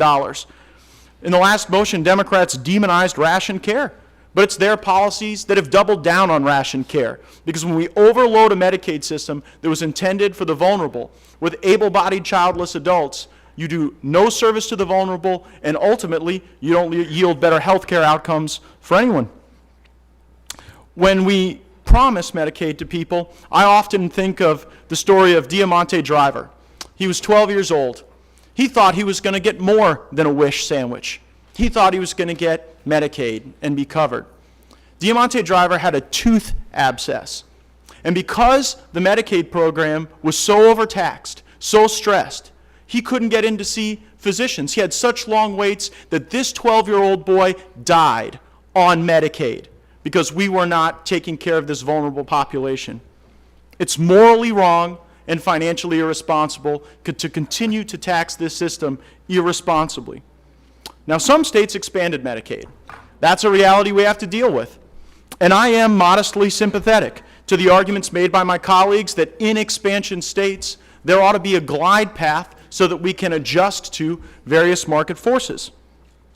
But the policies that affect current enrollees shouldn't necessarily spill over to new enrollment. That is what my motion deals with. And so if the organizing principle of this bill is that people are better off with tax credits and control of their own health care than they are on Medicaid, it seems ludicrous to spend the next 2.5 years plussing up the Medicaid rolls by allowing additional states to expand Medicaid and by allowing existing expansion states to be able to add new enrollees to that Medicaid program. The provisions of this bill that embrace Medicaid expansion for 2.5 more years are illogical. If our goal is to have fewer people on Medicaid, Let's not start by putting more people on Medicaid for 2.5 years. This would be like a diet strategy. If I said that I needed to lose weight, but I would go on a diet 2.5 years from now, and up until that point, eat everything in sight. It makes no sense. The gentlelady from Texas mentioned earlier that this was a plan to bust Medicaid. It is not. It is a plan to save Medicaid for children, for the disabled, for the vulnerable, for people like my mother, who've been in a wheelchair for 31 years. I think every day when we talk about health care about how people like my mother would be affected, who are constrained and require additional assistance. The way to save Medicaid is not to explode it, not to put people into Medicaid that don't belong there. We should pass amendments consistent with this motion. We should similarly pass amendments consistent with Mr. Westerman's motion, allowing flexibility to be able to direct resources to those who are truly in need. And Madam Chair, I would yield to Mr. Arrington such time that he may consume. Thank you, Mr. Gates. I support your motion 100%. Obamacare created a perverse incentive for states to use Medicaid, a program designed for the neediest, as a vehicle for adding able-bodied adults to the health care rolls. At 100% federal funding, 31 states were convinced it was too good of a deal to pass up. Now we have something like 8 million able-bodied adults on Medicaid. Many of the states were opposed to Medicaid's expansion, but they didn't want to leave any money on the table.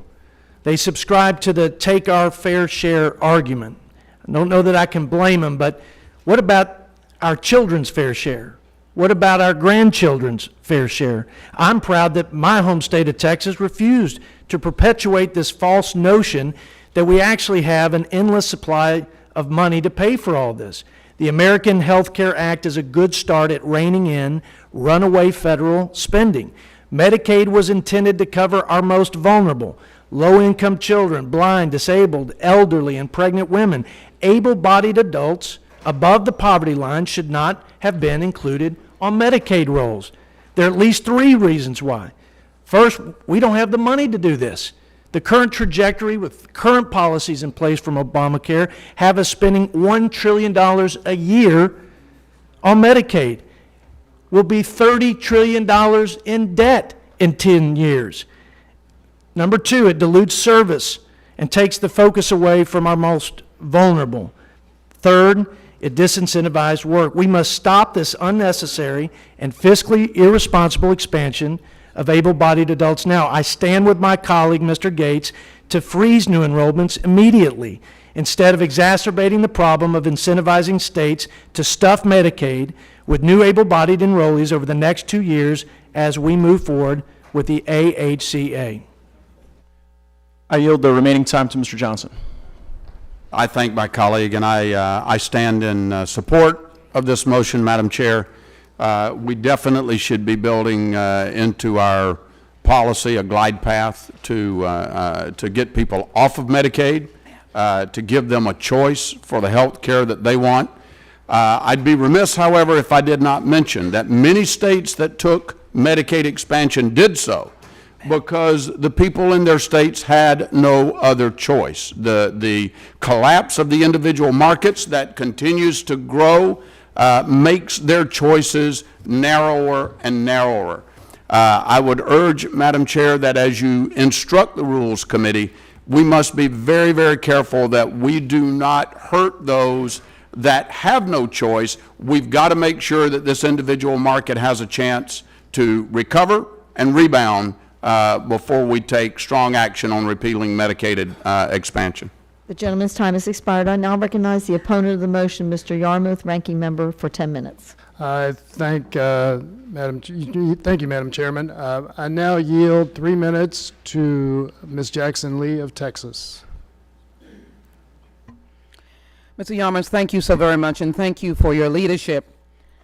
It strikes me as such an interesting proposition to hear my good friends talk about their concern for those who are on Medicaid, their concern for not piling up the rolls with people who are obviously masquerading and misrepresenting their need for Medicaid, their need for life-saving medical care. Well, I refer again to Senator Cotton's town hall meeting, where this woman argued vigorously that Obamacare has helped save her husband with heart disease, heart failures, open heart surgeries, suffering from dementia and Alzheimer, paying $29 a month, and she paying $39 a month. I think the headline reads, "Angry Arkansas Woman Screams at Senator Tom Cotton Over Obamacare, Claims She Pays $29 a Month," and I bet she does. Michigan Governor Snyder said, "This plan doesn't reflect the comments that we made as governors." And then that number keeps coming up in this very important document. 2026, an estimated 52 million people will be uninsured. I always love reading Winston Churchill, who reminded me of the real idea of where we are today.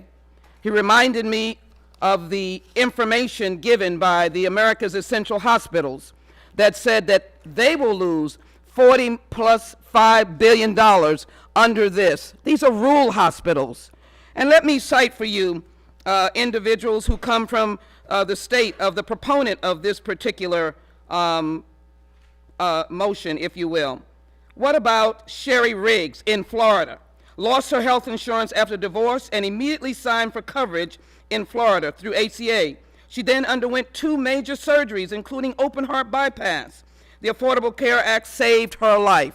Or Ileana Roth-Lathan, who said, "I cannot vote for this. I'm from Florida because it does not take care of my constituents." So let me put into the record individuals who I guess my proponent, my dear friend, is arguing against. Susanna Moore from Fairfield, Ohio, who would have died had she not had opportunity for insurance on the Obamacare. She had a stroke. Or Ruth Lenham from Oregon, who had cancer, devastating cancer, a young woman who got off of her, aged out of her parents' insurance. Or Debbie Lynn Smith from Las Vegas, Nevada. So I ask unanimous consent to put that in the record. Finally, let me say, Without objection. there are 1,107,000 individuals in Texas if we had had the expanded Medicaid. My friends, it is from Texas to New Hampshire that makes the argument that 120,000 people would lose coverage in New Hampshire, where federal data shows a nearly 200% increase in overdose deaths in the last 5 years. Have Republicans been at the forefront of health care in the last 60 years? Medicare, no. Children's health insurance, no. The Affordable Care Act, no. I'd rather stand on the side of individuals who, again, want to save lives. I believe that Winston Churchill is right. Never has so much been taken away from so many to benefit so few. Congratulations to the 1% richest in the nation. You are getting a birthday gift today. I want to stand with those whose lives are in the gap and in jeopardy and provide them with the Medicaid and the health insurance that they need. I thank the gentleman for yielding. I yield back. Thank you. I yield myself such time as I may consume. I'm having a hard time understanding this motion. The underlying bill already ends the Medicaid expansion in 2020, and I know that there's some thought about ending it in 2018.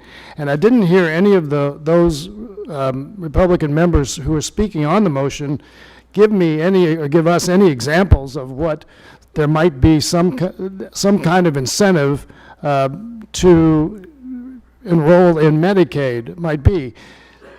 The only incentive to enroll in Medicaid is if you can't get health care anywhere else. And when I hear all of these complaints about able-bodied people and so forth, and I think, sure, if somebody is able to work and can get a job, they should probably do that, and in fact, they want to. But what happens if you're a 58-year-old man and you've lost your job, and you can't have a job, if you're a coal miner, say, in Kentucky, and all of a sudden, now you have an option of getting a $4,000 credit, but your insurance is going to cost you $19,000 a year, according to the CBO. So where are you going to come up with the $14,000? It seems to me that also many of the arguments we heard, like Mr. Gates was talking about all these cuts and rations and so forth, those to me are indications of the flexibility that you all wanted. States did that. I don't like a lot of them, but those happened. They had flexibility to do it. And it just seems that this motion would restrict flexibility. So if you had a state, for instance, New York State has been very generous in Medicaid. If they wanted to insure people up to 3 times the poverty level or 4 times the poverty level, this amendment, the way I read it, probably wouldn't allow them to do it. So I'm just having a hard time grasping what this amendment would do. Again, you're already eliminating the Medicaid expansion. Are you telling states at that point that they can't do anything, even if they want to be generous, to incentivize people who otherwise might not have insurance to enroll in Medicaid? We have 440,000 Kentuckians who have enrolled in Medicaid since the expansion. Of that 440,000, 70,000 actually were eligible under prior Medicaid, the standard Medicaid rules in Kentucky, and they only were prompted to enroll because they had navigators out in the field saying, hey, you're eligible for Medicaid. They had no knowledge that they were. Is that kind of activity prohibited by this kind of provision? That concerns me a great deal. So again, I don't understand what the need for this is. I don't understand, I never heard an example of what kind of an incentive might be, and I just think this is unnecessary. And does anybody else on my side want to speak on this amendment? If not, I will yield back the balance of our time. Thank you, Mr. Yarmouth. Excuse me. Mr. Gates, the proponent of the motion, is recognized for 1 minute to close. Thank you, Madam Chair, and certainly states ought to have the flexibility to meet the needs of the vulnerable in their state. But flexibility doesn't translate into a blank check from the federal government to continue to have the federal government pay for everything, especially when we're nearly $20 trillion in debt and Obamacare has given us essentially $1 trillion spending program. And I'd like to yield the remaining time to Mr. Groffman. Oh, well, thank you. Just one other point here. This is, among other things, a spending bill. We're approaching $20 trillion in debt. If you look the second and third years out here, we're actually spending significantly more than if this bill had never been introduced. And I think part of that can be attributed to the Medicaid expansion, particularly the federal government paying 95 or 90% of an expansion. I really believe even if Hillary Clinton was elected, she wouldn't have continued a 95 or 90% match. We shouldn't be 90% matching anything with the state government. And I think now is the time for leadership to step up and before this thing gets to the floor, make some adjustments to this high match so that we will not be passing another bill. All time has expired. The question is on agreeing to the motion offered by Mr. Gates. All those in favor signify by saying aye. Those opposed, no. In the opinion of the chair, the ayes have it. Recorded vote has been requested. The clerk will call the roll. Mr. Rakita. Mr. Diaz-Balart. Mr. Diaz-Balart, aye. Mr. Cole. Mr. Cole, aye. Mr. McClintock. Mr. McClintock, aye. Mr. Woodall. Mr. Woodall, aye. Mr. Sanford. Mr. Sanford, aye. Mr. Womack. Mr. Womack, aye. Mr. Bratt. Mr. Bratt, aye. Mr. Grothman. Mr. Grothman, aye. Mr. Palmer. Mr. Palmer, aye. Mr. Westerman. Mr. Westerman, aye. Mr. Anasi. Mr. Anasi, aye. Mr. Johnson. Mr. Johnson, aye. Mr. Smith. Mr. Smith, aye. Mr. Lewis. Mr. Lewis, aye. Mr. Bergman. Mr. Bergman, aye. Mr. Faso. Mr. Smucker. Mr. Smucker, aye. Mr. Gates.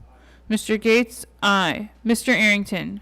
Mr. Arrington, aye. Mr. Ferguson. Mr. Ferguson, aye. Mr. Yarmouth. No. Mr. Yarmouth, no. Ms. Lee. No. Ms. Lee, no. Ms. Lujan Grisham. No. Ms. Lujan Grisham, no. Mr. Moulton. Mr. Moulton, no. Mr. Jeffries. Mr. Higgins.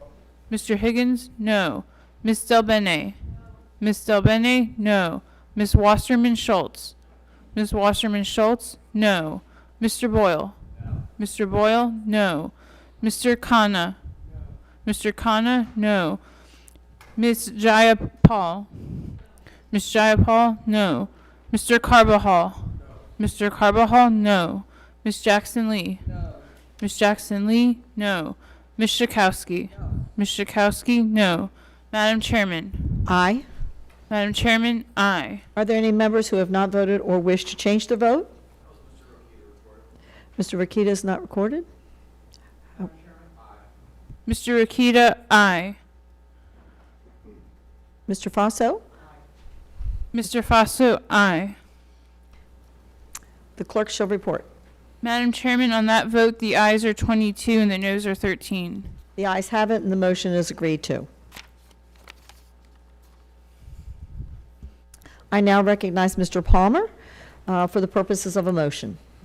Madam Chairman, I have a motion at the desk. The clerk will read the motion. A motion offered by Mr. Palmer. Mr. Palmer moves that the Committee on the Budget direct its chairman to express the support of the committee prior to the consideration of the rule for the American Health Care Act for encouraging able-bodied, working-age adults without dependents to meet a work requirement while enrolled in Medicaid. Mr. Palmer is recognized for a total of 10 minutes with 1 minute reserved to close. Thank you, Madam Chairman.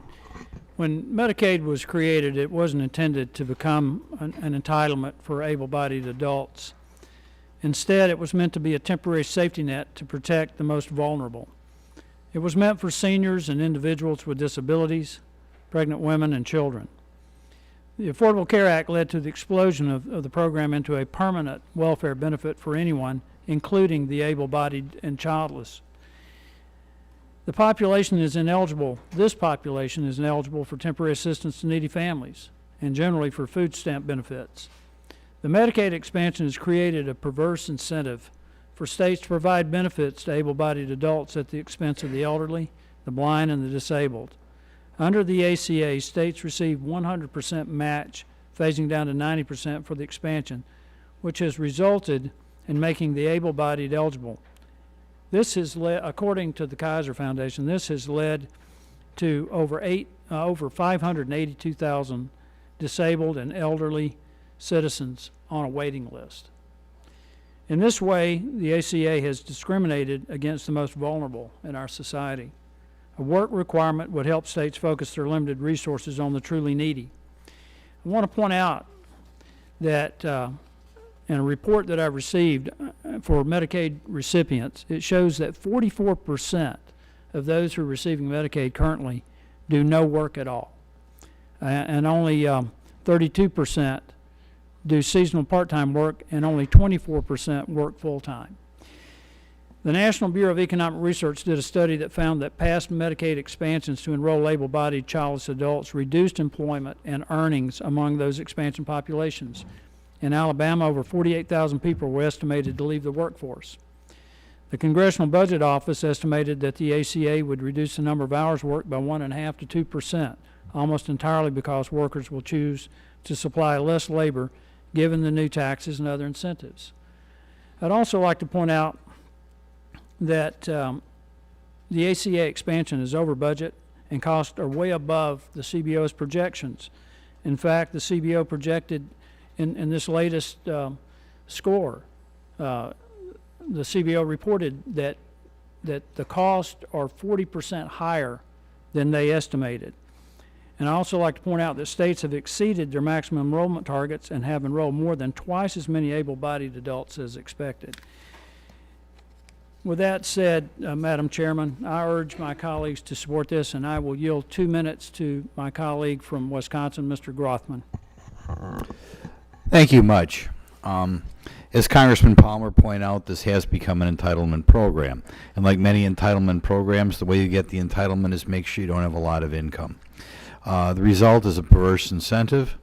There are people unquestionably out there in order to get this benefit, either are working not at all or working less than they would otherwise to get this plan.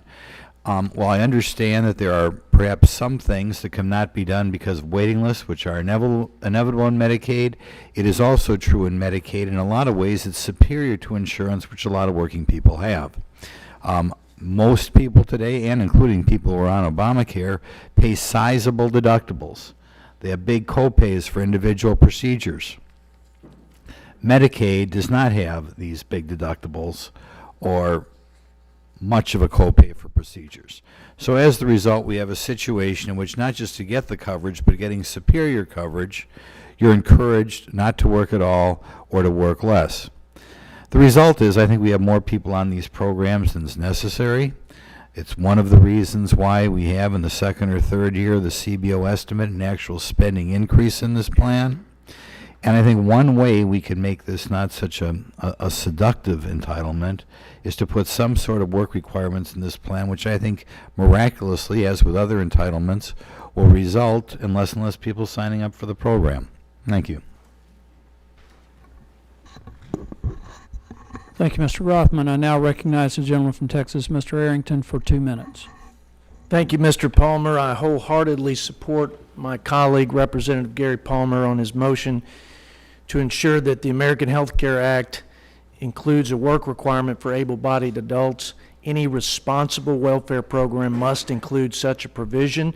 The American people are generous and compassionate, and I believe the majority of our countrymen want to help those who are truly in need, but they expect those who are recipients of their goodwill to do their part.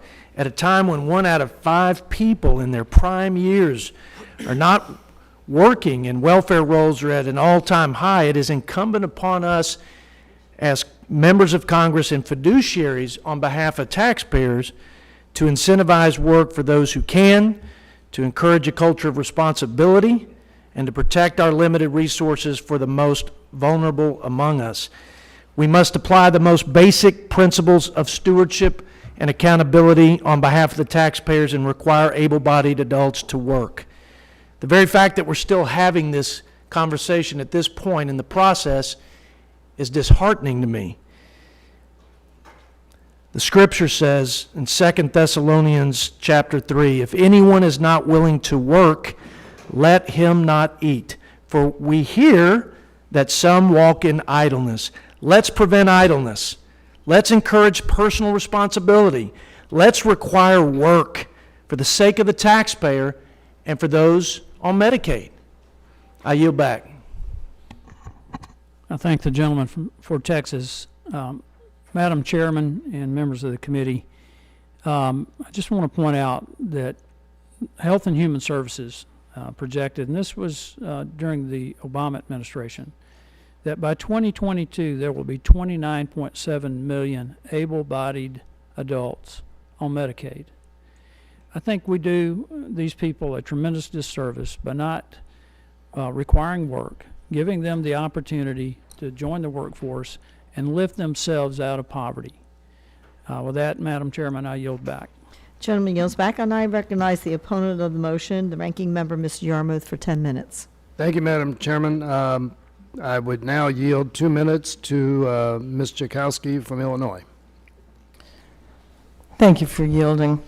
You know, I oppose this motion because work requirements actually don't do anything to improve the Medicaid program and only serve to take away much-needed health coverage. Work requirements on Medicaid families who are generally living on a budget of less than $15,000 per year are not only punitive, but also counterproductive in the long run. Most people on Medicaid who can work, work. For people who face major obstacles to employment, work requirements aren't going to help overcome them.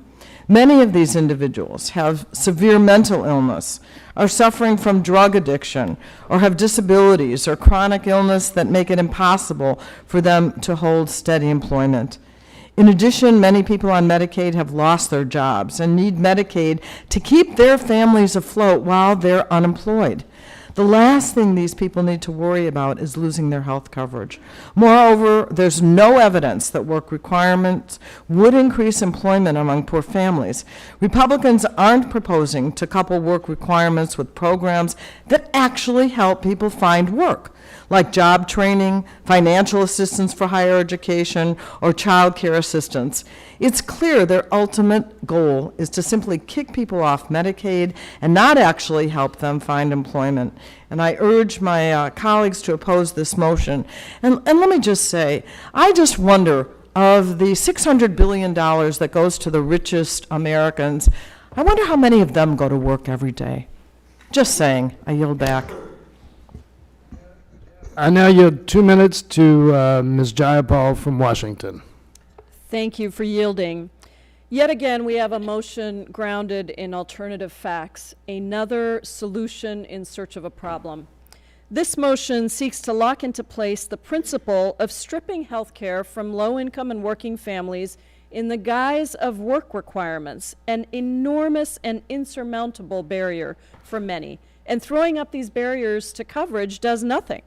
Americans affected by this requirement are more likely to be uninsured, in poorer health, and less likely to participate in the workforce. Often, adults who are enrolled in Medicaid have disabilities or are the primary caretaker for a family member. Even more, have low-wage jobs that do not offer health coverage. Only 13% of the Medicaid expansion population are not disabled, working in school or seeking work. And of that 13%, nearly 3 out of 4 are out of work to care for their family members. Leonardo Coelho, Director of Health Policy for National Health Law Program, says these work requirements would likely be challenged in court, saying that, quote, an individual needs to be healthy to work and a work requirement may prevent them from getting the health care they need in order to be able to work, close quote. I urge my colleagues to reject this motion and offer something that really helps people. I yield back. I thank the gentlelady. I now yield 2 minutes to the gentlelady from California, Ms. Lee. Thank you, and thank you for yielding. I, too, am strongly opposed to this very harmful motion. This motion is yet another baseless attack on the poor, on struggling families, and on the unemployed. As I said earlier, there are winners and there are losers in this bill. Adding an unnecessary work requirement would be a barrier to coverage and leave millions of struggling families without health insurance. Of course, they are the losers. It also flies in the face of facts. The fact is that the majority of individuals on Medicaid are seniors, children, and people with disabilities. What's more, work requirements are just one more way this plan takes coverage away from those who need it the most. CBO estimates that 14 million people will lose Medicaid with this dangerous Republican bill.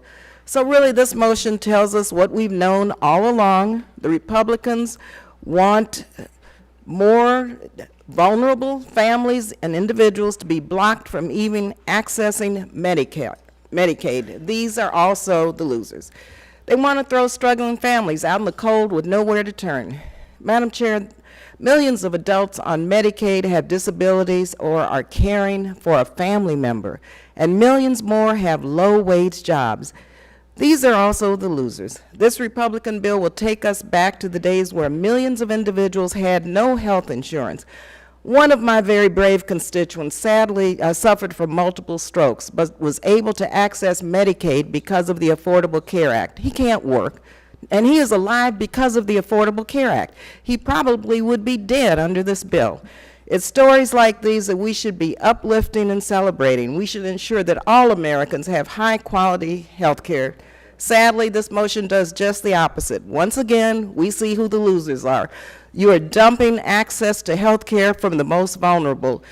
This plan really is not Trump care. For me, it's Trump dump care, and this motion makes that very clear. I yield the balance of my time. I now yield 2 minutes to the gentlelady from Texas, Ms. Jackson Lee. I thank the gentleman. I remember the welfare reform debate, and it was clearly with the same signals of this one, that poor people are bad. I remember the results of it, and that was that lactating mothers were thrown off of welfare while babies needed loving care. Completely different from mothers with resources who are able to stay home with their children.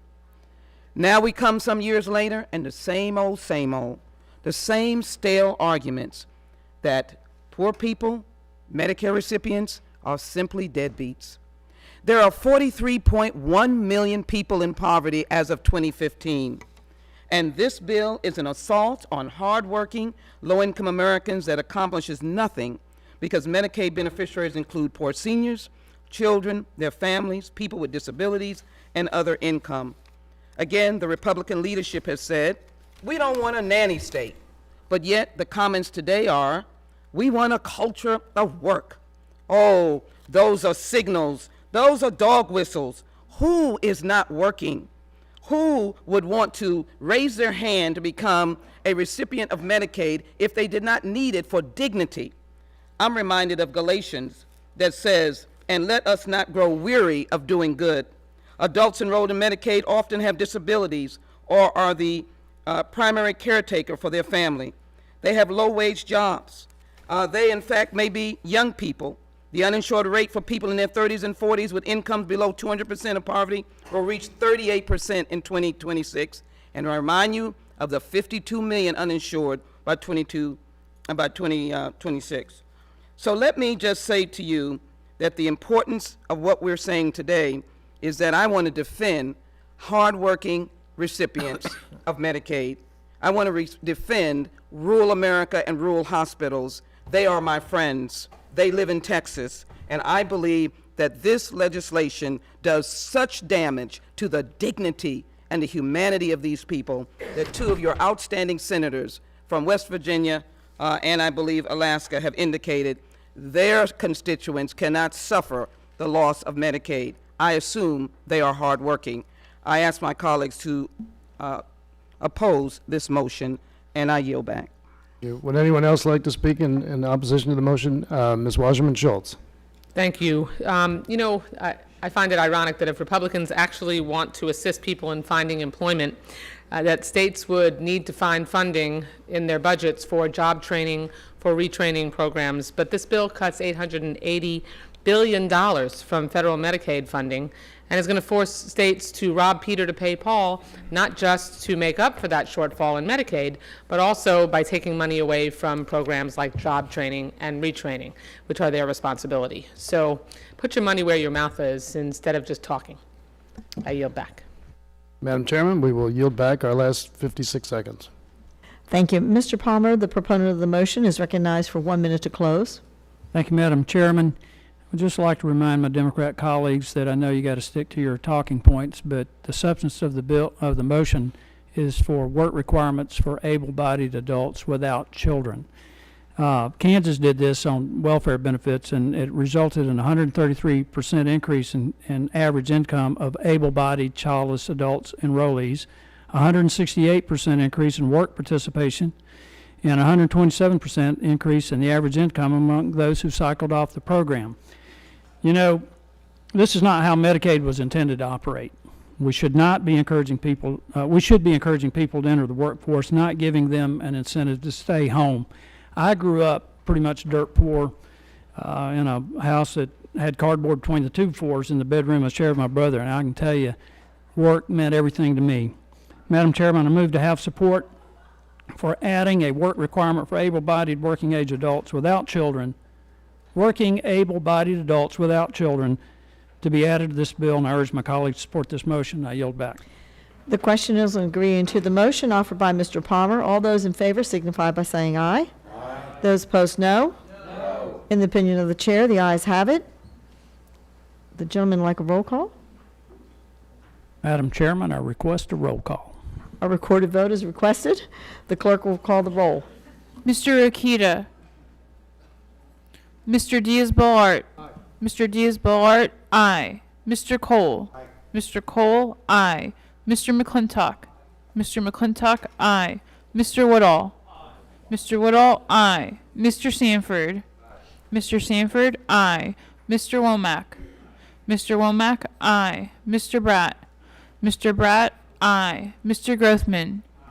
Mr. Grothman, aye. Mr. Palmer. Mr. Palmer, aye. Mr. Westerman. Mr. Renacci. Mr. Renacci, aye. Mr. Johnson. Mr. Johnson, aye. Mr. Smith. Mr. Smith, aye. Mr. Lewis. Mr. Lewis, aye. Mr. Bergman. Mr. Bergman, aye. Mr. Faso. Mr. Smucker. Mr. Smucker, aye. Mr. Gates. Mr. Gates, aye. Mr. Arrington. Mr. Arrington, aye. Mr. Ferguson. Mr. Ferguson, aye. Mr. Yarmouth. Mr. Yarmouth, no. Miss Lee? Miss Lee, no. Ms. Lujan Grisham? Ms. Lujan Grisham, no. Mr. Moulton? Mr. Moulton, no. Mr. Jeffries? Mr. Higgins? Mr. Higgins, no. Ms. Del Bene?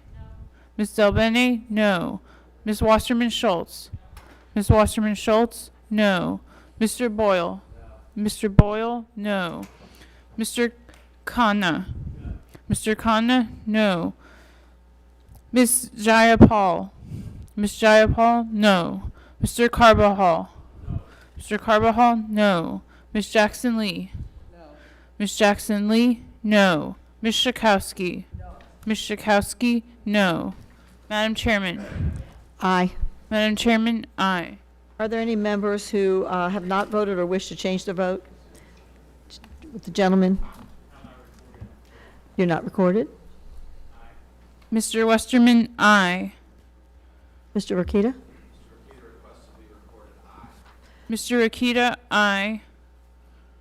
Are there any other members who wish to change their vote? Did he vote? If not, the clerk shall report. Madam Chairman, on that vote, the ayes are 21 and the noes are 13. The ayes have it. The motion is agreed. I recognize Mr. McClintock for the purpose of a motion. Thank you, Madam Chairman. I have an amendment at the, or a motion at the desk. The clerk will read the motion. A motion offered by Mr. McClintock. Mr. McClintock moves that the Committee on the Budget direct its chairman to express the support of the committee prior to the consideration of the rule for the American Health Care Act for policies that ensure the personal tax credits are afforded to the population they are intended to serve. Mr. McClintock is recognized for a total of 10 minutes with 1 minute reserved to close. Thank you, Madam Chairman. One matter that still needs to be addressed here is to assure that low-income working families are not subjected to cost-prohibitive increases in health care costs as a result of this legislation, and that the tax credits are structured to assure that at least a basic health plan is within the financial reach of every family. This has always been an integral part of conservative alternatives, in fact, predating the Price plan and drawing from the work of Milton Friedman decades ago. The success of this plan requires that we don't leave anyone in the lurch. And I'm not satisfied that the current structure of these tax credits achieves this objective, and if this is left unaddressed, could doom it to failure. The instructions I propose are intended to direct the Rules Committee to hear and act on perfecting amendments to achieve this transition. The genesis of Obamacare was the fact that low-income working families in the individual market could no longer afford basic health care. A lot of this was because of anti-competitive measures in current law that trap people in restricted state markets, which we hope to address in this and follow-up legislation. But the hard math of the matter is that until and unless that happens, a 40-year-old earning $26,500 is going to see a 24% subsidy decline and a 41% increase in net premium. A 64-year-old will see a 64% subsidy reduction and a 759% increase in net premium. As our friends on the other side of the aisle have rightly pointed out, that takes their out-of-pocket health care costs from $1,700 to $14,000.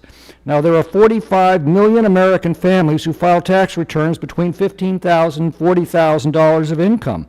The impact of this price structure is simply not defensible and not sustainable. It threatens enactment of the bill, and if enacted, I think it threatens an abrupt repeal. It has to be addressed. The way these tax credits are structured, the current bill also creates a tax cliff that discourages the transition from Medicaid to employment. Now, I realize some of my colleagues oppose any kind of tax credits for fear it creates a permanent entitlement. I think this is penny wise and pound foolish. I'm confident that over time, the AHCA and the many other reforms that will follow will improve the economy and incomes will rise. I'm equally confident that over time, competitive forces in the health care market that we're seeking to create will bring the cost of health care plans down. When that happens, the tax credits will naturally recede as more and more working families earn more income and need to pay less of it for their health care. But we have to create a bridge from the present to the future, and we simply can't get there without addressing this glaring defect. Now yield 1.5 minutes to Mr. Sanford of South Carolina. I thank the gentleman. I love a movie with a happy ending, and it just strikes me that this amendment might be this in this committee markup, in that we're at an inflection point. You know, the first half of the hearing, the microphones were so loud that it at least created the spirit of acrimony, even if there wasn't any. And we've, you know, as we've been through this thing, we've heard on the book of Matthew, Thessalonians, Galatians. But I want to go back to that quote on Matthew that I guess our colleague, Congressman Jeffries, quoted, talking about how you help the least of these. For my Democratic colleagues or for Republicans alike, I think at the end of the day what we're all about is saying, how do we target aid and help to those who most need it? And fundamentally, I think that that's what this amendment is about. You know, we talked about a wish sandwich. How do you put the meat in the middle? We talked about any number of different heartfelt stories that are real. We talked about a birthday present to the rich. I think this amendment is making sure we don't give a birthday present to the rich. And I think that whether we're Democrat or Republican alike, at the end of the day, we're saying, again, how do we target need to those who really need it? I don't think we can all be all things to all people. I think that's one of the many problems of legislation. This is a targeting amendment.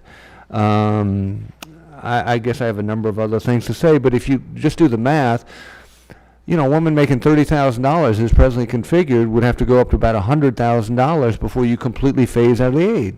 Is that consistent with either Republican or Democratic ideals in targeting help? I think that's what this amendment's about, and with that I'd yield back. I thank the gentleman. I'm pleased to yield 1.5 minutes to General Bergman of Michigan.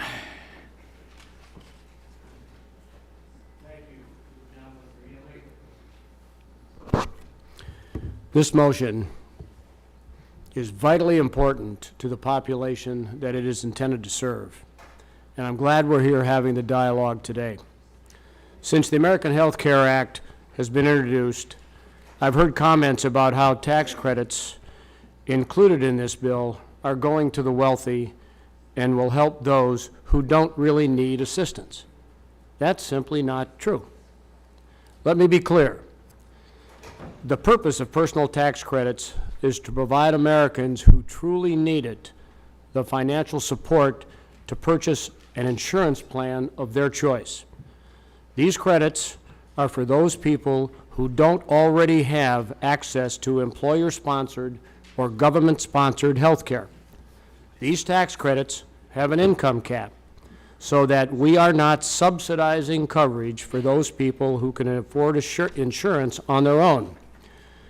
It is critical that we provide these tax credits and financial support to families like those in my district who have not seen the benefits they were promised under Obamacare or under any of the policies that the former president supported during the past 8 years. Michigan's 1st Congressional District, the district I represent, includes northern Michigan and the Upper Peninsula. This district is largely rural, with the average household income much lower than other parts of the country and even lower than in other parts of our state. Let me be clear. Promises were made to my people in the district, and under Obamacare, these promises were broken. We've seen lack of competition, high premiums, etc. I was sent here by my constituents to give them a voice in the process and to make sure those who truly need help get it. I strongly urge my colleagues to support this motion. I yield back. I thank the gentleman. I now yield 1.5 minutes to Mr. Westerman of Arkansas. I thank the gentleman from California for yielding. Madam Chairman, the tax credit provision in the current bill has created confusion, and I believe the bill can be amended to simplify the provision, create parity, and help Americans purchase more affordable health care. When Americans purchase health care through group plans, we get a tax deduction because we purchase our plan with pre-tax dollars. Individuals do not get the same treatment. They do not get to purchase with pre-tax dollars. The bill currently provides an age-weighted tax credit, which is a direct refund instead of a deduction. Lower income people need the credit because a deduction does not help them. If we modify the tax credit to be more generous for lower income individuals and make it means tested, and convert the credit to a standard deduction for higher income individuals, then we can create an equal playing field for citizens purchasing in group plans or individually at all income levels. We can create a smooth transition from Medicaid to tax credits to tax deductions. And finally, we would have a mechanism to fully repeal the Cadillac tax. With that, I yield back. Thank the gentleman. I yield the remaining time to Mr. Diaz-Ballard of Florida. I want to thank the gentleman. I will be very brief. Again, thank him for bringing up this amendment. Very clearly, when we want to help the most vulnerable. We want to help those who truly need the help, and that's what this amendment does, to make sure that we are very clear about it. There could be some debate whether the bill does it right now. Well, it's time to clarify it. This would make a lot of us feel much better. That's what we're supposed to be doing, helping those most vulnerable. And I thank Mr. McClintock for bringing in this amendment. I yield back. And I yield back. I now recognize the opponent of the bill, the ranking member, Mr. Yarmouth, for 10 minutes. Thanks, Madam Chairman. I would just like to say that there's an old saying that you either don't put lipstick on a pig and you don't try to make a bad bill better. I think this is a virtuous amendment, however, and I intend to support it. And with that, I yield 3 minutes to Ms. Wasserman Schultz. Thank you. I thank the gentleman for yielding, and that makes only one of us. This motion to instruct is like trying to apply a Band-Aid to a wound that needs a tourniquet. The fact is that this motion will not provide coverage to the 24 million people who lose their health care under Trump Care. Unless this motion is going to restore $880 billion in Medicaid funding, then 14 million Americans will still be losing their health insurance coverage. Unless this motion restores $312 billion in premium subsidies, then another 10 million people are going to lose health care coverage on top of that. Unless this motion restores the Affordable Care Act's bulletproof protections for the 129 million Americans with pre-existing conditions, such as breast cancer survivors like me and Ms. Jackson Lee, then our pre-existing conditions will be grounds for costlier insurance once again. Before we had Obamacare, an estimated 59.1 million people lacked continuous coverage for at least part of the previous year. One of those 59.1 million people was Suzanne Boyd from Sunrise, Florida, who with 2 daughters heading to college was just starting to realize her dream of owning her own special events company as a full-time job. Suzanne had insurance coverage for years through her husband's employer-sponsored health plan, until 2012, when her husband Mark died of lung cancer. 2 weeks later, the family lost their employer-sponsored health insurance. Only 5 months after that, Suzanne, now widowed and uninsured, was diagnosed with Hodgkin's lymphoma. As Suzanne has said, before Obamacare, she wouldn't have even considered starting her business. She probably would have looked for another corporate job with health benefits. But knowing that she would soon be able to obtain insurance under the ACA and that her pre-existing condition couldn't be held against her when she applied, she started her company in 2013. She eventually qualified for a plan that cost her $192 with substantial government subsidies. Under the Republican plan, people like Suzanne will be forced to pay a 30% higher premium each month in order to receive care. This motion does nothing to address that cost explosion. If this motion was designed to stop the patient from bleeding out, it has failed, which is why I urge my colleagues to oppose this do-nothing motion to instruct. Thank you. I yield back. The gentlelady from Illinois, Ms. Chakowski. Well, I will certainly consider what the ranking member said, but I want to take this opportunity to talk about the word access. The American Health Care Act is described as providing access to insurance coverage. And Secretary Tom Price was asked on some TV show on Sunday, I think it was, if Americans, it was a very simple question, would Americans lose coverage under the Republican bill? And he started to answer with this. He said, no one would lose he started to say no one would lose coverage. And then he corrected himself and said no one would lose access to coverage. And what I hear from the idea of access to coverage is like accurately saying that everyone has access to a Mercedes-Benz. You know, if you have the money to buy a Mercedes, then you have access, universal access to a Mercedes-Benz if you have the big bucks. But if you're a 64-year-old that can't pay $14,600 in premiums, then you don't have real access to health insurance. And that's the reason by 2026 that 52 million people, more people will be uninsured. Yes, some of them will be because they don't want to purchase insurance, but a lot of them would be because they can't afford the insurance. Now, if what this amendment is saying is that, in fact, we would not just do age rating of these subsidies, then if I'm correct about that, I'll check with my ranking member, then maybe that's better. But, you know, at the end of the day, I have to agree with my colleague, Debbie Wasserman Schultz, that this is really a very bad bill in so many ways, that while this motion may be beneficial, this is something that at the end of the day, we should all vote against. I yield back.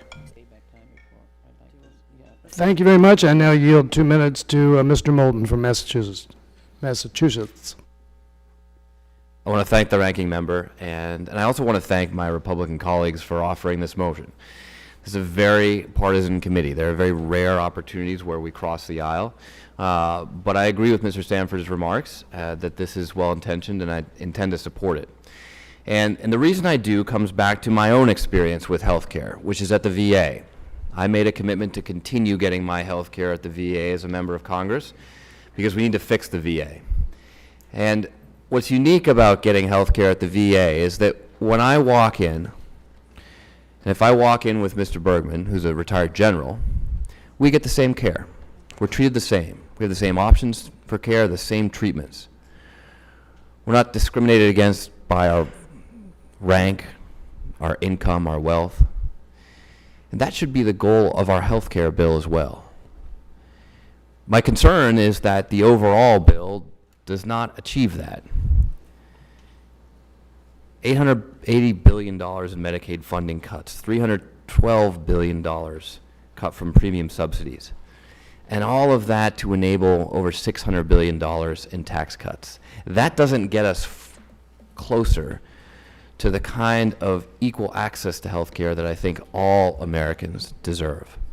Whether you're born to a rich family or a poor family, whether you put your life on the line for the country or you don't, you deserve basic access to health care, and everybody deserves that right.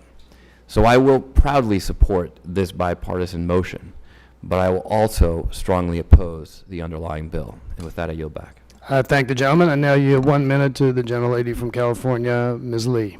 Thank you very much. I want to thank the gentleman for yielding, and for the same reasons that our ranking member supports this motion, I oppose it. We don't put lipstick on a pig, and I just can't amend a bad bill. This bill still defunds Planned Parenthood. It still is a tax giveaway to the very wealthy. It still imposes work requirements on the disabled. It still eliminates mental health care and substance abuse care.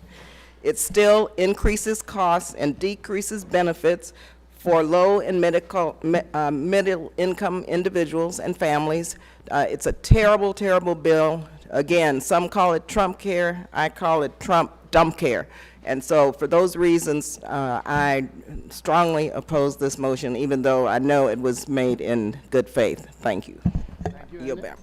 I now yield 1 minute to the gentlelady from Texas, Ms. Jackson Lee.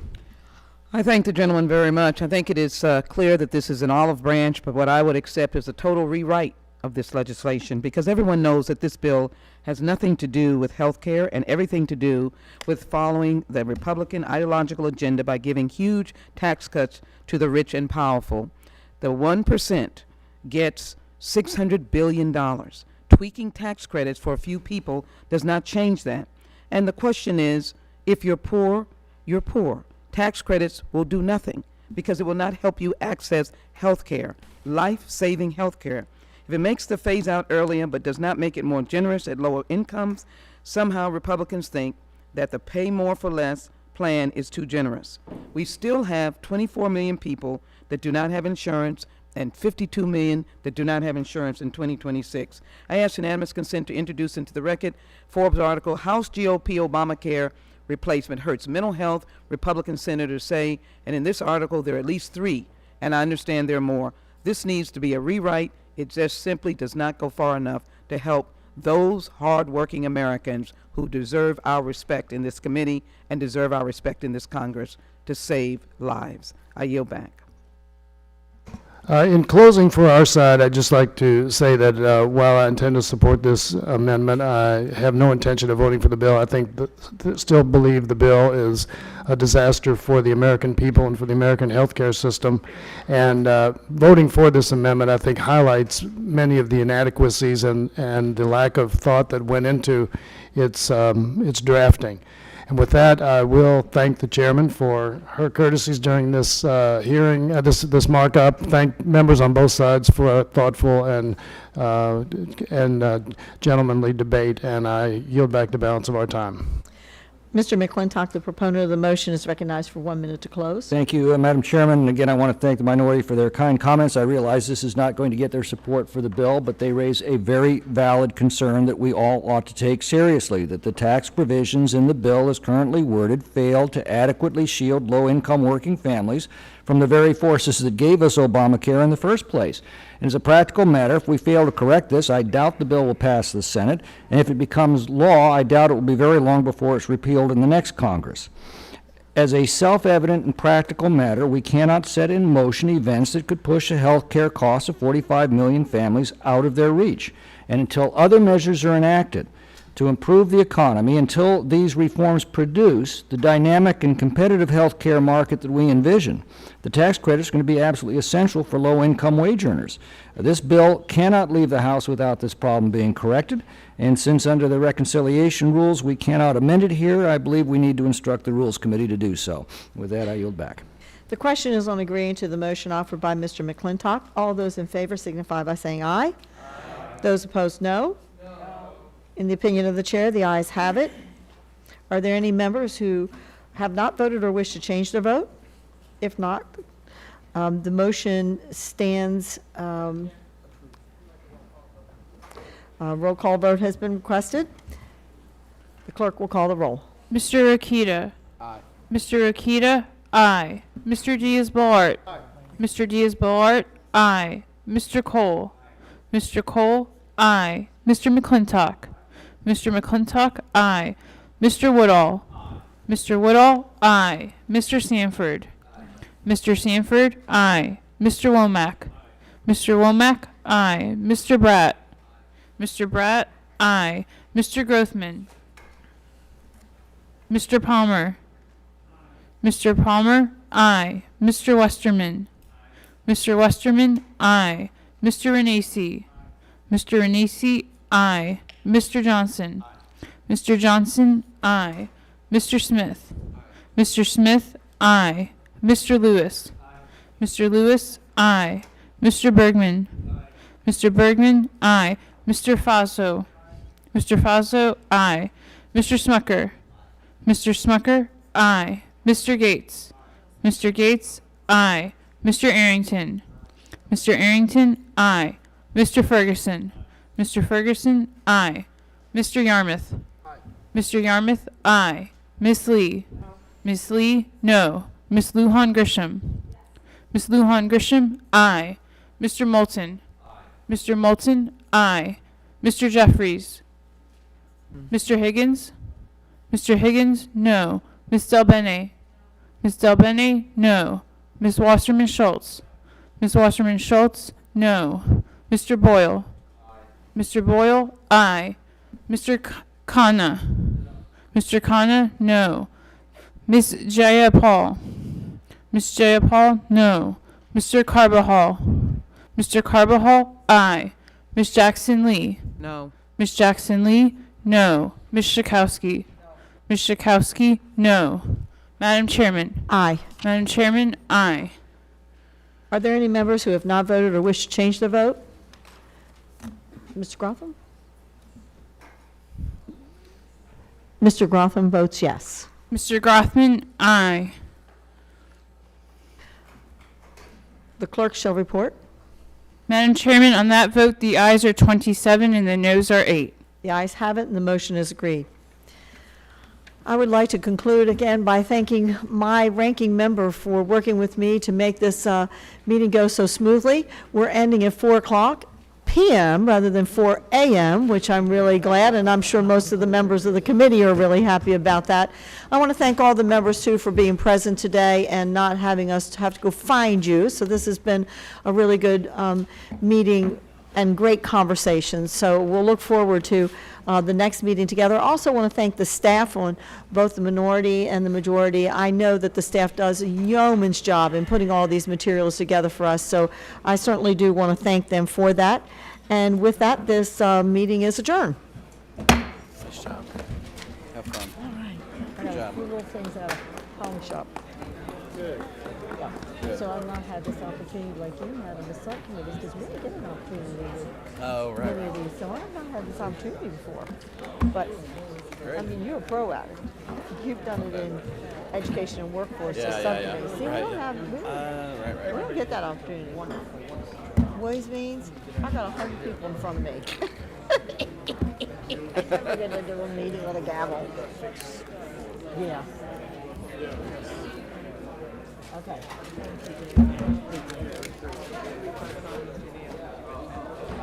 Good job, Father.